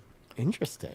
I will say I really love the Dragon's Dogma character creator, because that was a separate thing. So you can download it right now and just play it if you want to. You don't have to play the game. Who needs to play a game when you have a character creator? Every game should do that. Well, every game should do that. Well, what was it? Dragons. What's the last one that came out? The one. Dragon Age? Yeah, Dragon Age. You just had their character creator come out 2 days ago. Yeah. Because I think there was a few games this year that did that. There was Dragon's Dogma. There was ISO, which is a game that's coming out like that, almost like a sim, but it looks Sims game, but it's very realistic. And then I know with the last game, which my brain has gone out the window, Dragon Age Inquisition, not Inquisition, my goodness, the new Veilguard. Because you know what? It's been 5.5 hours. So I'm just here.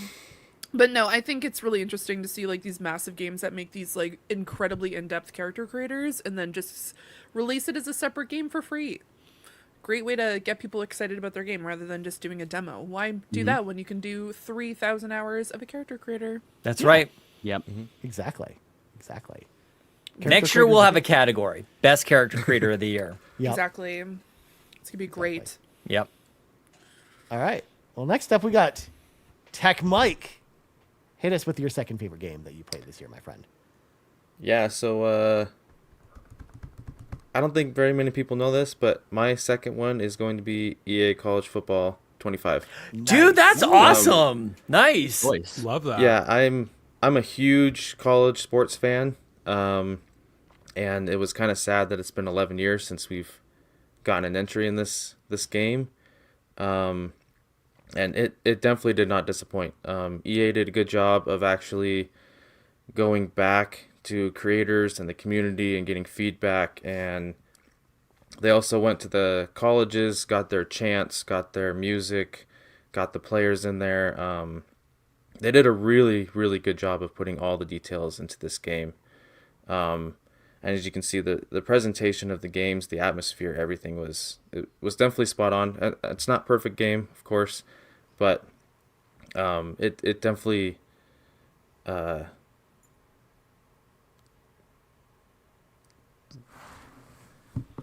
it was an itch, right? The sports games are always an itch for me, and this one definitely itched that. So nice, man. It sold so well. Like, it's one of those things that, yeah, people were pretty loud about not having. So when it does come back, it's nice to see that people showed up and supported in a big way. It's nice that taking the time to actually make what is typically an annualized game, it shows up in good quality and well received. Like, that. What else can you hope for? I love it. I also love when sports games show up on things like this. They don't show up nearly enough, so, and that's me. I didn't say anything like this, so thank you so much, TechMike, for that. That's awesome, man. Love it. Yeah, it's definitely a very different community. Than I think we're used to with gaming. So Yarden in the chat says, I think TechMike and me just became best friends. My second most played game of the year. Look at that, man. That's just it. Like, so many people are playing these games. They're so popular, and they're so hard to find on podcasts and regular content creation. Yes. I was gonna ask if the Boise Broncos are in that game, mostly because I've only learned about it this year because a friend of mine is obsessed because that's her university, and so I'm just now getting news articles about them all the time for some reason. Good luck, my Google News. But I was wondering if that team's on there, because it is a university team, I guess. Yeah. Actually, in that video, that first part, that blue field, that's Boise State. Yep. Okay. See, perfect. Yeah. They're actually, right there. That blue field they showed briefly, that's Boise State's field. They're actually I'm not a fan of them, but they're my hometown team. I'm in Boise. Nice. Okay. Nice. Okay. Yeah, that's where my best friend's from, and that's where she currently is. Yeah, so that is wild. What a quinky dink. There you go. Exact address and yeah, I'll give you her address. You can go hang out with her. Why not? She's my neighbor. Oh, what do you know? That'd be insane. Yeah. Nice, man. Yeah, I know a couple of our community members. We've mentioned them already. Also had college football as well. So I know people in our community are playing this game. Nice. But you're right. Like, I'm actually kind of surprised. Like, looking at the Game Awards as an example, like, it's not even mentioned under the sports category. Right. And it was the highest rated sports game of the year. So it's just weird to me that it doesn't get talked about more. But cool, man. Good pick. Yeah. So speaking of the community, we should hear more from the community, but I'm going to delay things even further from the predictions that we had, because I'm going to bring in Peje, who says their favorite games of the year are Neva, Astrobot, and Hellblade 2. Hellblade 2 getting some love. Let's go. Love to see it. Peje EP. Nicely done. I forgot that came out this year. Yeah. Andrew, come on, man. It's on my Xbox. It wasn't even that long ago. May, I think, right? May? That's a decade ago for me now. That's true. You're not wrong. Next up, we're going to bring in Laura at LM1386 on the Discord, as well as other places. And Laura says, in no particular order, The Legend of Zelda Echoes of Wisdom, and in brackets, Laura says, "Eow!" Eow! Let's go, Laura. Yes. I love playing Zelda and exploring a world I already know, and I love a new gameplay perspective on Zelda. Their second game is Tavern Talk. Such a lovely, heartfelt narrative adventure game with fantastic character design and writing. I want to be best friends with all the characters in this game. And then the Fully third approves. the third game, I feel like this is a fee staple. Phoenix Wright Ace Attorney Trilogy. Oh, yes. In brackets. Let's one go. full experience. Drama, goofy characters, and occasional moments that made me shout, "What?" at my TV. So good. Gotta be hold it. Okay. No, objection. Objection. Hold it's another one. Yeah. Yeah. Okay. Yeah. Ace Attorney. That's A Tony. Ace Attorney. Ace Attorney. So next up, we're gonna do Clayton Dwyer, who of course Andrew guessed for. So and of course Andrew, you guessed Astrobot. I did. Clayton Dwyer's games in the following order. Third favorite game of the year is Astrobot. Oh. One of the most joyful gaming experiences of my life. So much creativity in every level, fun use of the PlayStation 5 hardware, and gorgeous presentation.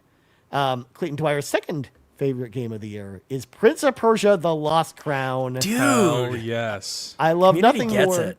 than a great platformer, and what this is: brilliant design, incredible progression, and satisfying puzzles hit every level for me. And Clayton Dwyer's number one game of the year is Balatro. Yeah, knew it. Damn. I can't believe how good this game is. It's addictive, deep, and so smartly designed. Every run feels new and exciting. I love all the challenges and how there are endless types of builds that take you far. I've put more than 150 hours into it, and I imagine I will never stop playing. Wow. So I love that. Clayton Dwyer's favorite game of the year is Balatro. And then, of course, we have to hear from HVAC Sparky, which TechMike guessed for, of course. TechMike guessed No Man's Sky for HVAC Sparky. Good guess. The third pick for HVAC Sparky is Pokemon Scarlet. I initially got this game for the missus with the DLC for this, and she played it. I then dived into the DLC and really, really enjoyed it. The Indico just introduced me to the harder double battles format. I haven't done any Pokemon competitive games before, so this was a nice challenge for me. HVAC Sparky's second favorite game is Unicorn Overlord. Let's go. Nice one. Good pick. Good pick. I literally just bought this on Black Friday deals. Even though I've only been playing it for a week, it has engrossed me to the core, and it's such a masterpiece for those strategically inclined. And then HVAC Sparky's number one game of the year is No Man's Sky. Dude. Nice. I was such a huge fan of Minecraft back in the day, and this game scratches that itch while also engrossing me with an epic sci-fi space adventure at the same time. What more can I say, really? I suppose my playtime of 182 hours so far is notable. I love it. So therefore, TechMike now joining the club along with Yabe for being able to select someone's top game correctly. The community knows the community, man. Pretty great. Multiple choice. I got to meet HVAC Sparky this year, too, in person. We shared a coffee together. It was very lovely. So shout out to you, HVAC Sparky. It was great to meet you, my friend. Nice. Yeah. Well, I am the only one here who hasn't given their second favorite game of the year. Give us your number two, Ryan. We want to get a whiff of that number two. But first, Sean, there's always Is that a not but all right? first. We are going to continue my list of my favorite 4K movies that I purchased and watched this year. Oh, yeah. Yeah. Because we talked about the Terminator and Phantoms before.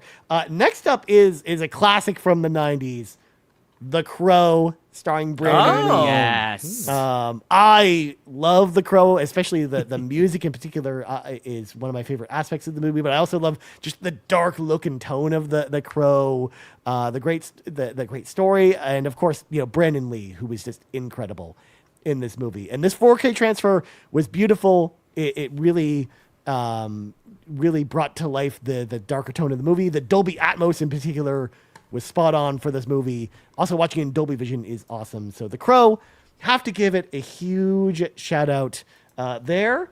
And my next one up, number two on my list is actually a bit of a cheaty one because it's 4 movies in one because it's a box One full set, experience. One full experience. This is the Paramount Scares collection. People know I love horror movies. Whoa. So this collection features 4 movies. It features Friday the 13th Part 2, Breakdown, World War Z, and Orphan First Kill. People know, again, I love horror movies, and this box set was really well done. In fact, there's some cool stuff in this box set that I'll even show off here. Oh, physical. Because it comes with a copy of Fangoria magazine that then kind of gives like articles and details about all the movies that are in the collection as well. It comes with a giant poster. It comes with some pins, some pins. You've got some patches for some of the stuff in the movies. Like this box set was really, really, really cool. And again, the movie selection was top notch. And I think it was a great value because I think this was $50 Canadian to pick this up. So, Wow. Yeah, for 4 4Ks. It's like the price of a Happy Meal. Look at that. Yeah. For 4 4Ks, that's actually Small pretty Happy Meal. cheap. Yeah. Especially because all the movies in this collection are really good too. Especially getting Breakdown, which is a classic that has only really been on DVD before. I thought this was great. So shout out to the Paramount Scares collection for my Sven for my Gulli number would be 2. proud, Ryan. Yeah. Yes. Yeah. Absolutely. So now, my number 2, my favorite game, favorite game of 2024 that I played this year is an old game that got remade this year because people know I just talked about horror movies. I'm now going to talk about horror game. And Fulia and Ron and Matt, if Matt and Ron were both here, they would know this. And of course, Fulia, I've talked about this a bunch with her. Silent Hill 2 is my second favorite game of the year. I've been a huge Silent Hill fan for a long time, and Silent Hill 2 is honestly one of my favorite games ever. And this remake is awesome. So awesome to the point where, honestly, I don't feel like I probably ever need to go back to the original Silent Hill 2 again. Like, they did such a great job modernizing this classic game with a classic story, with twists and turns all over the place. It has incredible music and honestly some of the best audio design I've ever heard, especially if you play it with headphones on, like listening to it with the 3D audio for on the PlayStation headsets. This game is incredible from top to bottom. And of course, going back, it's got a ton of replayability and with all the different endings, including some of the goofy endings that I won't spoil. This game is up there with Resident Evil 2 or Resident Evil 4 as like probably the top 3, in my opinion, top 3 survival horror games we've gotten in the last 2 generations. So Silent Hill 2, the remake, great job, Konami. Honestly, I was, trepidatious going into this. I was not expecting them to nail it as much as they did, and they crushed my expectations in every way. So Silent Hill 2 is my number 2 game. See what I did there, Sean? Second favorite game, Silent Hill 2. That's probably a better association with the number 2. Number 2. Yeah. A little bit. Yeah. Just like better. season 2 of James Cameron's There it Dark is. Angel, Yeah, now better. available on There we DVD. go. Yeah. Or The Godfather 2. Take it every time Dark Angel's mentioned. Yeah, I mean, yeah, you're probably gonna just need more coffee after that. But there you go. So those are all. We've now rounded out all of our second favorite games. So now we've only got number 1s left. And Andrew, you're gonna round us out here, starting us off. Your favorite game that you played this year, my friend, and you said it's off the spreadsheet too. It is. It's not on there. So we have to go back to 2023. Nice. I made a promise to myself in 2023 that I was going to lose weight. I wanted to get back to because at that point I was about 210 pounds. I wasn't in the best shape. I felt like crap. I was depressed all the time. I gave myself a goal weight of 165, and I promised myself if I got to that goal weight, I would buy myself a Sega Saturn, and not just any Sega Saturn. I would get a Japanese Sega Saturn. Yes, I love that. So, cut to April of this year, I get my goal weight.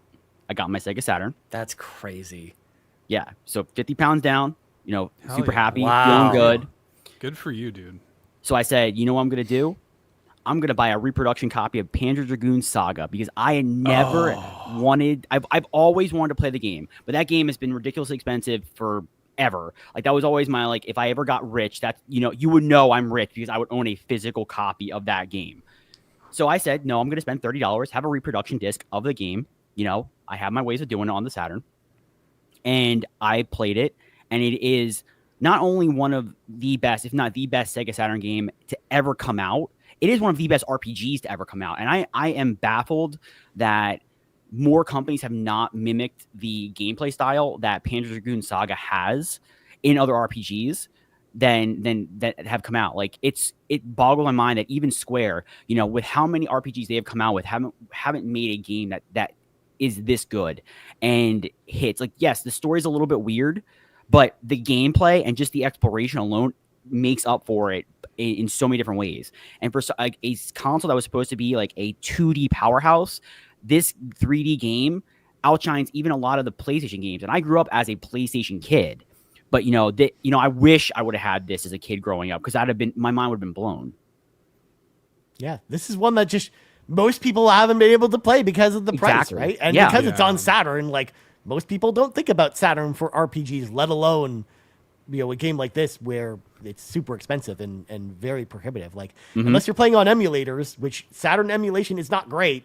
Yeah. Like this is really like your only real good option of playing this game, which is what begs the question. Like, it really boggles my mind why Sega has never done like a re-release of this ever. Same, or even like what they did the Panzer Dragoon remake, like remake Saga. Like I know that Panzer Dragoon 1 didn't sell that well, but it was never the best game in the series to begin with. Remake Saga, you will have the money you need to get that done. Yeah. People would eat this up because, like for I said, sure, very expensive game.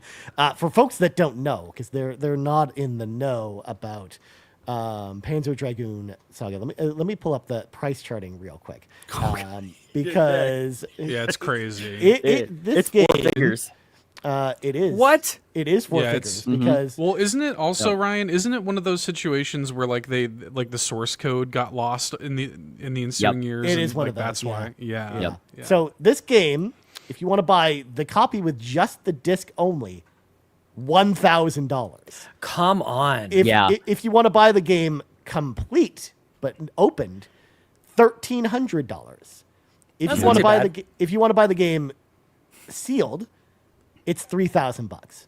Yeah, on average. One of the discs alone on eBay, because there are some, because I was looking for a while, like there were places that were selling disc 2 and 3 for $600 for just 2 of the 4 discs in the set. It's insane. Yeah. So, as you can imagine, not a lot of people are lining up to pay $1,000 to play this game. So exactly. Yeah. So if you ever see me with a copy of it, a real copy, know that I've hit the lottery. Yeah. Know that he's in really good shape and he can either outrun you or beat the crap out of you. So Andrew's over there just doing it's a roundhouse kick to the chin. Yeah. Gone. Yeah. Done. Yeah. Good answer, man. I love nice. Wow. Very good. And good story with it too, man. Good for you. What a great goal set and hitting it. That's not easy, man. Like that's great. And keeping it off too, it's even harder because once you hit that weight, it's that whole process of like, okay, I've got hit that goal. I can't go back to the way I was eating before. I can't eat, all the crap anymore. I got to make sure I keep that going. Very inspiring. Now, wow. Andrew, did you want to give a special a shout out to the other 2 games you had on your list? What was it? I had Metaphor and you had Squirrel with a Gun and Squirrel with a Gun. So yeah, Squirrel with a Gun. Well, it's funny because I bought it. I bought it from my younger son Micah because he was like, Dad, one of the streamers is playing Squirrel with a Gun. I want to play it. So we have the Steam family sharing. So I decided to play it for I just put on my Steam Deck. I tried it out myself, and it is one of the best platformers of the year, at least for me. And it's so unique in that sense because you basically are a squirrel with a gun, but you get different guns. You have to platform and also fight these like FBI agents and all of these other things to get new level. I tell you, honestly, it's on Xbox, it's on PlayStation. You can go buy it. It's worth it. It's crazy. It's like Goat Simulator. It's in that kind of realm where it's completely out there. The soundtrack is completely insane, but it's so good, right? Like he has finishing attacks. Like it's the weirdest game. And like when he was telling me about it, and he was like, Dad, like I use this rocket launcher to like jump and stuff like that. I'm like, there's no way. And I played it, and like, it is one of the most unique games to come out this year. I'm really adding sad to the list. Holy cow, man! As soon as we're done. Mm-hmm. And like Blatro, I'm sure it's cool. I'm not it's not my kind of but game. It doesn't have a game, squirrel holding a gun. It doesn't have a squirrel holding a gun. Right. Like it's not, because like the stupidest thing is like when you get your gun at first, like the guy slips, hits his head, breaks his neck, and you get his gun. And like you just like hold it, and like you every time you shoot it, because it's using real world physics, you're like flying back because you're a squirrel holding a gun, and the squirrel, you can't physically stand there and deal with the gun, so you're constantly dealing with that movement. Dude, that rules. Yeah. Yeah, Wish we're adding listed. that to the wish list. Yes, Yeah, we wish listed right clap now. for that one. Hashtag build the list. Yeah. But yeah. And Space Marine 2, obviously, we talked about it on the show before as well, but I think you also really like that game too, right? Mm-hmm. Yeah. Space Marine. Nice. Yeah, Now- Space Marine 2 was really good. That was one of my close ones. I just bought it was it 2 weeks ago, and it's a fun game. And even there's been so many games this year that I played. Even just going back to like retro stuff. Like I've been jumping on a bunch of the retro games. It's crazy how, I guess for myself, I was always like a current gen person for a long time, and jumping back in that retro scene, it really is kind of. I've said it before. Like it's healed a part of me that like I didn't realize was there. That like I had to kind of fix that part of myself by playing these retro games again, and kind of like getting some of these games that I couldn't get as a kid. Makes sense. I love that. Dang. Well, Nicely job. nicely job. Thank you. So, all right, moving on. Now, I forgot to do this with Andrew, although none of us would have guessed Pentra Dragoon Saga at all. No. That's true. Yeah. We forgot before we get to TechMike's final pick. Oh, damn. My esteemed panel here of experts. What do we think TechMike's favorite game of the year is? Do we have any guesses? Madden. I mean, it's game of our. I might go with Game of Xenoblade. Warrior. I might go I with was Xenoblade. thinking Xenoblade, yeah. Maybe. If we're going Yeah. outside of the realm, yeah. Yeah. Maybe Xenoblade Chronicles 3? Yeah. Yep. I'm Maybe going with that. Xenogears. It's never Xenogears. It's never Xenogears. Oh no. Might be Xenosaga Episode 3, but never Xenogears. I feel like I've seen you playing something else. So dang. What I'm the going heck? on here next year and saying Xenogears just for the hell of it. I was gonna say I'm pretty Yeah. sure it's probably not Xenoblade. I'm pretty sure it's something else. But TechMike, you've heard our guesses. Please regale us the tale of your number one game, my friend. So that was a good guess with 3. It's not 3.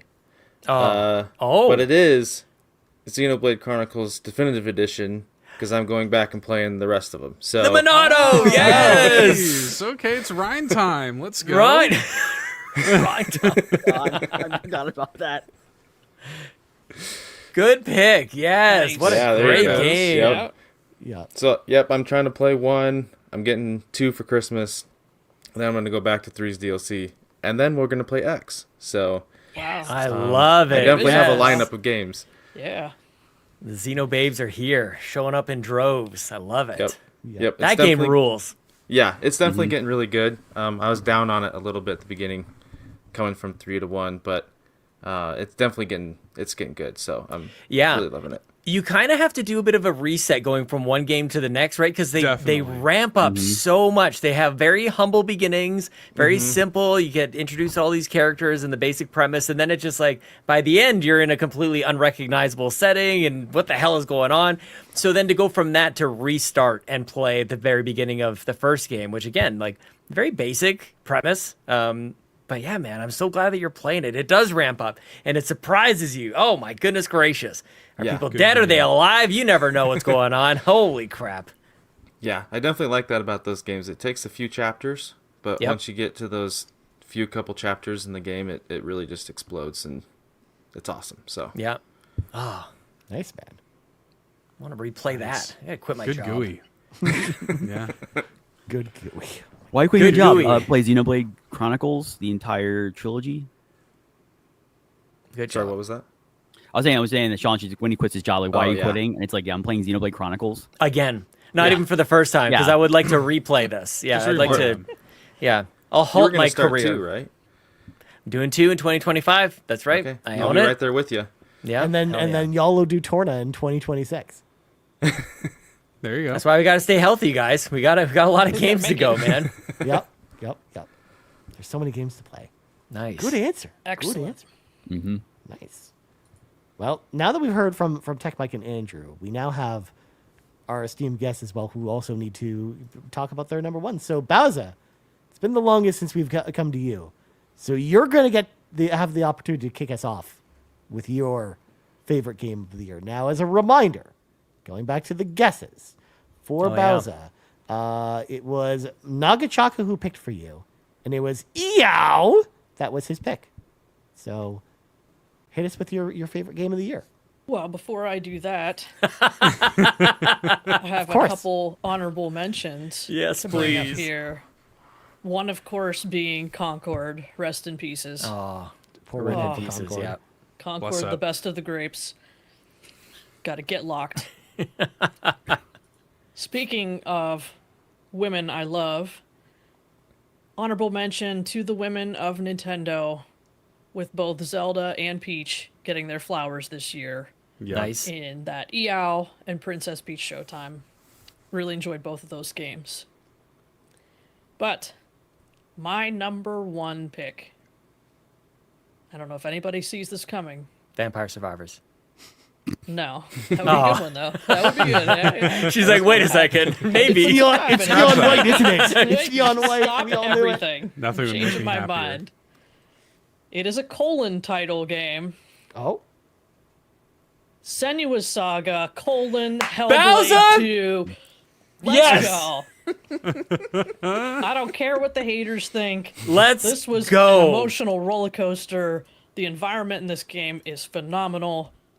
Oh, I loved exploring. It took everything I loved from Hellblade 1 and made it bigger and better, and I'm so happy this game exists, and no one should be forgetting about it. So glad it's coming up too, between the Oh, yeah. community and everything else. I'm glad people are talking about it. I think a lot of people like this game. They're not as loud as the people that hate on it, just with everything in the world, correct? Mhm. Yeah. That's how it goes. But, yeah. Look at this gorgeous game. I mean, It is it's dark. ridiculous. You know what I mean? Like, it's not a happy place, but... Oh, It's a man. place that you can It's visit. a place. Look at her. Oh, the emotions you go through in this ride. I'm glad it's not longer. Like, it's a tough ride to go through. I'm with you. Yeah. There's a lot going on here. I think it's just the right length. And then when you're done, you can go back and play it with commentary from other characters in the game. Brilliant idea, especially when you go back to like do achievement cleanups. Love it. I can't What be a happier. damn game. I'm so glad that you said this. I had very high expectations and they met them. And that doesn't happen too often, so that had to be number one. Nice. I love it. Nice. Love it a lot. Bowser. So, Sean, Hi, Ryan. I have a sneaking suspicion that this may also be on your list as well, or you may wish to talk about said game. But before we do that, of course, we need to find out who guessed for you. Mitch guessed for Sean and guessed Cat Quest 3. You're wrong, Mitch. It's Senua's Saga 2, Hellblade 2. It's this game. It's this game. I need to talk about it. I'm losing my mind over here. It's this game. I'm leaving behind all the other nonsense. I don't even care. I'm not doing my rules. I will quickly mention that Linklin's game of his year is Metopia on his 3DS, and that is very sweet and cute. That's great. Hellblade 2 is the game of my year, and it is one full experience with the first game. With the first Hellblade, I played them back to back, and I highly recommend that experience for anyone. This game is on Game Pass. It is bonkers. This is what I want more of from games. It's not just the one that I had the most profound experience. I wept during the review for it. It just made me think and feel things, made me reflect on my own life. This is what I want from video games. As much fun as I've been having with a lot of other stuff I've been talking about, and as inspired as I am by so many other people's games on their list, this is what I want from games. It looks great. It's a focused storyline. The performances are amazing. It respected my time. You guys, Senua's Saga is so special, and I'm so Bowser. I yelled when you said it. I was like, thank God it's not being forgotten, because it is my number one game of the year. Even if Andrew did forget it a little bit earlier, yes, this was a 2024 game. I won't hold that against you. It's okay. There's lots going on this year. But what a damn special game. Oh man, people need to play it and think about like how it might reflect various experiences within your own life. You should play the first game. This isn't like a Xenoblade kind of thing where you're going to be inundated with thousands of hours of gameplay. You can fire through the first game. It bleeds into the next one very, very well. I really hope they continue with this series. I think Senua is a spectacular protagonist. I love playing her journey. Oh my, I'm like lightheaded talking about this game. That's how I know it's at the top of my list, because I feel like I'm screaming about it from the top of a mountain and there's not a whole lot of air density up here, you know? It's just a lot of air pressure. Oh, goodness gracious. I love this game. Thank you for coming to my Tech Talk. Yeah. Okay. Good game. Good game. I also I think, Andrew, you mentioned this earlier, but like dynamic difficulty. Mhm. Is that Dragon's Dogma 2? But Yep. Senua Saga does it as well. Did I get better at the game, or did they just make it easier? I don't know. We're going to pretend that I got better. Makes me feel better. So There's a couple games too that came out this year. I'll include a special mome for Neva as well, which I think is very almost similar in a way, artistically, very just one of the more beautiful games that was released this year. Like Combat Light, I would say, is kind of similar with Hellblade here as well. Almost identical in terms of the number of hours it's going to take you, maybe a little longer for Hellblade. But it looks like a AAA game. It looks like the best thing you ever laid your eyes on. This looks like you should have 12 teraflops in your damn Xbox to power this thing out of your wonderful 4K TV. It's just what video games should be in my mind, to just really push things forward. Like I said, I love it. Thank you for letting me have a breath to get out a little bit more about Hellblade. But this game is special. It came out this year. Don't forget it. Don't leave it behind. I really hope it gets recognized for a variety of different things at the Game Awards, at the Keeleys. Unfortunately, it's not up there for Game of the Year, but performance and visuals, I think, and there's a few others in there. Maybe audio design. The audio design, how are we not even talking about that? Play this game with your headphones on, and it's just an experience like you haven't played something like this. Hellblade, I love it. Yeah. Even though it didn't make my personal top 3, I also love this game too. Like you and I, like both both of us during the review period, like we were texting back and forth, like just talking about all the moments and how much we really enjoyed this game, and it was cool to be able to do that before all the talk came about afterwards. But just knowing how much you and I both really love that game, special awesome game, to man. see, that you and Bowser picked this game as well. Because Yep. I also did not forget about this game, even though, again, it's just a testament to how much I enjoyed my top 3 as to why I picked them over Hellblade. But Hellblade is like on my honorable mentions for sure. I love that game. Yeah. So. this is the first game atop 2 people's list, but I have a sneaking suspicion it's not the only one. Oh.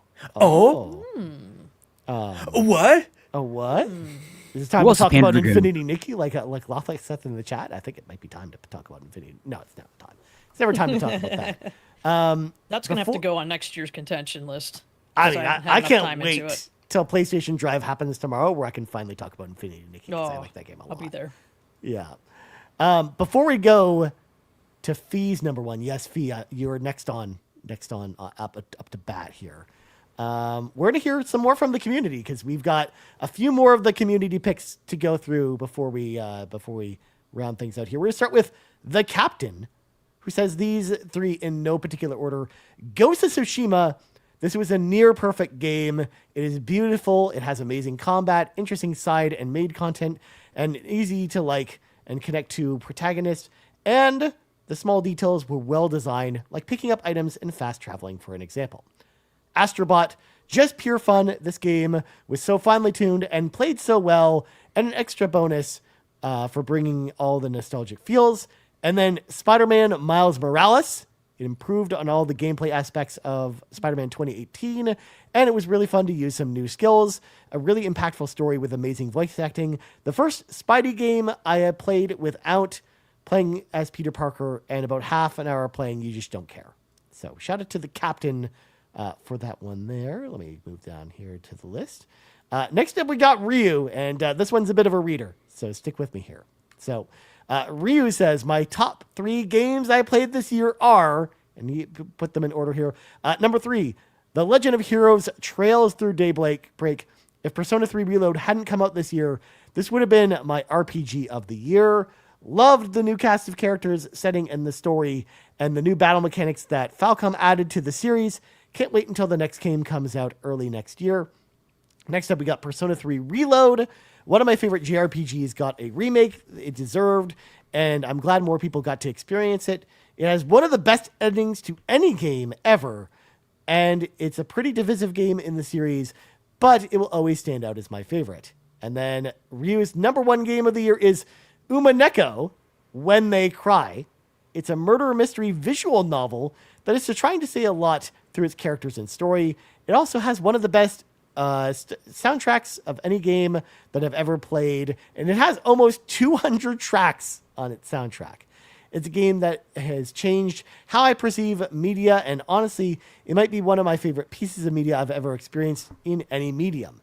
There is a meme where it says something like, there is life before Umaneko and there is life after Umaneko, and it's something you only get to experience once you've played the game. And I know I'm pronouncing it correctly because I've seen the anime Umaneko, but I've never played the game.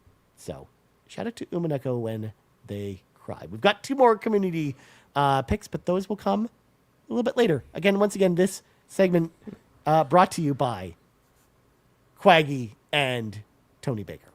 So thanks to them for sponsoring this segment. And now, Fee, as promised, it is now your turn up to bat. Give us your favorite game that you played this year. I will. Who guessed it? Oh, I forgot to do that. That's right. Thanks, Sean. Who guessed this one? Yes. This is what happens 6 hours in the podcast. I break. This is spectacular, you guys. I'm loving it. Bowser selected Phantasmophobia as Fee's favorite game, which of course we know is incorrect. Which is number 3. Good guess. So, it was on the board. It was on the board, absolutely. And I just want to say, we'll get to my favorite or my first pick in just a little bit here. We have a little bit to go because we're coming back to the mini Gotti guys. We're talking about the mini, like the demos. The demos. Yes. Yeah, the demos. Let's go.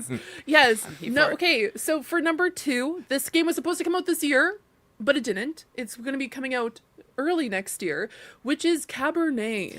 Yes, is beautiful. This game, I'm chomping at the bit to play this game, guys. I wanted to play this game so badly, and I respect them putting it off for a little bit.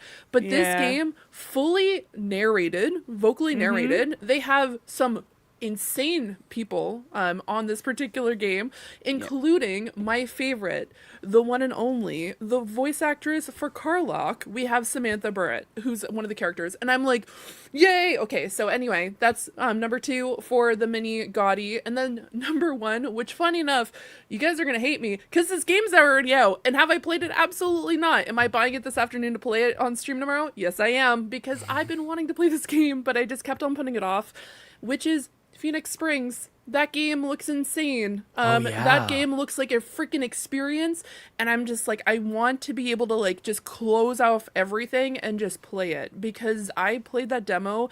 I think about that game daily. I'm not even joking. I think of that game and I'm like, I need to play this, but I also want to be able to play it in one sitting, and I'm like, I need it the perfect time, which you guys, I know it frustrates some of you. I like to have set a specific time, or maybe it's a time of year, or it has to be a vibe.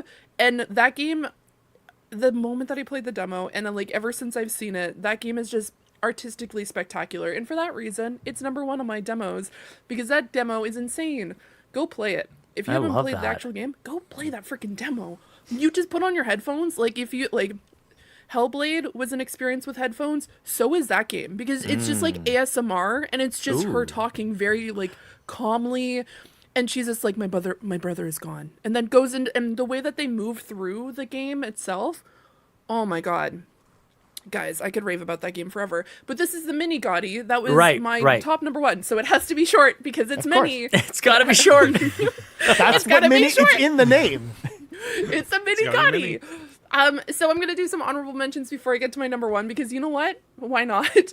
So I'm gonna give you guys some numbers, okay? So some of my honorable mentions of the year. 1 was Balatro. I played that game for 50 hours this year. 50. Phenomenal game. What the Love heck? it. Yeah, it was like, honestly, I thought it was fantastic. I love card games, and that game is fantastic. And then also, at 266 hours, I played Palia. Oh, which yeah! was a game I love. It is a very fun game to play with friends. The only reason why it's not on my like top list is because the glitches in the game kind of drive me nuts. I became a fishing rod for like a good solid 30 minutes, and that was not a good for me. And then what really frustrated me was sometimes if you go into a new area, your character just becomes the default character, and then that's it for a while because it just glitches out.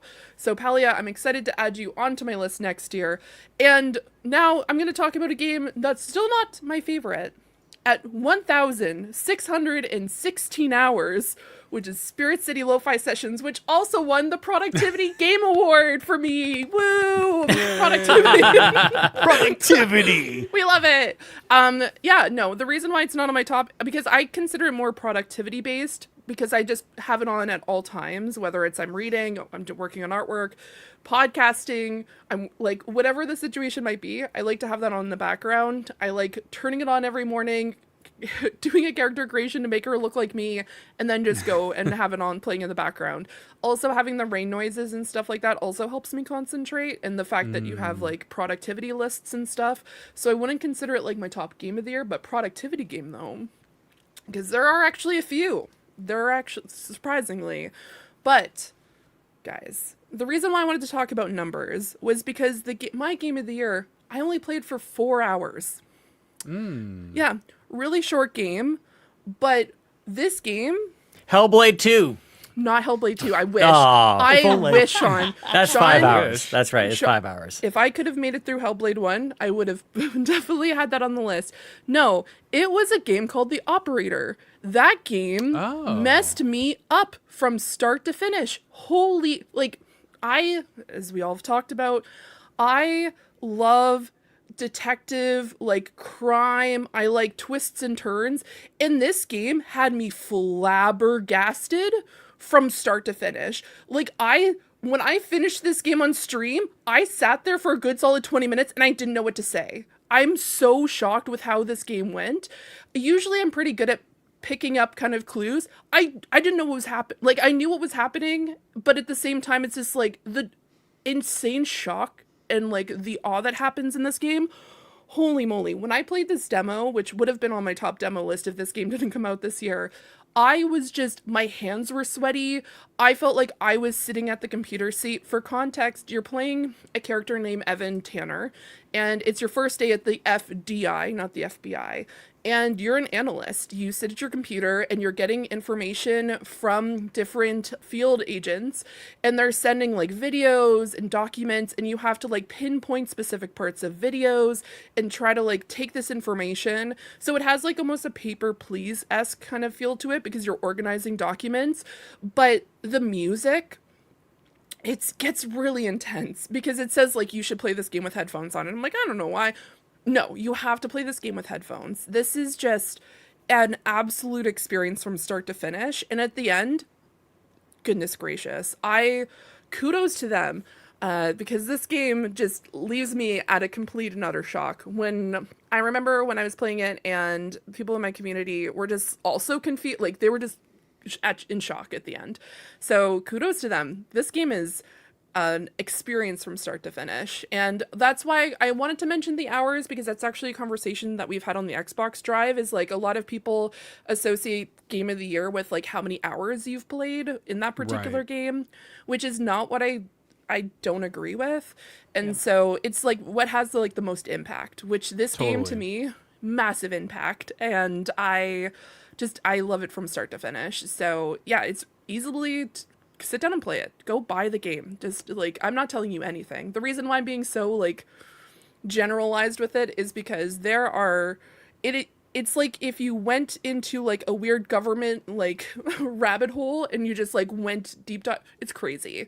It is it's so good. So good. It reminds me a lot of Inception as well. Inscription. Oh yeah. Yeah. That game was a twist and a turn of a game, this is the exact same way. My hands are sweaty because I'm so excited but also nervous about Game of the Year that my hands are just like, ugh. But yeah, that's my Game of the Year. The Operator. Nice. Love that. Yeah. Good answer. Good answer. Good answer. Thanks, guys. No, I love hearing, like I mentioned before with Seth's stuff, I love hearing about unique games that, again, I honestly didn't really know anything about this game until watching the trailer and then hearing you talk about it just now. So it's so cool getting to discover new games with y'all. So good answer. Good answer. Thank you. Thank Well, you. speaking of weird, speaking of Seth, you're next up. Aw. Up to bat. Give us your final game, my friend. Give And us no, a weird Seth is game not we never weird, heard of, Seth. But Seth brings the no. weird. Seth brings the weird, which I love. Well, Predict something here. Oh, that's okay. right. That's right. We need to find out who predicted for Seth, which was me, and I said Arzette, which was wrong because you mentioned it earlier. Yeah, gave it a honorable mention earlier. Yeah. I feel like Yeah. this could be the other duplicate. The other duplicate. Yeah, I think Bowser knows what she's talking about. Well, before I get to that, Of course. Yeah, Why get it don't to- rush. Why would I? I do want to shout out just a few more honorable mentions that didn't quite make my list. I did think about Side Order, the Splatoon 3 DLC. I loved it. Thought it was phenomenal. It's, again, it is like an expansion to the game, but I didn't. So I was like, I don't know. I can do whatever the hell I want. I'll put it on my list. And then I took it off because I wanted to shout out more stuff. And, I don't know. So I went back and forth with that, but I loved it. Also, shout outs to Arranger, a role puzzling adventure. I loved that. Thought it was great. Super smart. Weirdly political. Like more to say than I thought it was going to have. Really enjoyed that. Shout outs to Lil Guardsman, which I also loved this year. Just a great dialogue, great voice acting, great little story. Really, really good stuff. And shout outs to Grapple Dogs, Cosmic Canines, which I feel like has been super overlooked this year. I feel like that game was a phenomenal, like interesting, unique 2D platformer that is better than the first game in every way. It's the perfect sequel, and more people should play that game. So just wanted to shout out a few things there. But my real number one, which is going to surprise nobody, is 1000 Times Resist. The current Backtrackers game, that's been my game of the year since I played it back in May. It was the game to beat pretty much immediately for me. I was like, if anything tops this is going to be a pretty damn good year. I love that game. It is the strongest, most impactful narrative-focused game I've ever played in my life, period. It just the story it tells, the world, the art, the themes of it, man. It's got so many, Nagachaka touched on it 5 hours ago. Yep. But like everything from what it has to say about Asian diaspora, from like Hong Kong immigrants to Canada and stuff, familial relationships, personal relationships, friendships, to like this science fiction like setup that's incredible. And like my favorite thing about it though is the way that it completely punches above its weight. People when people talk about this game, and Nagachaka did it earlier, they compare it to things like Nier and Evangelion and stuff, games that are many times larger than this game is.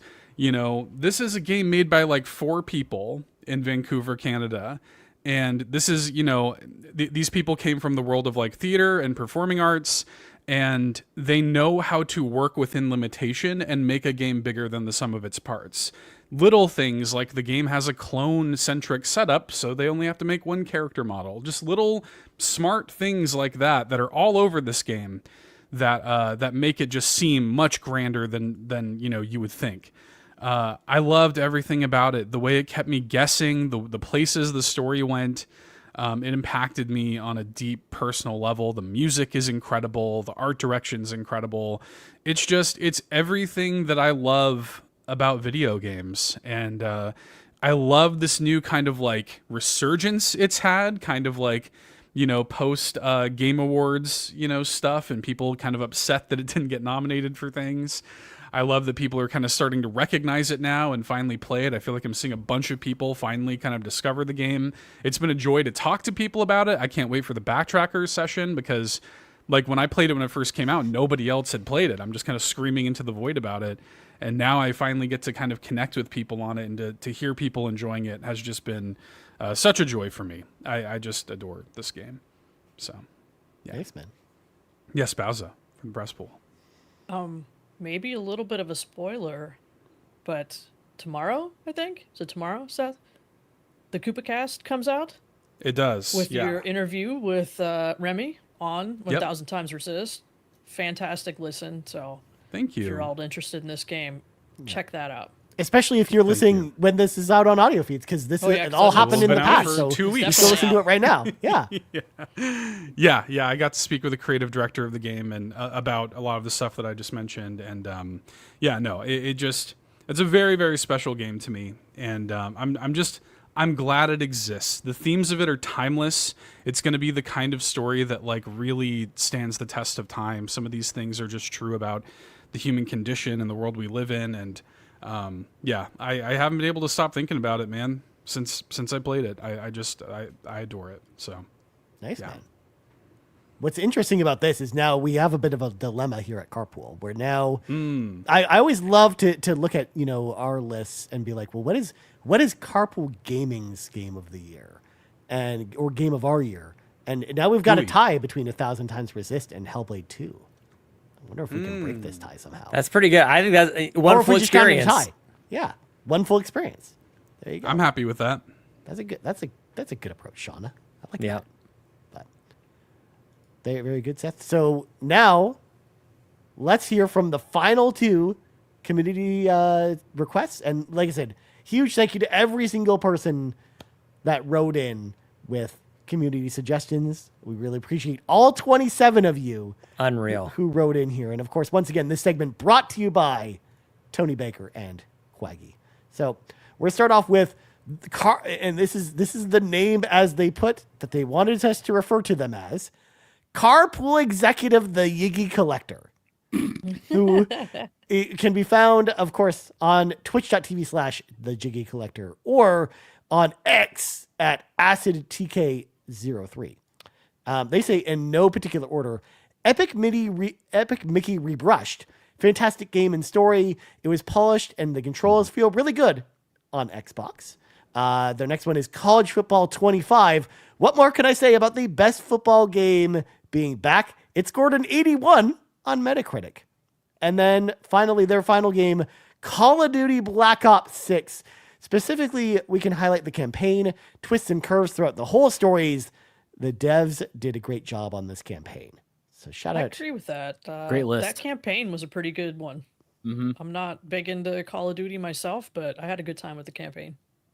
Yeah, I need to play it at some point because I love the Call of Duty campaigns, but they haven't been good in the last few years. So I want to really, I've been waiting for a campaign to really chop back into it. So the final community picks list comes to us from Daryl, who says these games in no particular order as well. Astrobot, it was a joy to play that brought a smile to my face. I love the level variety, the sound effects, music, bright colors, and creative use of the DualSense controller.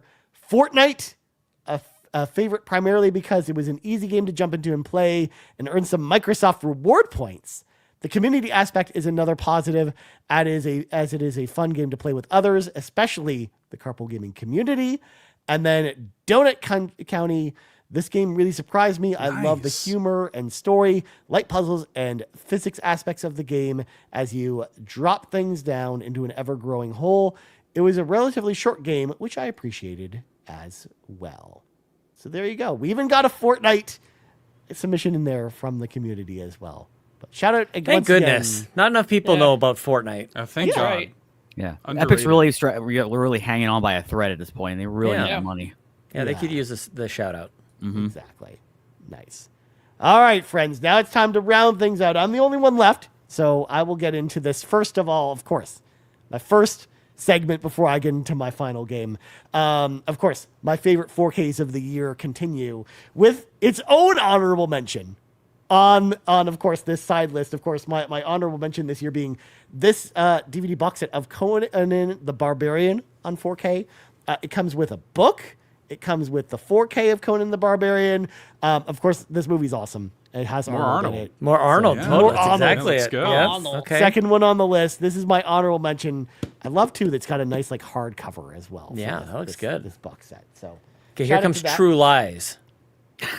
Yeah, what do you, Sean? Is that your prediction for my top 4K I picked up? No, I think it's probably like Alien or something. You're close. This is also a James Cameron film, Sean. This is The Abyss on 4K. I did not know that's James Cameron. It is a James Cameron film. I mean, you can tell it is because it's all underwater, and James Cameron is obsessed with. He does love water stuff. Yep. Not like IGN. James Cameron loves water. Yes, exactly. But yeah, the cinematography just bleeds through here on this 4K. I think even though there's some DNRing all over the video on this one looks awesome on 4K. Just the underwater shots there, which I still can't believe they managed to film a film like that in the 1980s. The Abyss is awesome again. Another one that we have only really seen since the DVD era, finally coming to 4K this year. So shout out to The Abyss as my favorite 4K that I picked up this year.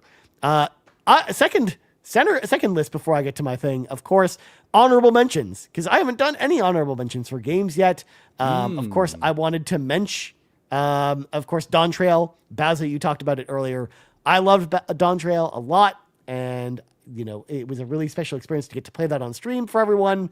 Play through the whole game from start to finish, and of course, great expansion. Even with the post content stuff, it's all been really good too for Dawn Trail. So shout out to that. Dragon Age the Veilguard. I know Sean and I don't see eye to eye on it, but I love Dragon Age the Veilguard. I think it's an awesome game, and I wanted to give it its flowers here. And then my favorite game that I played this year that didn't come out this year is a tie between The Legend of Zelda: A Link to the Past and Felix the Cat on NES. Both games I played for the very first time this year.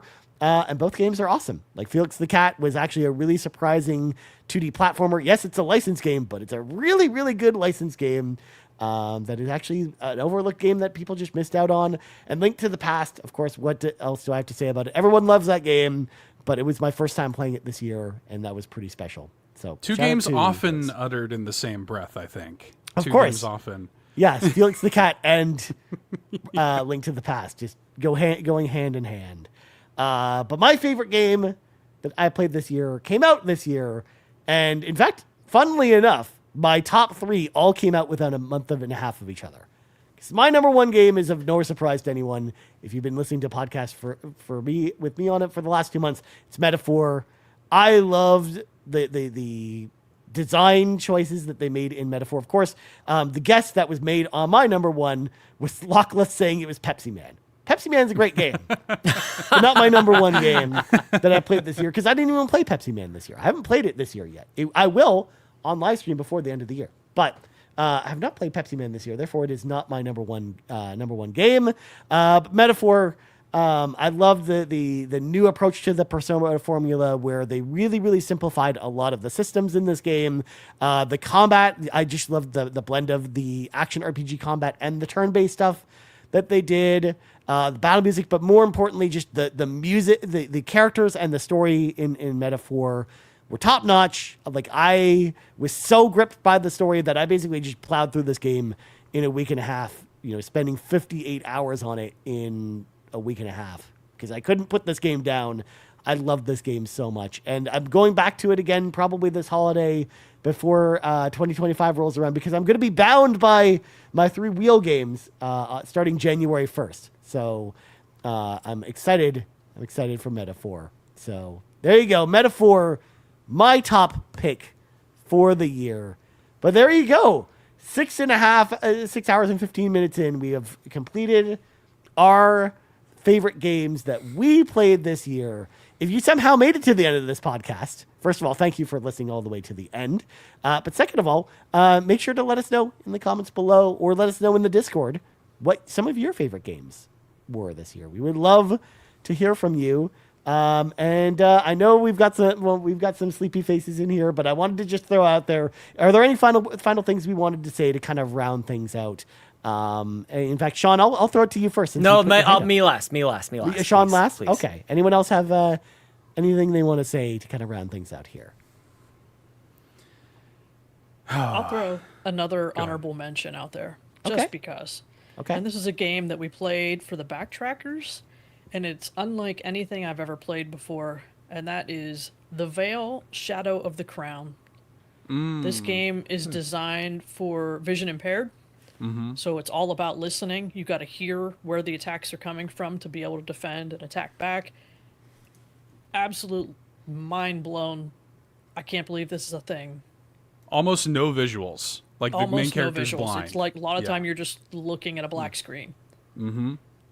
Incredible game. So if you're looking for something really different to check out, Veil: Shadow of the Crown. Nice. Cool. All right, John. Oh, Fuya, you got one. I know. I kind of wanted to mention that I'm kind of gonna be going on my own little challenge for next year. Okay. In terms of trying to save money and look at this. games. Look at this. Good idea. Good idea. But instead of the whole not buying games completely, mine's gonna be just limiting myself from buying too many. So, and I do go into it a bit more detailed in my pants episode. Little plug there if you want to listen to that There you tomorrow. go. What a tease. Yep. But I will say that, and this is gonna hit hard for a lot of people. And I mentioned this to my workmate, and he's like, "There is no way you're gonna be able to do this." I'm like, "We're gonna see. We're gonna challenge. This is why it's a challenge." I'm gonna see how I go month to month, but I am limiting myself to buying a maximum of 2 games per month. Okay. That's a good way of doing it. That sounds reasonable. Doable. Two games. per Very month. doable. Yeah. And I'm going to try and prioritize indies as much as possible. I don't usually go out of my way to play the AAA big games anyway, so it kind of works out for me. But there are always a lot of indie games that get released, so that's going to be a bit difficult. That's also a good way to save money because most of them are cheaper. Exactly, that too. But the other thing that I also said that if I do, because I no longer have any more of, I don't have PlayStation Plus anymore. I let that lapse. I haven't had Xbox Game Pass in a little while. So if I do end up resubscribing, it'll be at a month-to-month basis. But that will count as my one game out of the okay. Look at that twist. That's good. Yeah. I like that. So that it sort of forces me to utilize that subscription as much as possible for that month. Big time. Rather than going out of my way to actually buy things. So that's a good way of doing it. Okay. Yeah, there's more to it, but I go into more detail in I'm very excited for Lockleth to make graphics about the rules that we have. We're all gonna have our own little sheets. Yeah. Because I have my own rules for my own thing. Yeah. And you've got your rules too. I got I my get rules. Yeah. Buy what I want when I want it. Dang. I'm with you. Yeah. Bowser. Look, Make it rain. unfortunately, I'm going to be moving into a house very soon of my own, and I need to save my money now. Yeah. It's not a bad idea. Nothing wrong with that. Yep. I was going to say, real quick, I want to turn it over to our two guests, TechMike and Andrew. Do you guys have any final thoughts? It even doesn't even have to be about games, just about 2024, just as a whole. I have some. I think for me personally, 2024 was a year of revelations and a lot of personal change and growth. So I feel very. I'm not very spiritual in that sense, but I feel very blessed to kind of be the person I am now than I was even a year ago.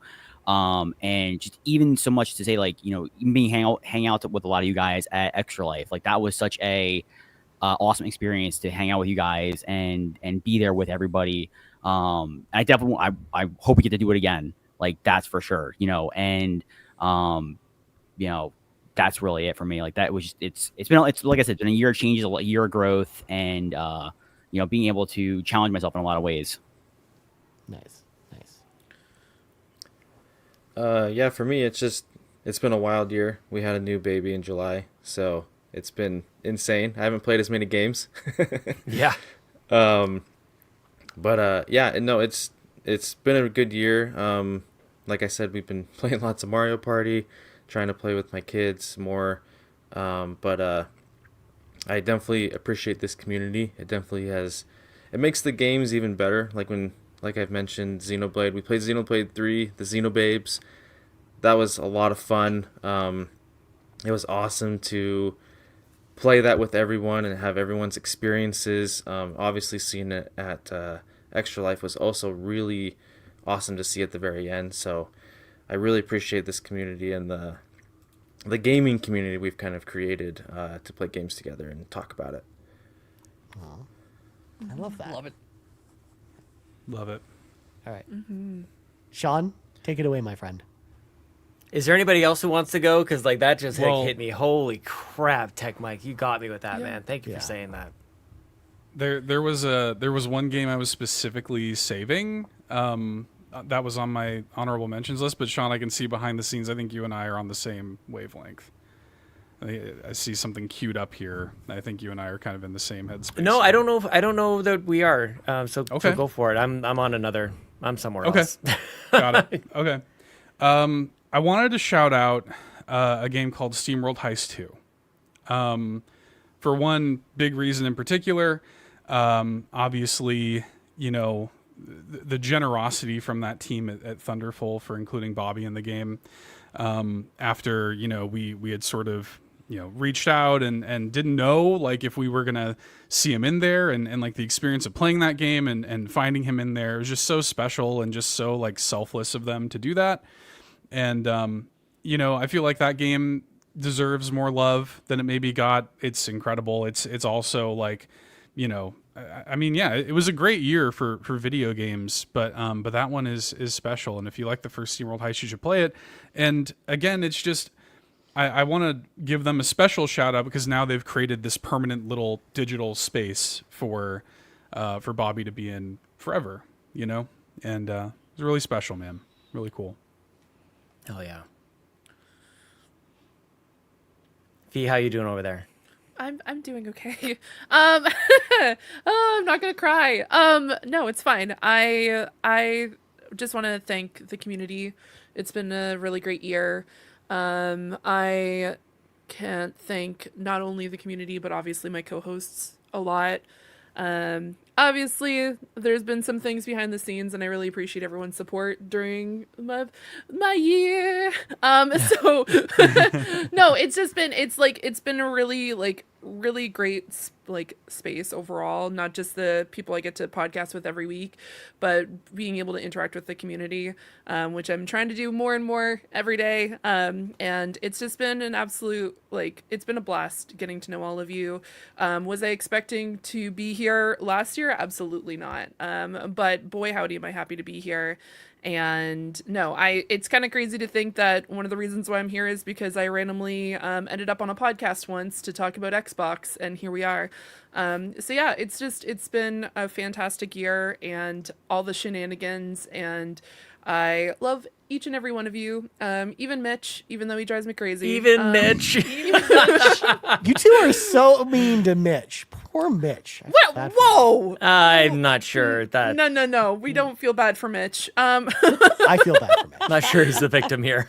He is not the victim. No, but it's been an absolute blast, and I'm looking forward to doing this all next year, where it's going to be 12 hours, and it's just going to be absolute chaos. And yeah, here we are. Thumbs up. I look forward to my pants episode later on this month, where I probably will end up crying, talking about end of year wrap up, because I don't like to cry on camera, so I'm not gonna do it. You can cry on pants. It's not video. Exactly. It's all right. I did, so it's all good. Exactly. It's fine. But yeah, no, Sean, you wanna? I jumped ahead when Bowser had her number one game was Senua's Saga, so I skipped a couple of steps. So I'd like to run this down. Top 3 games that I played this year that did not come out this year. Number 3 was Celeste.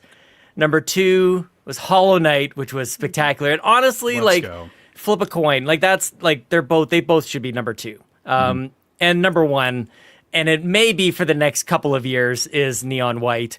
With a special honorable mention to Tetris Effect, which I played shortly this year as well. Got a couple more achievements there.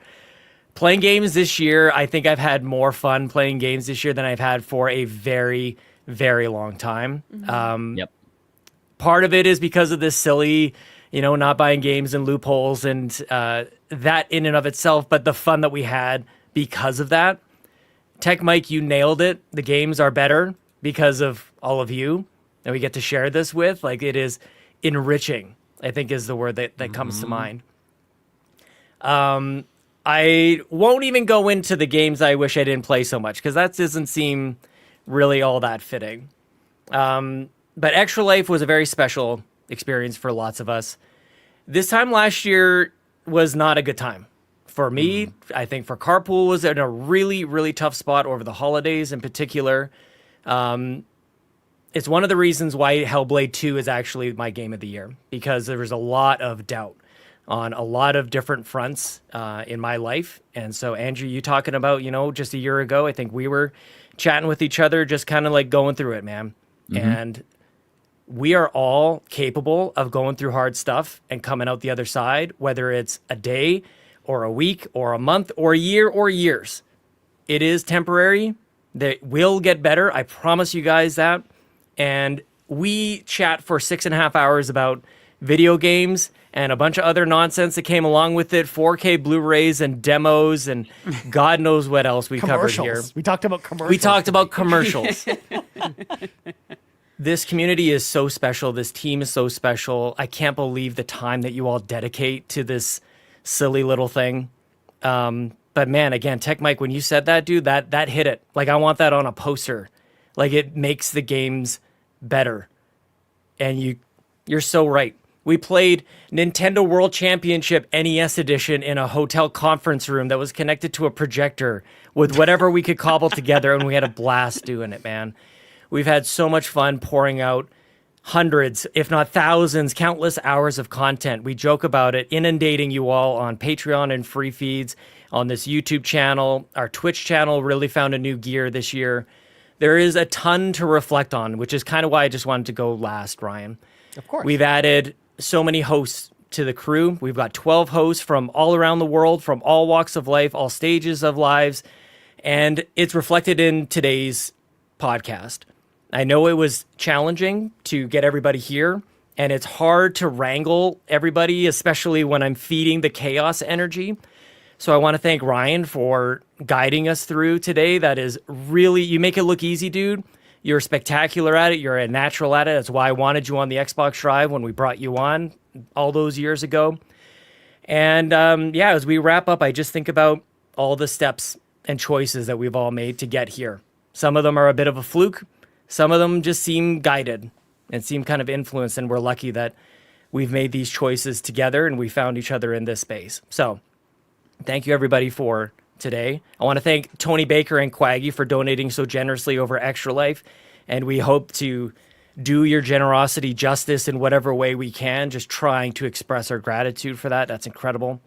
Jonathan Brown, TechMike, and Cwaggy, you guys are our ultimate producers. It was an absolute honor to have you join us as we celebrated the year. Andrew Semichek, I wouldn't be doing this if it wasn't for you. We the Gamercast started because I was writing for We the Nerdy, and you entrusted me with your podcast, so thank you for that. And to the entire community, for everybody who's listening, who's been with us for a while. We know that a lot of people watched this and listened to this for the very first time, so if you're new to Carpool, we welcome you with open arms. We hope you get a sense of what we're all about here. And I think that's it, man. I'm going to drink some more of my coffee. Maybe we'll play some Neon White after this, Ryan. Maybe we'll just go ahead and do that. But I had a great time sitting and chatting with you guys. Like, maybe just one other. I know it was ridiculous to say that all 12 hosts were going to be here plus guests, and we're going to do it as long as possible. I'm so glad we did it this way. I'm so glad we didn't do it any other way. This was so great to have us here and to celebrate the year together. That's what it's all about. I'm done. Thank you. We also learned today the limits of how many people you can have on StreamYard at once. Yeah, we cap out at 10. We discovered as it turns out. We cap out at 10. Turns out. Good things to know. But yeah, I'm so happy we're able to do this as well, Sean. We've been doing this Game of the Year special like this for 3 years in a row now, and every time we've been doing it, it's become more special every single year we've done it. So I want to say thank you again for everyone here for taking the time out to be here. Thank you for everyone who's listening who took the time out to listen all the way to the end. And now we'll say goodnight, everyone, and happy holidays as well. I know if you're listening on audio feeds, you're probably listening to this on Christmas or after Christmas. So I hope everyone had a safe and happy holiday season. And of course, we'll see you all in the new year. Of course, if you're watching live, there is more Carpool content to happen afterwards. But audio listeners, we'll see you all hear you all in the new year, or you'll hear us in the new year. But for everyone here at Carpool, happy holidays, everyone. And we hope you have an amazing rest of your day. Take care, everyone. Happy holidays. Bye. Bye-bye. Bye.